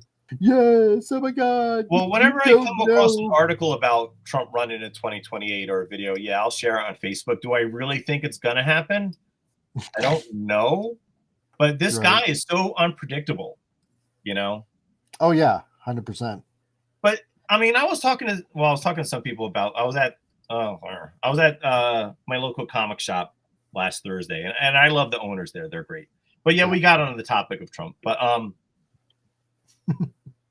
Trump is not beholden to anybody. He's not part of the establishment. I mean, that's why they impeached him twice. That's why they tried to throw him in jail. That's why they shot at him twice. One time they hit him in the ear. He's not part of the group. He's not part of that club. So that's why they want to get rid of him. And I like that because I don't trust the Democrats. I don't trust the rhinos. No. I used to think people like, George W. and H.W. Bush were nice Republican men, nice Christian men. I used to think the same thing about John McCain or Mitt Romney, but I found out as I got older that they're not. They're part of that same club. Exactly. Trump is not. So. No, he's not. He's totally the maverick on it all. So it's really weird that over the years as I get older, that you find out all this stuff, because I thought the same thing about Bush. That's like, okay, great, conservative. He seems to have it all together. Same with like John McCain. Okay, war hero, I suppose. Sure, all right, fine. Patriot, yada yada yada, and only to find out that there's a club, and only certain, elite type of people are only involved in said club. So there's that, and also like they're all the same hive mind. There was no real difference in the way that our country has been run since after Reagan. Despite if it was Clinton in office or Bush. They're all part of the same club. I mean, all you have to do is look at who was at the inaugural for Joe Biden. So you got the Clintons there, you got the Obamas there, and you had Mike Pence there, and you had the Bushes, or at least George W. Bush was there. They're all part of the same group. They all believe in the same thing.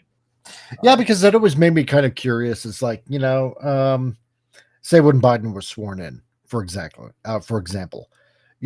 why would a Republican even bother going, right? And I thought, well, maybe it's just a sign of respect. But I thought, no, you're all in it together, all of you. They are, yep. 100%. Yeah. And you're just basically throwing it in all our faces, because if you guys really didn't like each other, then you wouldn't be there. You really honestly wouldn't. And it actually really does speak volumes. 100%. It does. But you don't think about it at the time, No, you don't. You really don't. I mean, I voted for McCain. I voted for Romney. But yeah, they are not the nice, or were not the nice, sort of nice conservative Christian folk that most Christians think. I mean, and I love Trump, don't get me wrong, and he's probably my second favorite, or if not my favorite president of my lifetime, but he's also not really that conservative. Like, they make him out to be some sort of conservative Nazi or something. Yeah. And he's not. I don't know what his stance is on gay marriage. Like, I've never heard him talk about gay marriage. It doesn't seem like he would want to get rid of abortion, although, he was happy with the overturning of Roe v. Wade, and he's the one who appointed those 3 Supreme Court justices that got rid of Roe v. Wade, which is a nice start. But yeah, he talks about things that I wish he would do. Like he talked about getting rid of the federal income tax. And if he did that, I would be very happy. Oh, yeah. But I don't see that happening. Not yet. I wish that would be great. I mean, that would fix a lot of problems in this country because we're just wasting money. We're $37 trillion in debt, 42. It's crazy. We can't pay this stuff off. So if you got rid of the federal income tax, not only is it more money in our pocket, it forces Congress and the states to be more fiscally responsible. And we'll probably have to cut all these wastes that they're doing, not only in Congress, but statewide, and get rid of all these crazy programs, which we ought not to be paying for. Well, yeah. Same here. Because maybe Trump, after he's done in the White House, he can move to Canada and run for president of Alberta. I'd be okay with that. I would. Well, maybe I wouldn't, but it would help you guys out a lot. Oh man, can you imagine? Oh, that'd be hilarious. Any news on that front about Alberta and seceding from Canada? Yeah. Well, we've had a little bit more news, sort of kind of on that essentially everything that's happening, because like I mentioned earlier, the city of Calgary, a few days ago, they decided to put up the Palestinian flag, and only to find out that the mayor that they elected is, surprise, not really as conservative as he portrayed himself to be. Gee, what a shocker. Yep. So nobody in the city is happy about that. Everybody, well, I shouldn't say everybody, because that literally makes it sound like everybody. But the majority of the people in Alberta, and especially in the Calgary area, are saying, yep, this is why we need to leave right now. It only strengthens the position of wanting to leave Alberta, or wanting to leave Canada, sorry. And I agree. Enough of this bull crap. We're not here to support everybody else in the world. I don't want to support a country's ideology that I do not agree with as a citizen of this country. I mean, it's bad enough that we have thousands of these people that are out there that don't like us, and only I think it was like a little over a year ago, were these people burning the Canadian flag, at City Hall. And it's like, are you people absolutely that stupid to think that, oh, free Palestine, they're such an oppressed country? Give me a break. First of all, they're not even a country. Amen. And second of all, like, they want us dead. There's that. And you're paying for it. And we're paying for it too. So yeah, right. So don't give me this crap. I don't want another foreign flag of another country being flown. I don't even live there, but it doesn't need to be a thing. How is it displayed? Is it like on the mayor's? I don't know how it works in Canada. It's like the capital of Alberta. Well, Edmonton is actually the capital of Alberta. So, but Calgary is probably the more popular city out of the two. But no, they flew it up at City Hall, and well, it was quickly taken down. So, because a lot of people were outraged. Was it above the Canadian flag? No, they literally took down the Canadian flag and put up the Palestinian one. Oh yeah, that's what they did. Idiots! Yeah, I know. What is wrong with you people? I know. Well, not all of us. All right. No. Okay. I'm sorry. But Tim, yeah, how's it going, man? How's it going, dude? Nice to see you, dude. Yes, it Yeah, reminds anyway, me sorry. of Yeah, 4 go years ahead. of Go ahead. hell with the Biden administration here in the States. Yeah. Yeah, they want you dead. And Oh, yeah, no, totally. you guys are paying for it. And you're right. Yep. Palestine has never been a state. So, yeah, people need to understand their history. Oh, yeah, or the mayor of New York. Yeah, exactly, right? Same there. You know, same in Winnipeg. I think the stupid mayor of Saskatoon, I think they did the same thing too. And yeah, FKHC, did you hear about the Cowichan tribes lawsuit? I heard something vaguely. I didn't really pay much attention to it, but I'm gonna have to look into it again. John says, sounds like your electorate has the same problems ours do.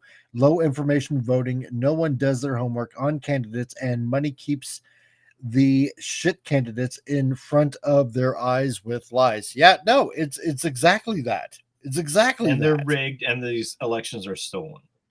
Oh yeah, no, totally, 100%. Because ever since this new Muslim mayor was elected in the city of New York, so New York has several boroughs. So Staten Island, which is more conservative, yeah, they're talking about seceding again from New York City. So, wow, yep.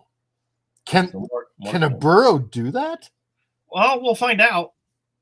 It's also like the same thing in not Canada, but in California with New California, how they want to secede from, the rest of the state. Really? New California? Oh, yeah. Oh, and it's weird. If you look at the map, it's like bits and pieces of California where they're not even actually connected to one another. But yeah, there's a movement. California is a huge mess. I mean, it's totally corrupt. Oh, well, yeah, no, that's true. Yeah, it's a huge mess. I was actually on, again, when for this Blade Runner episode yesterday on the Pop Culture Minefield. Before we went live, we were actually talking about this, and somebody asked me, where do I live in LA? And I didn't think he was referring to me because I don't live in LA. I was like, and Jerry was like, oh, I think the question was for you, Al. I'm like, I live in the socialist state of New York. Like, it's just like, and then they were like, we were talking about like, what is worse? Is it living in California worse or living in New York State worse? And right. I guess California has nicer weather. Yeah, from what I hear, yeah. But you also got earthquakes. So, but true. If I can get out of New York, I'd be happy. Yeah, because weren't you mentioning yesterday something about Kentucky? Well, a couple weeks ago, yeah, Tennessee. Tennessee. That's what it was. Yeah, but a bit expensive. Well, the area I want to live in is expensive. Yeah, it's they have a strong Christian artist community in Franklin, Tennessee. Right. But outside of Tennessee Franklin, Tennessee is Fairview, which is more rural, and I would be happy with that. But I know a guy. He's got a YouTube channel. Ben Blankenship. He writes comics and stuff. And the first time he interviewed me, we were talking, and he lives in Tennessee, so he's not happy with all these Northerners coming into the state. So no, I've heard of that name before. Yeah, BL or Ben Blankenship. He's mostly on LinkedIn. I think he has a YouTube channel. Oh, he does have a YouTube channel. He writes comics for. Oh, I can't remember the name of the publisher. I was actually interviewed by them too, and I can't remember. Oh, I can't remember. I'm sorry. Sorry, that's Ben. Cool.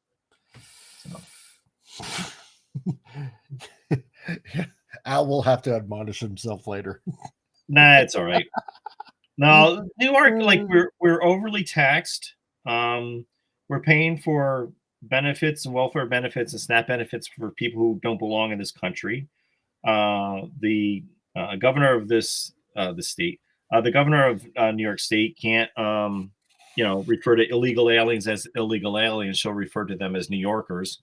Illegal aliens also have a right to get driver's licenses, which drives me nuts. And there's a small city next to me, not too far from me, I should say, where it's turned into Mexico.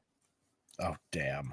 It's like no one's. I went into Walmart over there, and like I was looking for something, and the woman stocking shelves didn't even speak English. She couldn't even help me.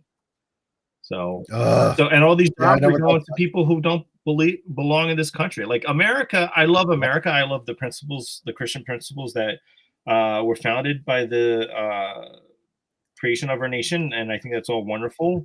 But America's not for everybody. It was never meant for everybody.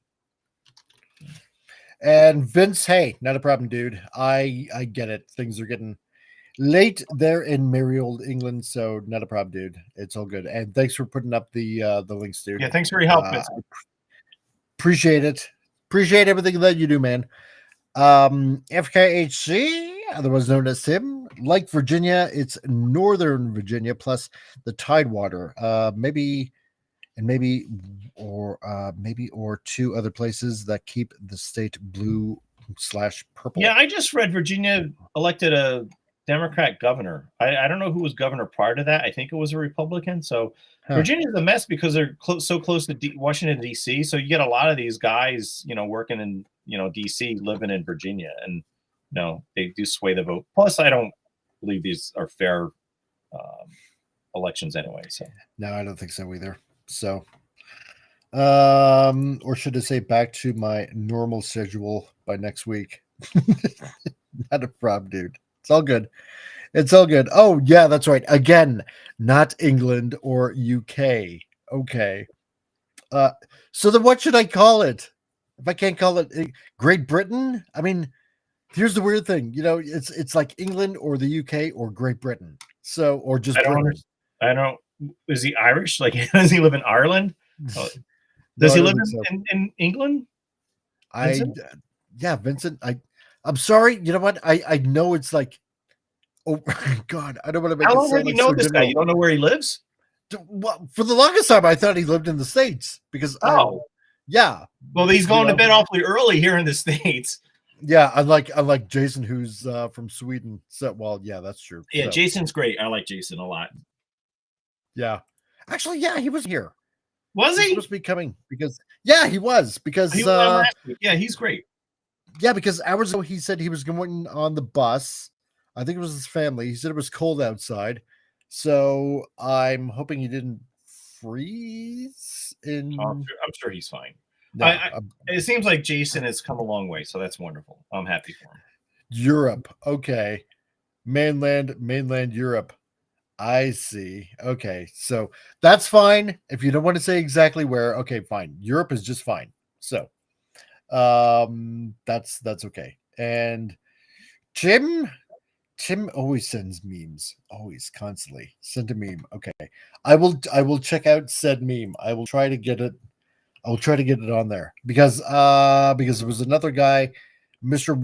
Werewolf has nards, that also sent me a link on Facebook. You know what? Okay, any of you guys, Mr. Werewolf has nards, or the other guys that were on here earlier, because we were talking Transformers stuff and doing reveals and stuff like that. If you're still here, let me know. So, because I'm just wondering if you still are, yeah, and if you guys still have questions, then I can take them back to Keith.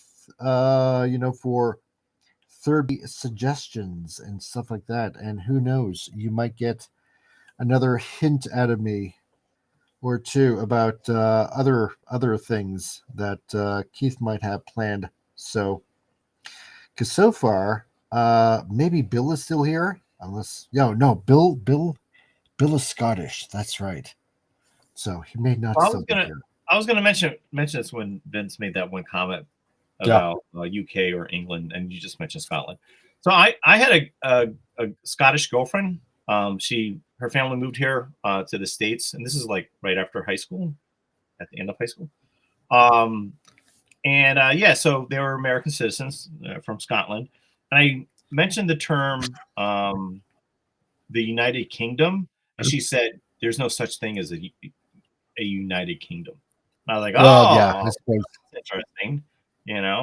And she was Scottish, so it wasn't like she was Irish, and I can understand somebody who's Irish saying something like that. But somebody from Scotland not thinking that there's a United Kingdom, I was like, well, that's interesting.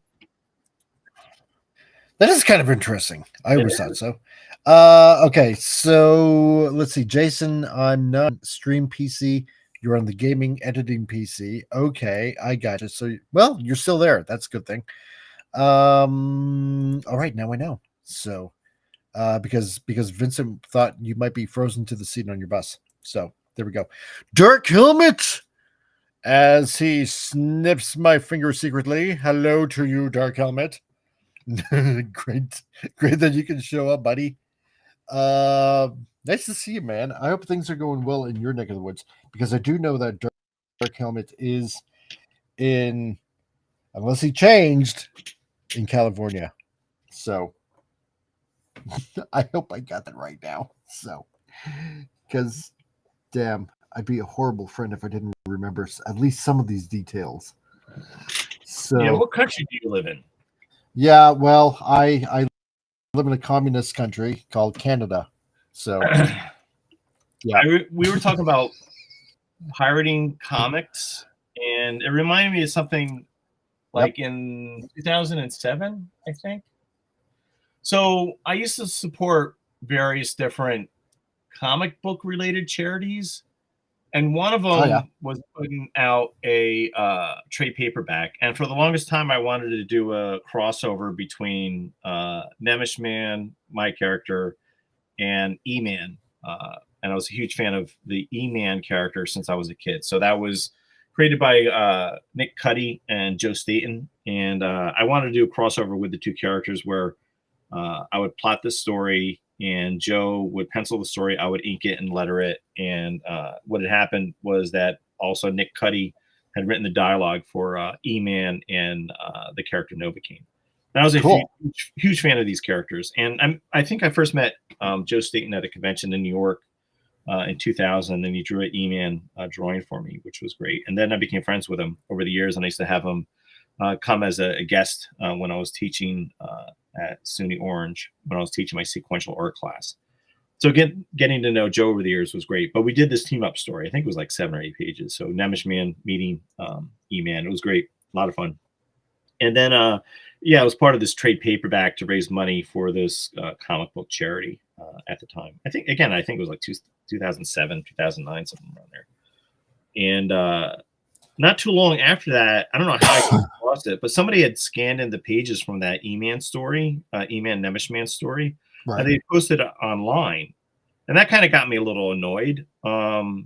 So I reached out to the guy and I asked him to take it down, and he did, which, made me happy. Nice. So Joe owns E-Man. I own Nemish Man. We also had an appearance by Buzzboy, which is John Gallagher's character. So that character was in the story too. And then the next time I met Joe Staten at the New York Comic Con, we divided up the pages between us, and that was a lot of fun. But yeah, so that the whole topic discussion in regards to pirating comic books is sort of reminded me of that. I am also part of a E-Man Facebook group. And I mentioned something about, or somebody was talking about, like this team up story between E-Man and Nemish Man. I actually did collect it also in print in 2000. I think that was also 2007, where I took all these stories that I'd done with Nemish Man that appeared in other books that I did not self-publish, and I collected it into one comic book. Team up with E-Man, like I said, Lethargic Lad, Buzzboy, the Ken Moore web comic at the time. Somebody found a copy of that on eBay, so they bought a copy of that because they were E-Man or E-Man completists, so they wanted all the E-Man comic books. So they came across that one on eBay. They bought a copy of that, and I actually only have one of those left. So I love doing stuff like that. I love teaming up my character with other characters. 1990s and early 2000s, but usually fun. It is fun. But the problem. So this weird, I've done that a lot. So one person who I went to college with, and we worked together in comics and in animation, and we were really good friends for many years. We did like that self-published book, the Art Chronicles 2000 edition, and then we're doing web comics, and we had a falling out. So all the work we had done can't be reprinted ever again. Oh, that's a bummer. And it got to a point where I still don't know why he was mad at me. Yeah, it was weird. So I also had a website where we were putting our web comics where our two characters were meeting, where I was doing the artwork and he was doing the artwork. It was his character and my character, Nemish Man. It was on my website, and that was the plan, to put like all these web comics and new web comics we were doing on my website. And one day I get a letter from the Graphic Artists Guild saying that I'm using this person's artwork and this person's character on my website without his permission. And it did not make me particularly happy, because this was the agreement. And so eventually I had to take all that stuff down. And it's a shame. Like, none of that stuff can be reprinted ever again. That's a bummer. It is a bummer. Yeah, because, it's not cool. Because I hate the fact that it's like, to me, it's like lost media forever. Well, and also this is an agreement we had. It was for the sole purpose of doing webcomics with our characters and our artwork that we were doing together, Yeah. Right. But the weird thing is, like, he was also part of the same sort of group of college buddies of mine. So, and I still don't know what his issue was, but yeah, it's a shame. Man. So that's why I can't work with anyone ever again. So somebody recently had asked me to work on some sort of project to contribute some stuff. And I was like, I can't. Like, it has nothing to do with you. I just can't work with anyone ever again, because the chances of having a falling out with somebody where that work can never be reprinted. Because if Mike and I did a team up with, his Nephilim Slayer and Crusader, for example. Yeah. If we did, a story together, like, what if one of us says, I don't want that in print anymore? Well, that, which is kind of funny, because I was thinking about that. Yeah. Well, yeah. No, you know what? Here's my stance on it. If I agreed to it at the time, then you know what? Then it should. Any disagreement shouldn't stand in the way of somebody enjoying it. So I'd be like, yeah, well, that's what we agreed to at the time. Yeah, I don't know, just because I'm a strong believer in my word is my bond kind of thing. Good. And like that, Mike. No, exactly. And if that's what I said at the time, then a promise should be, be kept no matter what, right? I agree. But then again, that's just me. So no, I'm the same way. I totally agree with you. I am okay with a handshake. So I just wish everybody would abide by that. Yeah, no, me too. Vince, see you later. You have a good night, and thank you. And you have yourself a great rest of next week. So one of the stories that I reprinted in this collection of Nemish Man stories, there was a webcomic by Brandon J. Carr, and he wanted my character to appear in the webcomic for a little bit. So we plotted out a story, and he did all the artwork. It's his webcomic, and that was great. So, but he wanted a contract. And I was like, all right, let's work out a contract. And this is when I was very outspoken about comic book creators' rights. And, people like me and Dave Stim and Steve Bissett and Scott McLeod were getting together. We're talking about this stuff. And this was part of the conversation eventually. So Brandon wanted a contract. So he pointed out what he wanted in the contract. I pointed out what I wanted. And it was really simple. And it was just this. Right. It was, he owns his stuff. I own my stuff. Each person can reprint the story whenever they wanted, and no money would be exchanged. And that was the money's issue was his concern, which I have no concern about that. And all those things were legitimate. So we had a nice, simple little contract. And for me, that is a good working template in regards to comic book creators working with each other. Now, when I published that, Nemish Man comic book that collected all these short stories with these team ups with Nemish Man, by the contract I had signed with Brandon, I didn't have to ask his permission because that was in the contract, but I did so anyway, because I thought that was the proper thing to do. And he had no problem with it. And it was great. Yeah.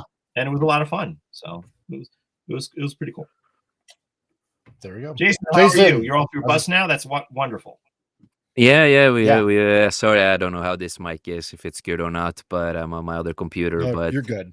No, I mean, my wife, we came home some hours ago, just been relaxing and chilling and just been writing and working for the most part. Right on. So, Trying- man, you're getting awfully Christmassy over there. Me? Yeah, of course. Yeah. We have gotten a little bit Because snow and everything. yeah, because all the pictures that that you showed me Yeah. over the past, let's see, past couple of weeks, I guess, it's like, yeah, you guys are like already prepped up for Christmas Oh and yeah, a lot everything of like people in that. Norway has already started, and my wife, she loves to decorate. So Yeah, right. Merry Christmas. Because I mean, yeah, because everybody in the States, they're just getting ready for Thanksgiving, but here in Canada, it's like, well, we've already had Thanksgiving, so we're going straight to Christmas, and all the stores are already selling Christmas stuff and everything like that. So yeah, it's nice to see you getting all festive. yeah, no, So I'm I must gonna be say, it's gonna be a good Christmas this year. So highly excited for sweet. that. So how are you guys doing? What have you guys been up to And since I was gone for a bit? let's see, we were complimenting you on your sweet dance moves earlier. Yeah, yeah, yeah. I We was Um, were at not the part of that conversation, and I have no idea what uh, Mike is saying. yeah, no, no, but the rest of the world Oh, okay. was. no, So because me and my lady, yeah. we were, we went to travel to meet family and friends, and we were on a party, and I'm shy, I don't want to dance, I'm not that kind of guy who normally likes to do that, and I'm an ex-dancer. I used to be a dancer when I was younger and a theater kid, and I do like Michael Jackson stuff and all that kind of stuff. So I was like, screw it, I'm gonna do it while I got filmed, and yeah. I sent it to Mike here, so he got to share it to the world that I'm not just a metalhead, I'm also a dancer. That's right. That's right. He's got killer moves, man. Uh Thank you. you're better better than I am. I'd probably kill myself freaking trying to attempt some of those moves. Jeez. Let's see. Yeah, right. Let's turn. There we go. So now the whole world Turn knows. that off.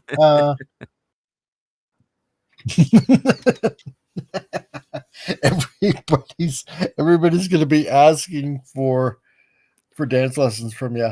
So there you Yeah, go. right. Yeah, I'm There's gonna another take. thing you can I do. want paid, so if you want, we will fix. I want to get paid for my moves. Yeah, you should be doing like Dance Dance Revolution, a game stream. Yeah, right. Love it, dude. Oh yeah, it's awesome. Let's see. I wonder what else I can do. I don't know. I think that's pretty much everything with that. Let's see. Ooh, you know what? Here's an idea. Okay, because I forgot. I literally forgot that I have the other pages open while I've been drawing and inking over this kind of stuff. So, oh, wow, almost at 4 hours. Jeepers creepers. Did you Nothing hear? new with you. No, not really. Not on a Sunday. So, what was that, Al? Did you hear about Marvel and DC are doing like some crossovers online? Really? Yeah. No, no, not gotten to see that news. Been too busy. So Yeah, there was supposedly, unless the internet is lying to me. And I just sent you a No. Facebook. Yeah, well, there you go. I sent Mike a Facebook Messenger Okay. image. And it's apparently a panel from this Captain Marvel Thor crossover, which is a web comic, and I think you have to log into the Marvel Comics website or something. Maybe other people Oh, have more information about this, but I just okay. sent you a message, and I love this image. But yeah, I haven't heard anything else about this thing. I don't know what's going on. But yeah, it seems, well, I'm not a huge fan of Marvel or DC anymore, but I still who have a are? soft spot in my heart for Captain Marvel, the original one. Okay, let's have a look here. Bum bum bum bum bum. And then at the same time, because HC sent me a meme as well, I can show that off as well. Because Oh yeah, there we he likes go. Yeah, I it when see that happens. one. Missouri. Okay, wait a minute here.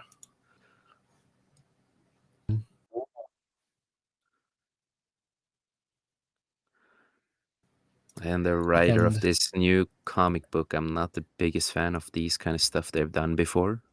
Which comic? oh yeah, Yeah, no, I am looking at one of the what? new crossover stuff they're doing, with Thor and Shazam, but they call it Thor and Shazam Infinity comic. That's what they Oh, call it. really? Okay. So it does exist. Yeah, if that issue is out now, and he is one of the writers who's done all new Venom, Venom War, and like from Oh really? this year, last year. A lot of stuff I'm not a biggest fan of, but you never know. So have you heard of this crossover thing before this conversation? No, not really, because Okay. and of course he's a big LGBTQ guy, so that's one of his biggest things. I read about the guy. That's one of the big thing about him. Apparently, that's important to mention. That he came out in Pride Month. Okay, I don't care. Of course he did. Just write books. Of course he did. All right, just shut up and write. Okay, what did English? My God, Tim, this is Canada and the United States right now.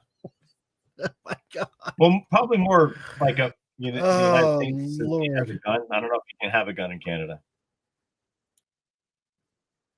Oh well, you can, but yeah, you gotta have a license. So, okay, so this one I'm back, and your hammer's back too. Oh, Isn't that cool? That I love. that is cool. Oh, somebody send me something. Somebody's still sending me something. Oh, that's me. I love the original Captain Marvel. Especially like the Yes. Fawcett issues back in late 30s and 1940s. Yeah. Such a great, wonderful, wholesome, and powerful character. And I don't think since DC bought the rights of Captain Marvel that DC has really handled the character very well. But I love this image. I think it's great. And I got a little geeky about it because again I like Captain Marvel, and if anyone else could hold that hammer, I think it probably would be Captain Marvel. I think that's awesome. I think so too. I would like to see a Captain Marvel versus Captain Marvel crossover, but not current SJW Captain Marvel. No. I do see the guy You has know, been in Marvel since 2013, at least I see. But a lot of shit Oh. comics too. Here we I think go. that was Here's so a good cool. question. Okay. Between Shazam, Captain Marvel. like let's Yeah, say Captain Captain Marvel. Marvel, Shazam, and Captain Marvel. Danvers, Captain Marvel. Which one do you think would win in a fight? All right. When I get asked this question, and I get asked this question a lot, my answer really is it depends on who writes the story. But if it's Al Nickerson who's writing the story, Captain Marvel is beating everybody, and he's just he's the most powerful character. Which Captain Marvel? The Captain Marvel, not Carol Danvers. Okay, Ms. so Marvel. Shazam, Captain Marvel. Well, Shazam's the wizard, so yes. Okay, I suppose the big red cheese. Yes, okay. So if I ever had, I told you about this, didn't I? I think it was when David Zaslav was taking over. Yeah. When Discovery bought Warner Brothers, and I was like, listen, if you need any help with anything, I'd be happy to do a Shazam Captain Marvel series. Yeah. Of course, no one ever gets back to me. No, of course, nobody. I would love to do something like that. That would be great. That would be fun. So we are getting a Flash and Fantastic Four, Deadpool and Batman. Well, the Deadpool Batman already came out. They actually published some comics, right? Yeah. One by Marvel. Yeah, I see Thor and Shazam Infinity comic. That is out. Yeah, that's out. Is that you, okay? Mike, sending me messages? Yeah. That's just my Facebook going up because everybody wants to get a hold of me. Yeah. Yeah, and like I mentioned earlier, with Tom here, obviously, see now I got my Facebook up to show you FKHC's picture and the one that Al just sent me. So this is what I was talking about earlier. So with Tom, so because he just posted this like 2 hours ago. So you know what, I'm gonna do Buddy a favor, because you know what, yeah, he really needs some help, and he does these calendars every year. So he currently has a 14-month calendar on sale starting this month with November all the way till next December. So they're going for $25. That's Canadian. Okay. So if you're in the States, that means it's even cheaper for you. And after figuring the weight and the cost of materials to ship, I'm going to be charging an extra $5 Canadian. So I'm going to take a hit because the increase, but I'm not going to charge more than $5 shipping. So I'm guessing that's, obviously like, local. So that'll be $30 if you're ordering out of the city and want it shipped, and you can ship it via post. They're only a rotating strike. Yeah, Canada Post kind of here. So because we talked like last night, I kind of illuminated him on what I heard, what was going on with Canada Post. So they're still mailing stuff across the All right. country. So that'll be $25 per calendar and $30 if you're ordering outside the city. So so you know what? Here, I'm going to copy. Let's see, copy link address. So anyone, there's the link address to the Facebooks. So you know what? If you want, because like I currently said, he's blind in his right eye because of what happened from. Oh God, see, it's hard when you want to say it, but you can't say it because the YouTube people might hear. But over a certain shot that he got a few years ago, during an event that allegedly happened worldwide. So it's caused his right eye, to bleed in his eye.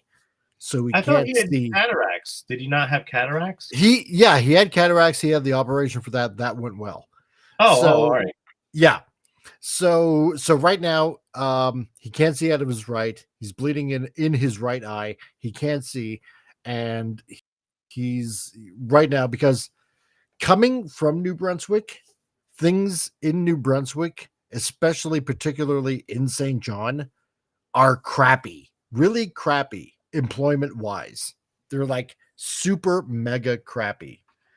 And if you guys, whether you're watching on Rumble or on X, or anything, I know Tom is on X as well. If you want to, if you need a calendar to plan your events on, then give them a shout. They're on Facebook. I included the link. You should be able to see it on Rumble. You should be able to see it on the screen. Not that you're going to type it out on the screen, but but if you're here on the YouTube channel, you can give it a click and go straight to that. And hey, if you need a calendar, message him, and if you can help him out in that kind of small way, then I'm sure he would appreciate it, because he will print these out himself, get them printed himself, and he'll get it to you. And if you want to throw him a couple of extra bucks also, because I know with the tariff thing going on and all that kind of stuff, apparently if we have to ship out of the country, then apparently we have to download a special app which reports to the United States what we're mailing and where whatever item was manufactured or came from, that end up determining whether or not we have to pay tariffs on it. Then yeah, either way, he'll get it out to you. So because he's a good guy that way. And like I told him yesterday, I don't want to see him bummed out or depressed or anything like that, Exactly. because I know he's going through a hard time, A rough and time now, yeah. yeah, and you know, that's the other reason why he put out that book, you know, because of depression and Exactly. feeling suicidal thoughts and stuff like that. And not that I'm trying to guilt anyone or make him, you know, like, oh, feel sorry for him or anything like that. It's just basically helping a guy out, doing the decent thing, and you know, and because he's been a best friend for like my longest time. Yeah, because You you know, guys have just known each other for so long too. It's crazy. yeah, 30 years. And yeah, we've had disagreements. Oh my god. But we've always stayed friends. And you know, That's the and key.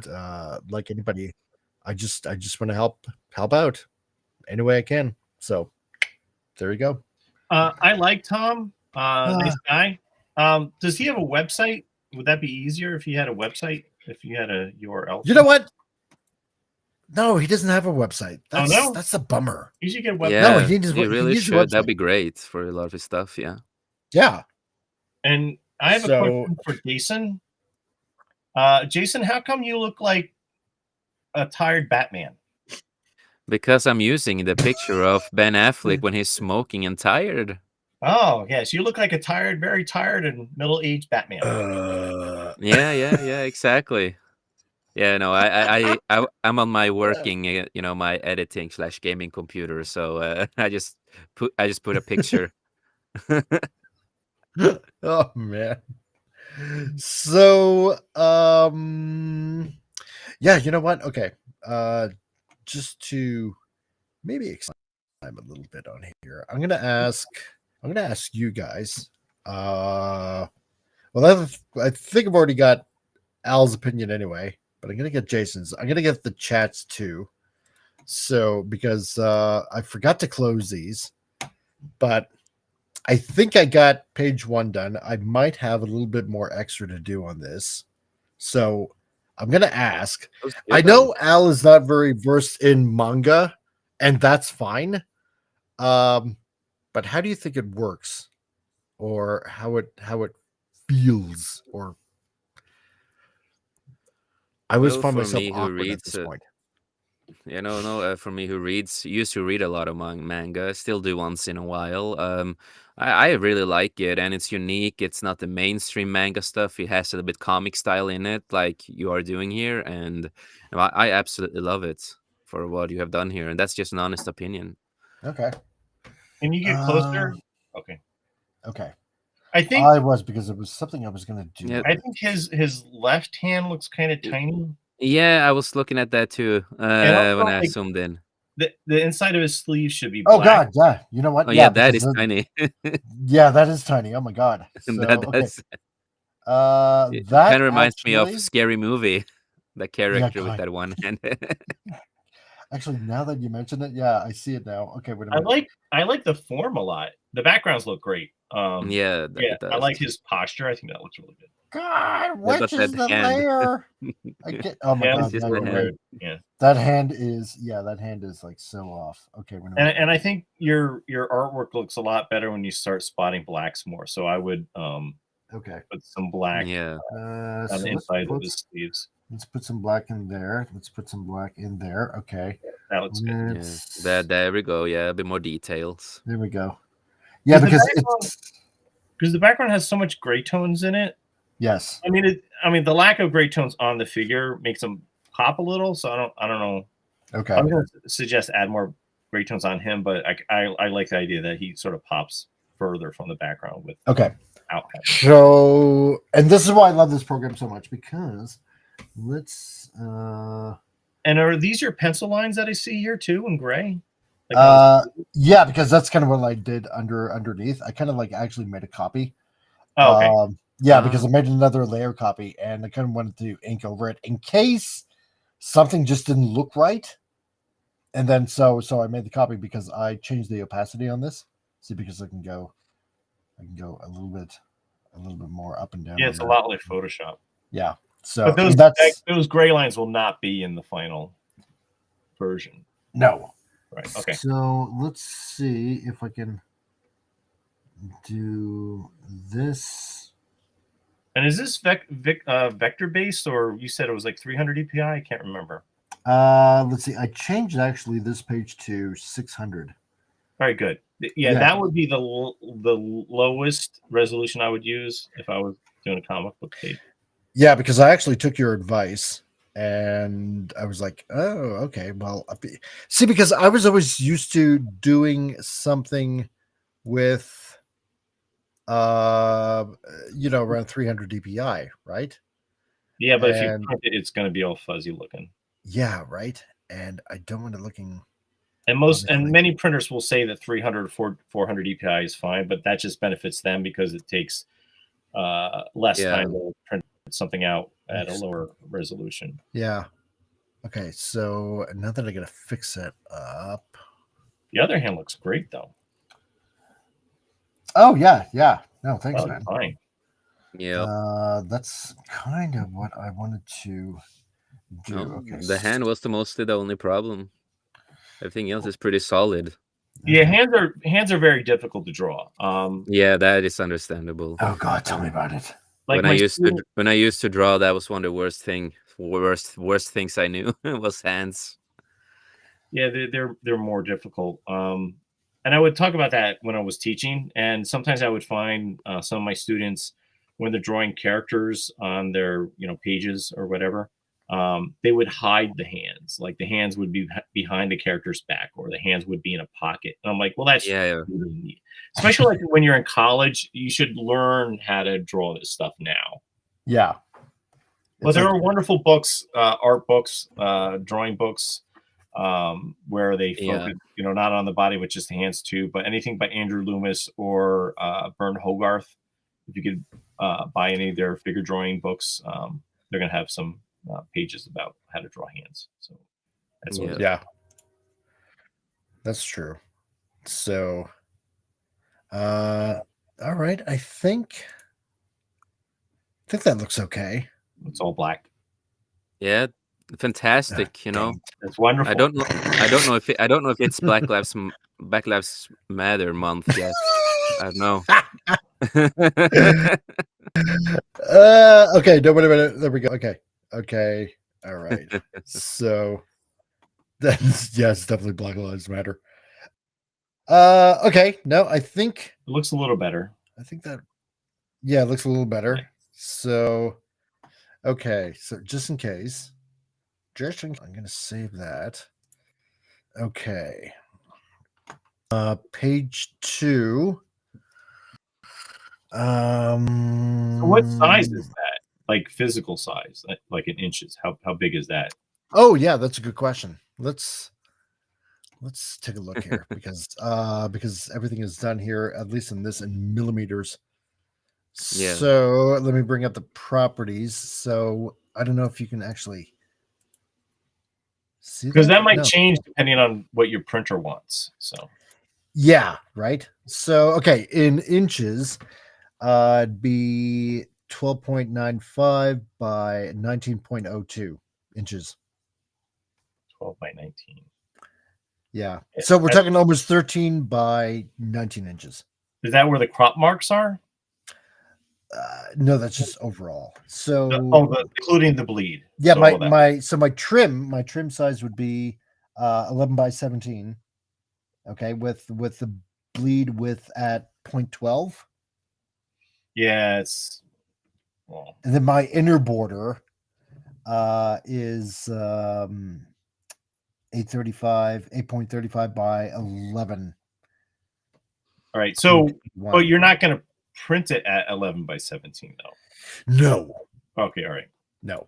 So because comic books they're smaller than that. Well, yeah, exactly. And you know what? I still haven't even decided if I should do like a regular comic size of roughly 22 pages or whatever, or just go 64. Like I haven't really even thought about that, which is kind of insane because you'd think I'd probably have that figured out by now. Well, it depends. But then again, it kind of how long my story goes, I guess, for a first issue for an introduction. Well, it depends also like how much is it going to cost you to print that, and it seems like readers nowadays tend to like graphic novels better than a traditional floppy. Right. Yeah. So Exactly. so that's why I do graphic novels. So that's why the Sword of Eden series are graphic novels. It's not like a regular, monthly floppy that you might find, Yeah, in your exactly. comic. Yeah. Yeah. Right. But although I am Um, playing around with that idea, but yeah. So I would probably, have like a 100 pages, graphic novel, black and white. yeah, okay. That sounds reasonable. Because also like around that size, then you can charge about like $15 for it. And when you get over like $20 for cover price for a graphic novel, I think Right. readers tend to, maximize at, $20 for a graphic novel. Yeah, because I got to remember that you're talking in terms of American dollars, and We all should. well, yes. How dare you? No. But you're right, because I mean, when I go to eventually, like, Indiegogo, or Fund My Comic or something like that. Yeah, I obviously have to think in terms of American dollars, because a lot of people, I'm going to assume, are probably going to be American backers. Like, I don't know, obviously, right? So, which is another reason why you want to subscribe and like and share the channel. So the more people that are out and about on this channel, the better it looks for everybody involved. Are you trying to sell it as a manga? Yeah, that's the thing. All right, so it's That- going to be smaller that's- than a traditional comic book, like the actual physical size. Well, no, because that's the thing, right? Because what I wanted to do, the thought that I had in my brain, right, is because while and I wish you could meet him, or at least talk to him. I wish he'd come back eventually, and I'm talking about Hungry Boy, because he worked at Marvel as well around the same time when Rob Liefeld was in Marvel as well, right? But he's a few years older. You'd get a kick out of him. I swear to God, you'd get a kick out of Hungry Boy.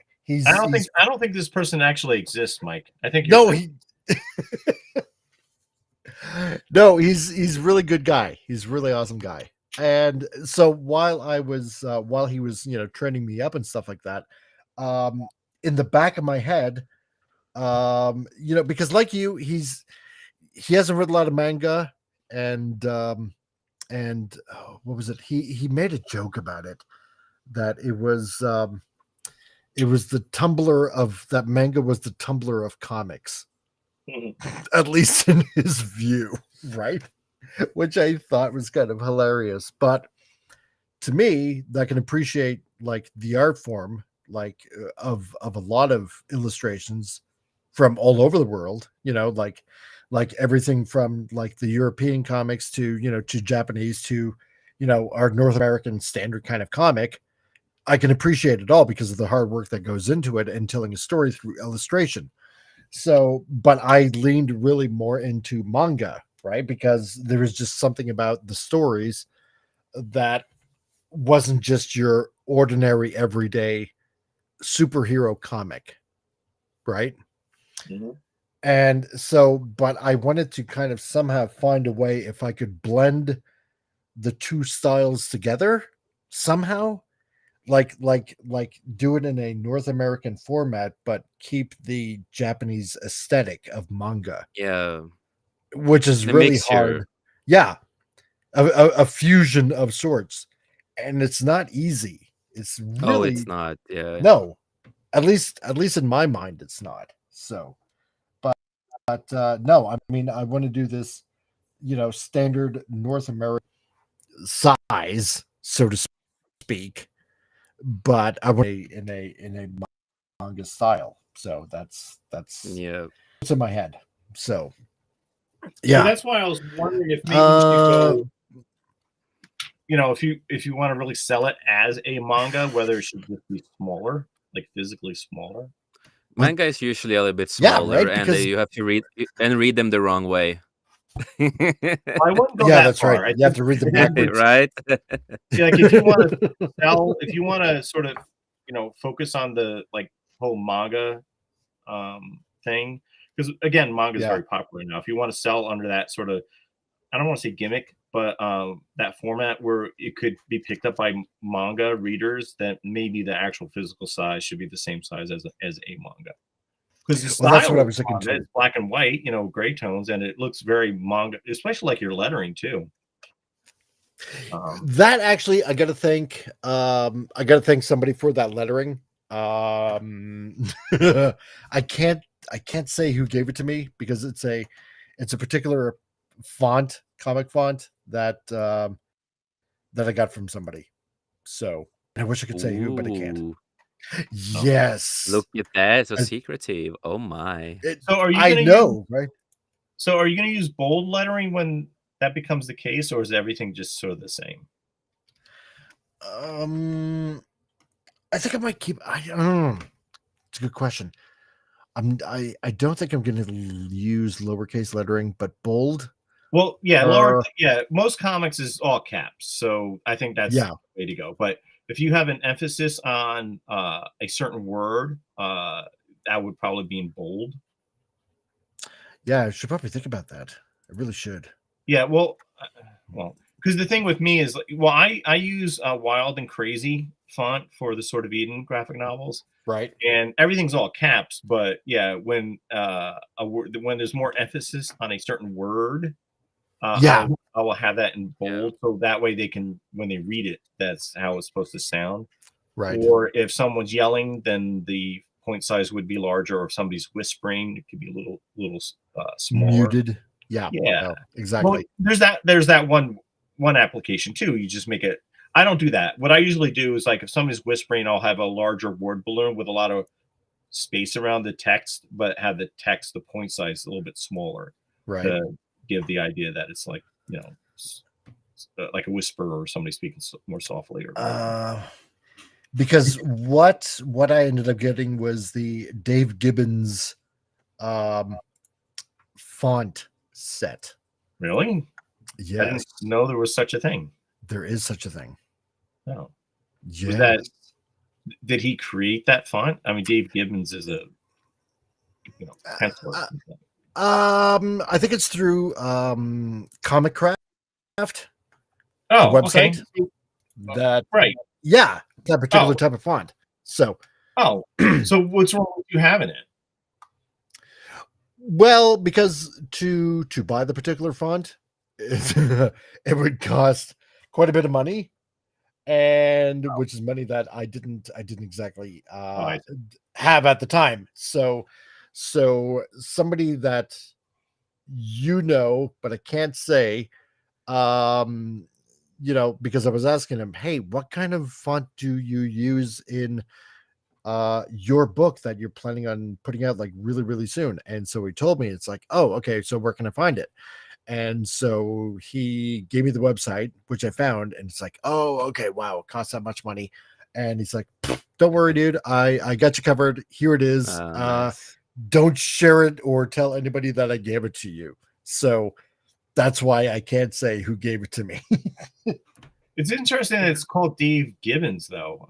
Is it like based on the Watchmen lettering? Yeah, well, it's based on that. Yeah, that lettering that he did. Oh, so. well, whoever lettered it. I don't think it was Dave, but I don't know who lettered Watchmen. But so I'm not sure if it was in particularly Watchmen, but just basically in general, Dave Gibbons. That's interesting. Oh yeah, because Dave did some more independent stuff after Watchmen. Yeah, or creator owned stuff. So. But yeah, okay, so here's basically the page 2. So, trying to invoke a little bit of feels in the first and second panel. The third one I still got to work on. So there's that. I was gonna go with something different on I was gonna go with something different on that third panel, like that, but I thought, nah, that's a little Wait a minute. Yeah, I thought that was a little bit too racy, so I wanted to go with something like that, a little bit more of a muted action. Wait, so even like panel 2, when I read the text and I look at the art, right? I know you're taking this from Genesis chapter 6. Oh yeah, yes. Genesis 6 too. And we took them wives of. So that image implies they were forced. Well, That because would- when I read it as they took, right? To me, that says a forceful action when you're Interesting. taking something, right? I understand what you're saying. I never looked at it like that, but that's all right. So that's exactly what you're saying, though. Okay. That's exactly what I'm saying. Yeah, through that image, because to me, it reads as something by force. Like they weren't asked, "Hey, will you be my wife?" It says, and they took them, right? Well, all right. So if it's like if I give you a present, Right. they hand you, on Christmas a wrapped present, and I hand it to you, you took that present from me. Right, but wouldn't you read it as more as I never accepted the did. gift from you? Well, I never took. I'm not saying you're wrong. I just find this really interesting because I never took Genesis 6 as when these so-called sons of God took these wives. I Right. never took the word "took" as something that was forced. I think they just had like they just became husbands of these women. I mean, that could be too. But it matches your drawing, yeah. Yeah. See, because to me, it's like we weren't there, and I don't know, right? I just have to read it how it seems like in my mind's eye. No, I get it. Yeah. Yeah, I would look at it in the Hebrew and see what it says there. Yeah, see, because that's also what I want to cross-reference it with, right? Or the complete Jewish Bible, see how that's translated. Yeah, because I know sons of God is Benai Hai Elohim, which always refers to angels, right, in the Bible. So I know that those are angels, but yeah, to get a more accurate take on it, I should probably just look at it from a more Jewish perspective on the sons how of God, how it's written. Well, yeah, sons of God is mentioned in Genesis 6, Job chapter 1, and Psalm 83 or something, or 85, which is interesting because in John chapter 10, Jesus actually explains who those sons of God were in Psalm 83 or 85. Right.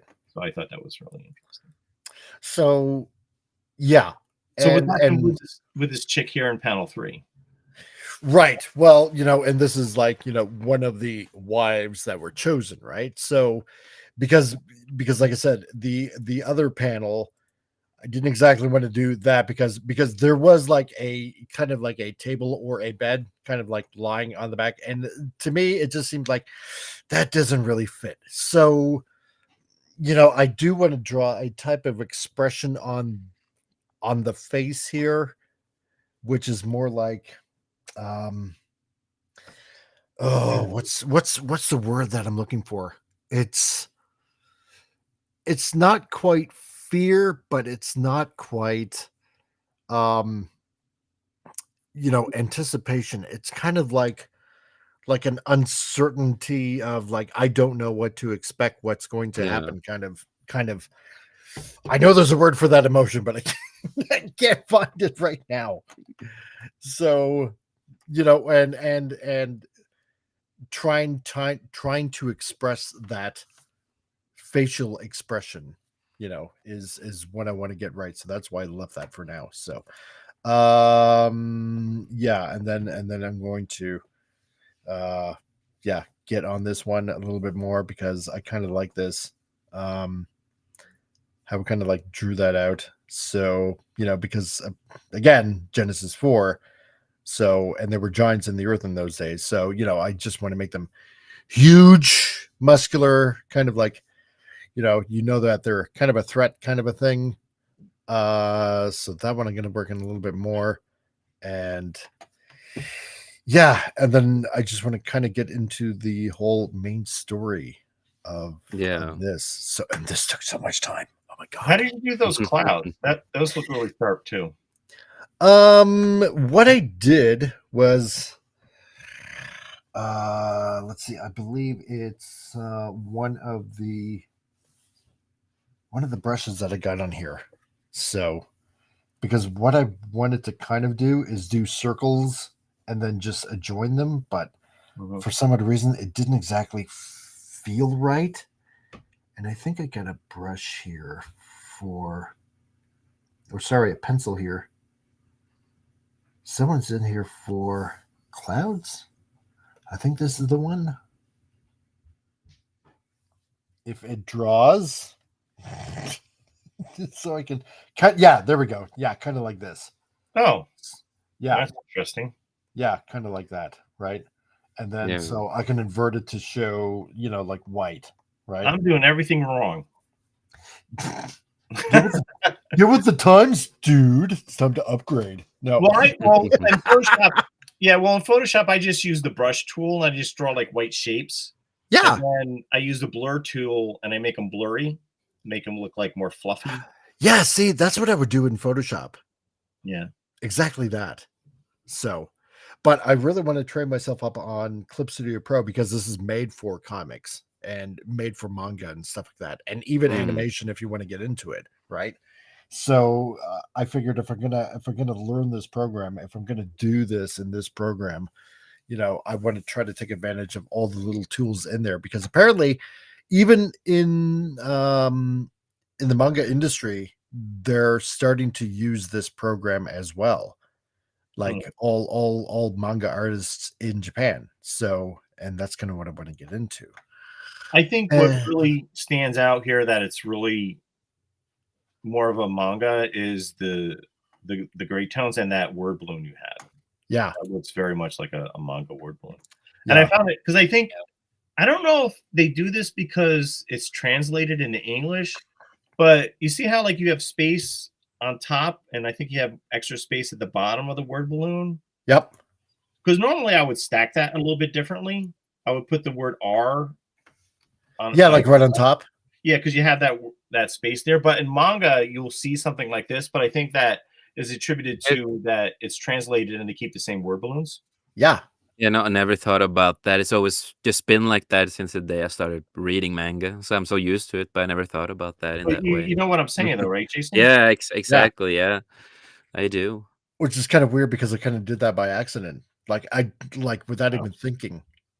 So, and I got a couple of like Shonen Jump and Bleach manga here. Some of it is like packed away, and so I'm kind of like using those as references. So yeah, it's like, okay, how do I properly manga, so it looks, so it looks like that, right? Yeah. And so yeah, with this, this is just my rough sketches on another page, so that I slowly kind of started getting into with like this layer right here, so I kind of want to. Yeah, that is like looking at a manga, so that is. Yeah. So that's kind of how everything is going so far. So, So this isn't the page after then. Yeah, see, this should be the page after that, right? Because I kind of want to have this conversation carried on in the car. And then, eventually, they're going to find out, or she's going to find out, where she's going, where she's going to be greeted by grandfather, and then yada yada yada. Just kind of takes off from there. So do you have a panel where you see it's more of a close up of the car before you see inside the car? No, you know what? Actually, I don't. Oh, wait a minute. Hold on. I'm just saving some pages. I do see the car in that splash page, but I didn't know if on the next page if you should have more of a close up of the car, and then the panel after that you see inside the car. Okay, hold on here. See, because what I ended up doing, come on, hurry up and write to file. It's like, Volt, you're so slow. You're taking your time. What are you doing? Jeez. Even though you can't see it on screen, it's saving. There we go. Finally. Yeah, because you really can't. Because I was just a little confused. I thought it might be inside the car, but I wasn't convinced. Yeah. See, because what is supposed to be going on here, because I scanned it at the library on their photocopier. is Oh. what was yeah, right, because I was drawing these pages on 11 by 17. And hold on here. Go on, off you go. There we go. And so on a photocopier, everything didn't quite scan out, well, or dark enough or whatever. So Yeah. inside it was supposed to be, dang it, what is going on here? Brush size, opacity, yada yada yada. Okay, give me something dark. Oh, no wonder, because it's still on white. Duh. So it was supposed to be the panel like this, like inside the car, and here Yeah. was supposed to be the dash, and so you got your steering wheel right here, and like here is supposed to be like dad talking away, so driving, and it's supposed to be like blah blah blah blah blah, talkie about hey, why am I going to grandpa's kind of place? And so I think I'm just going to expand on the conversation a little bit, and I don't know, kind of like, I don't want to what's the word I'm looking for? I don't want to use a lot of exposition. Like I don't want to fill it up with too much unnecessary dialogue, because I want to get to the point of the story. But then again, I need to lay down the framework, the groundwork, basically, obviously. So because that part I took a little bit from Barry Goldwater, the guy that wrote Enemy Mine, the story for the movie. And there was always a little bit of a tidbit of information that he told me. It's like, you may know everything about your characters and your story, but the reader doesn't. So you have to explain it to them, right? So because even though the story, the direction that you want to take it, they don't. So you have to keep your readers in the loop of what's going on all the time. And I never forgot that. So Yeah. But yeah, it was supposed to be something like that, conversation in the car. So blah blah blah blah blah blah blah blah blah blah, and then finally here you're supposed to be at like grandpa's place, with this panel right here. And obviously, grandpa's like, oh, you've grown so big, it's so good to see you again. And then it'd be like, here in the last one, it'd be like, come inside. We have much to talk about. Let's eat, and she'd probably be somewheres, along the doorway or something like that, with like, I don't know, like I think I had drawn in here at the doorway with like, some suitcases or something like that, where she's like, carrying them in. And because she's going to be at this place for a while, right? And so you have grandpa here, short, kind of military kind of haircut kind of thing. And he's like, I don't know, maybe he's got a little bit of a pot belly. I'm kind of thinking of of him, just a little bit on the relaxed side kind of thing. And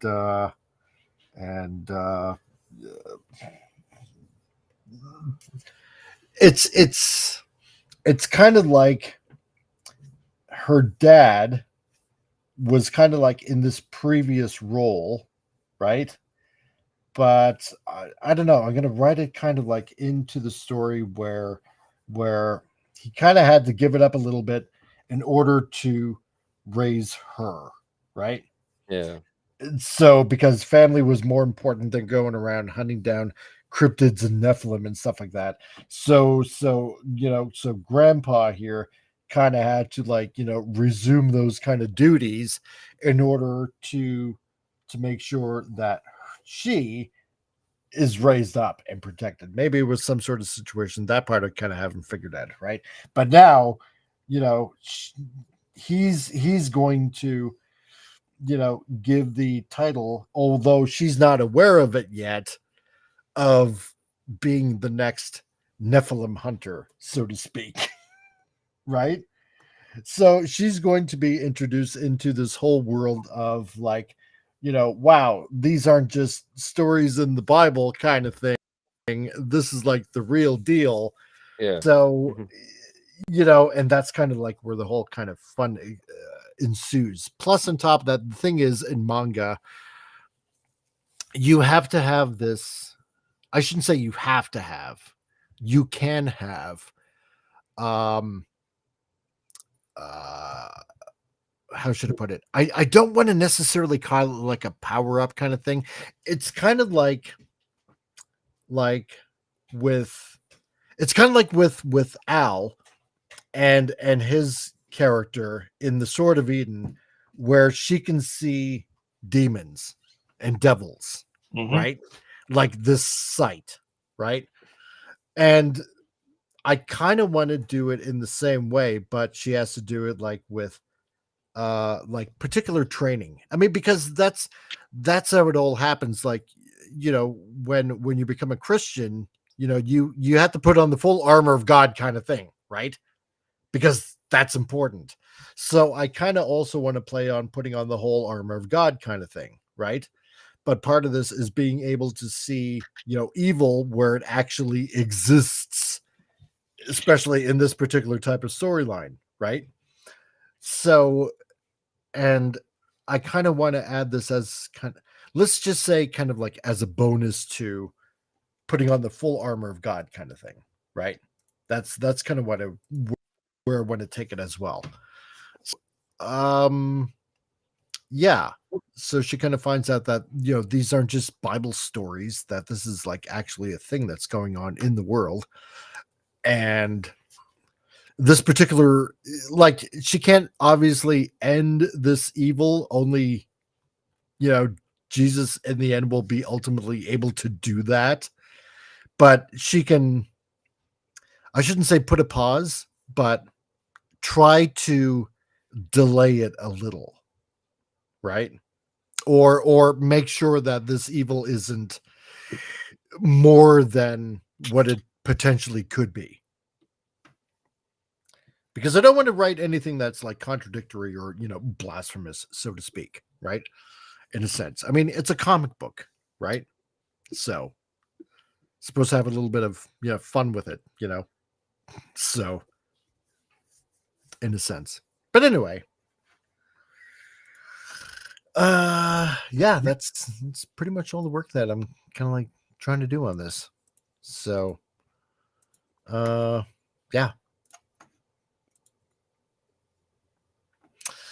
But anyway, pretty much what I drew today. Just having fun, having riveting conversation. And to everybody that showed up for a little bit of a teaser, on the next figure that we're trying to figure out for X Transbots. That's what we're doing. And yeah, that's the whole fun that we're having right now. So before we sign off, Al, is there anything you got planned or anything that you want to plug? Well, I already plugged everything, but yeah, the sortofeden.com, where you can buy the Sword of Eden graphic novels. There's a combo package on eBay, where you can get all 3 graphic novels, and it's a little bit lesser if you buy all 3, and it comes with a limited edition print.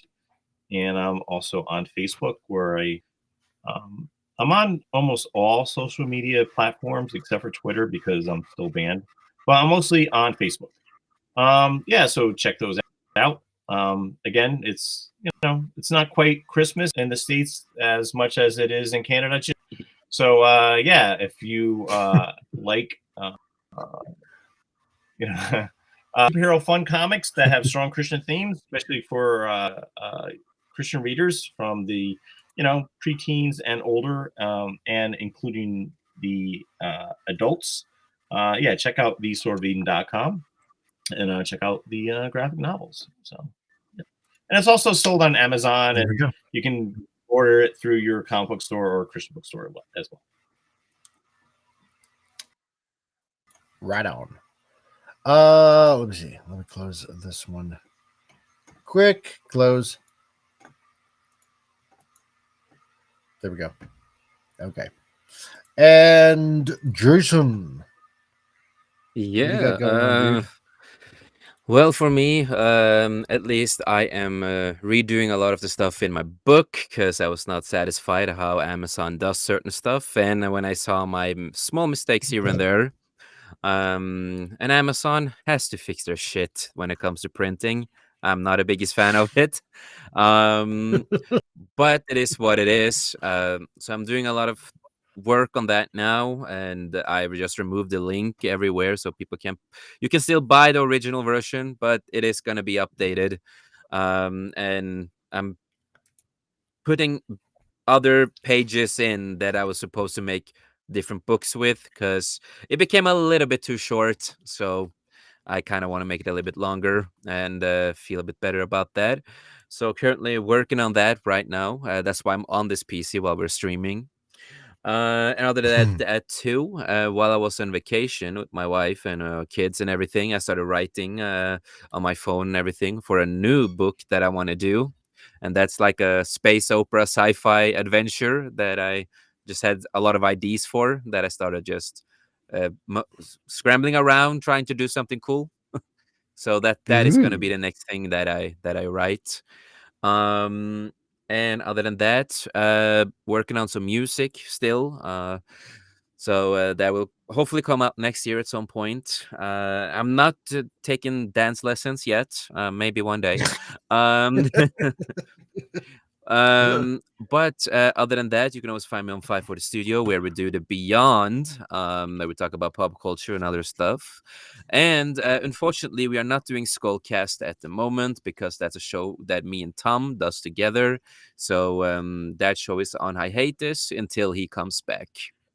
So at the moment, because it's a show with me and him. That's the main thing with the show, to So in the meanwhile, I'm doing a different show called The Director's Cut. With you got to meet two of my friends there, Mike. So they are part of that show, and yeah. So the Director's Cut is on normally Saturdays at the moment, and the Beyond is on Tuesdays and Thursdays. And other than that, if you are interested to hire a film/video editor, I'm always up for hire. That is what I've been working mainly with for many years in my profession. And as as Mike always say, if you are on a budget, I always think about the people I work for when they need it. And a lot of people work on budget, so I like to be nice right there. I don't want to be a dick right there. And other than that, as I always say, just remember life's too short, make the most of it. And we in this panel, we love you and appreciate you, and none of us could have been here today if it wasn't for all of you great people out there. So thank you for the love and support, and God bless you. There we go. Jason's nicer than me. Yes. Well, I didn't expect you to jump in so quickly there, Michael. Also, Mike, we should probably, we should mention that's not possibly true. That on Tuesday, Mike and I and a couple other guys are going to be on Rancor Steve's Manorama. Yes, that's right. I'm glad you said that because I almost forgot. Yeah, it's on Rumble. I don't have any direct links, but it's on Rumble and Twitter X, and also a radio station, online radio station. On KLRN radio. And yeah, that's right. This Tuesday evening, Al, Nickerson, myself, and Gary over at Pop Culture Minefield, we're going to be over on Rancor Steve's channel, talking about creative stuff and what goes what comes out of the mind I don't know, I'm a creator, I guess. So and somebody else on top of that he knows is going to be joining in too. Yeah, I can't remember who that was. I probably should have, but yeah, I think the idea is we're gonna talk about what it's like to work in the comic book industry. Yeah. So if you guys want to go ahead and check it out, there's a link right there on Rumble. I know he's on YouTube as well, but Rumble, it seems like the course that he wants to set sail on, and that's okay because it's more fun, it's more independent. You can say whatever the heck you want. So check him out over at Rumble at Rancor Steve, and that's Manorama. That's going to be at 8 o'clock. 8 o'clock Mountain Time, 7 p.m. Pacific, 10 p.m. Eastern, Manorama, Tuesday night. So be there or be not square. It's gonna be a lot of fun. Yeah, I like all those guys, so it'll be great. Yeah, it's a fun show, and basically because he feels that this is something that he needs to do from God to help men become men again in this torrent of a society where it just seems to crap on men for being masculine. So Exactly. go ahead and do that. Which means I'll have to do Titillating Tuesdays probably an hour earlier than usual, because if he starts at 8 my time, I'm probably going to have to start Titillating Tuesdays at 6 my time for that particular day, which is all right. That's not a problem. But yeah, Titillating Tuesdays. So we go over all the news that's new and improved all over the entertainment industry. So trying to bring some positive news, as it were, with a couple of new guys and Jason as well, and going over some fun, stupid news as it comes out. And Saturdays we have the Mike's Movie Matinee, where we just go through some old movies, making movies again. So stay tuned for that. And on Sunday, also having a Bible lesson from Koinonia House with Chuck Missler. Check it out; it's very interesting. It's not your average, ordinary, boring Bible study that you would see in probably most churches, or even watered down by a lot of liberal churches out there. This one actually makes you think. It makes things interesting. So check it out. You might like it. And yeah, that's pretty much what's all that's going on this channel. So to everyone out there, thanks for joining in, and for almost 5 hours of pure unadulterated fun and conversation. It seems like a lot of people actually kind of like it that we're doing it this way, just talking and having fun doing it while I make a fool out of myself drawing. So to everybody out there, remember, be excellent to each other, and party on, dudes!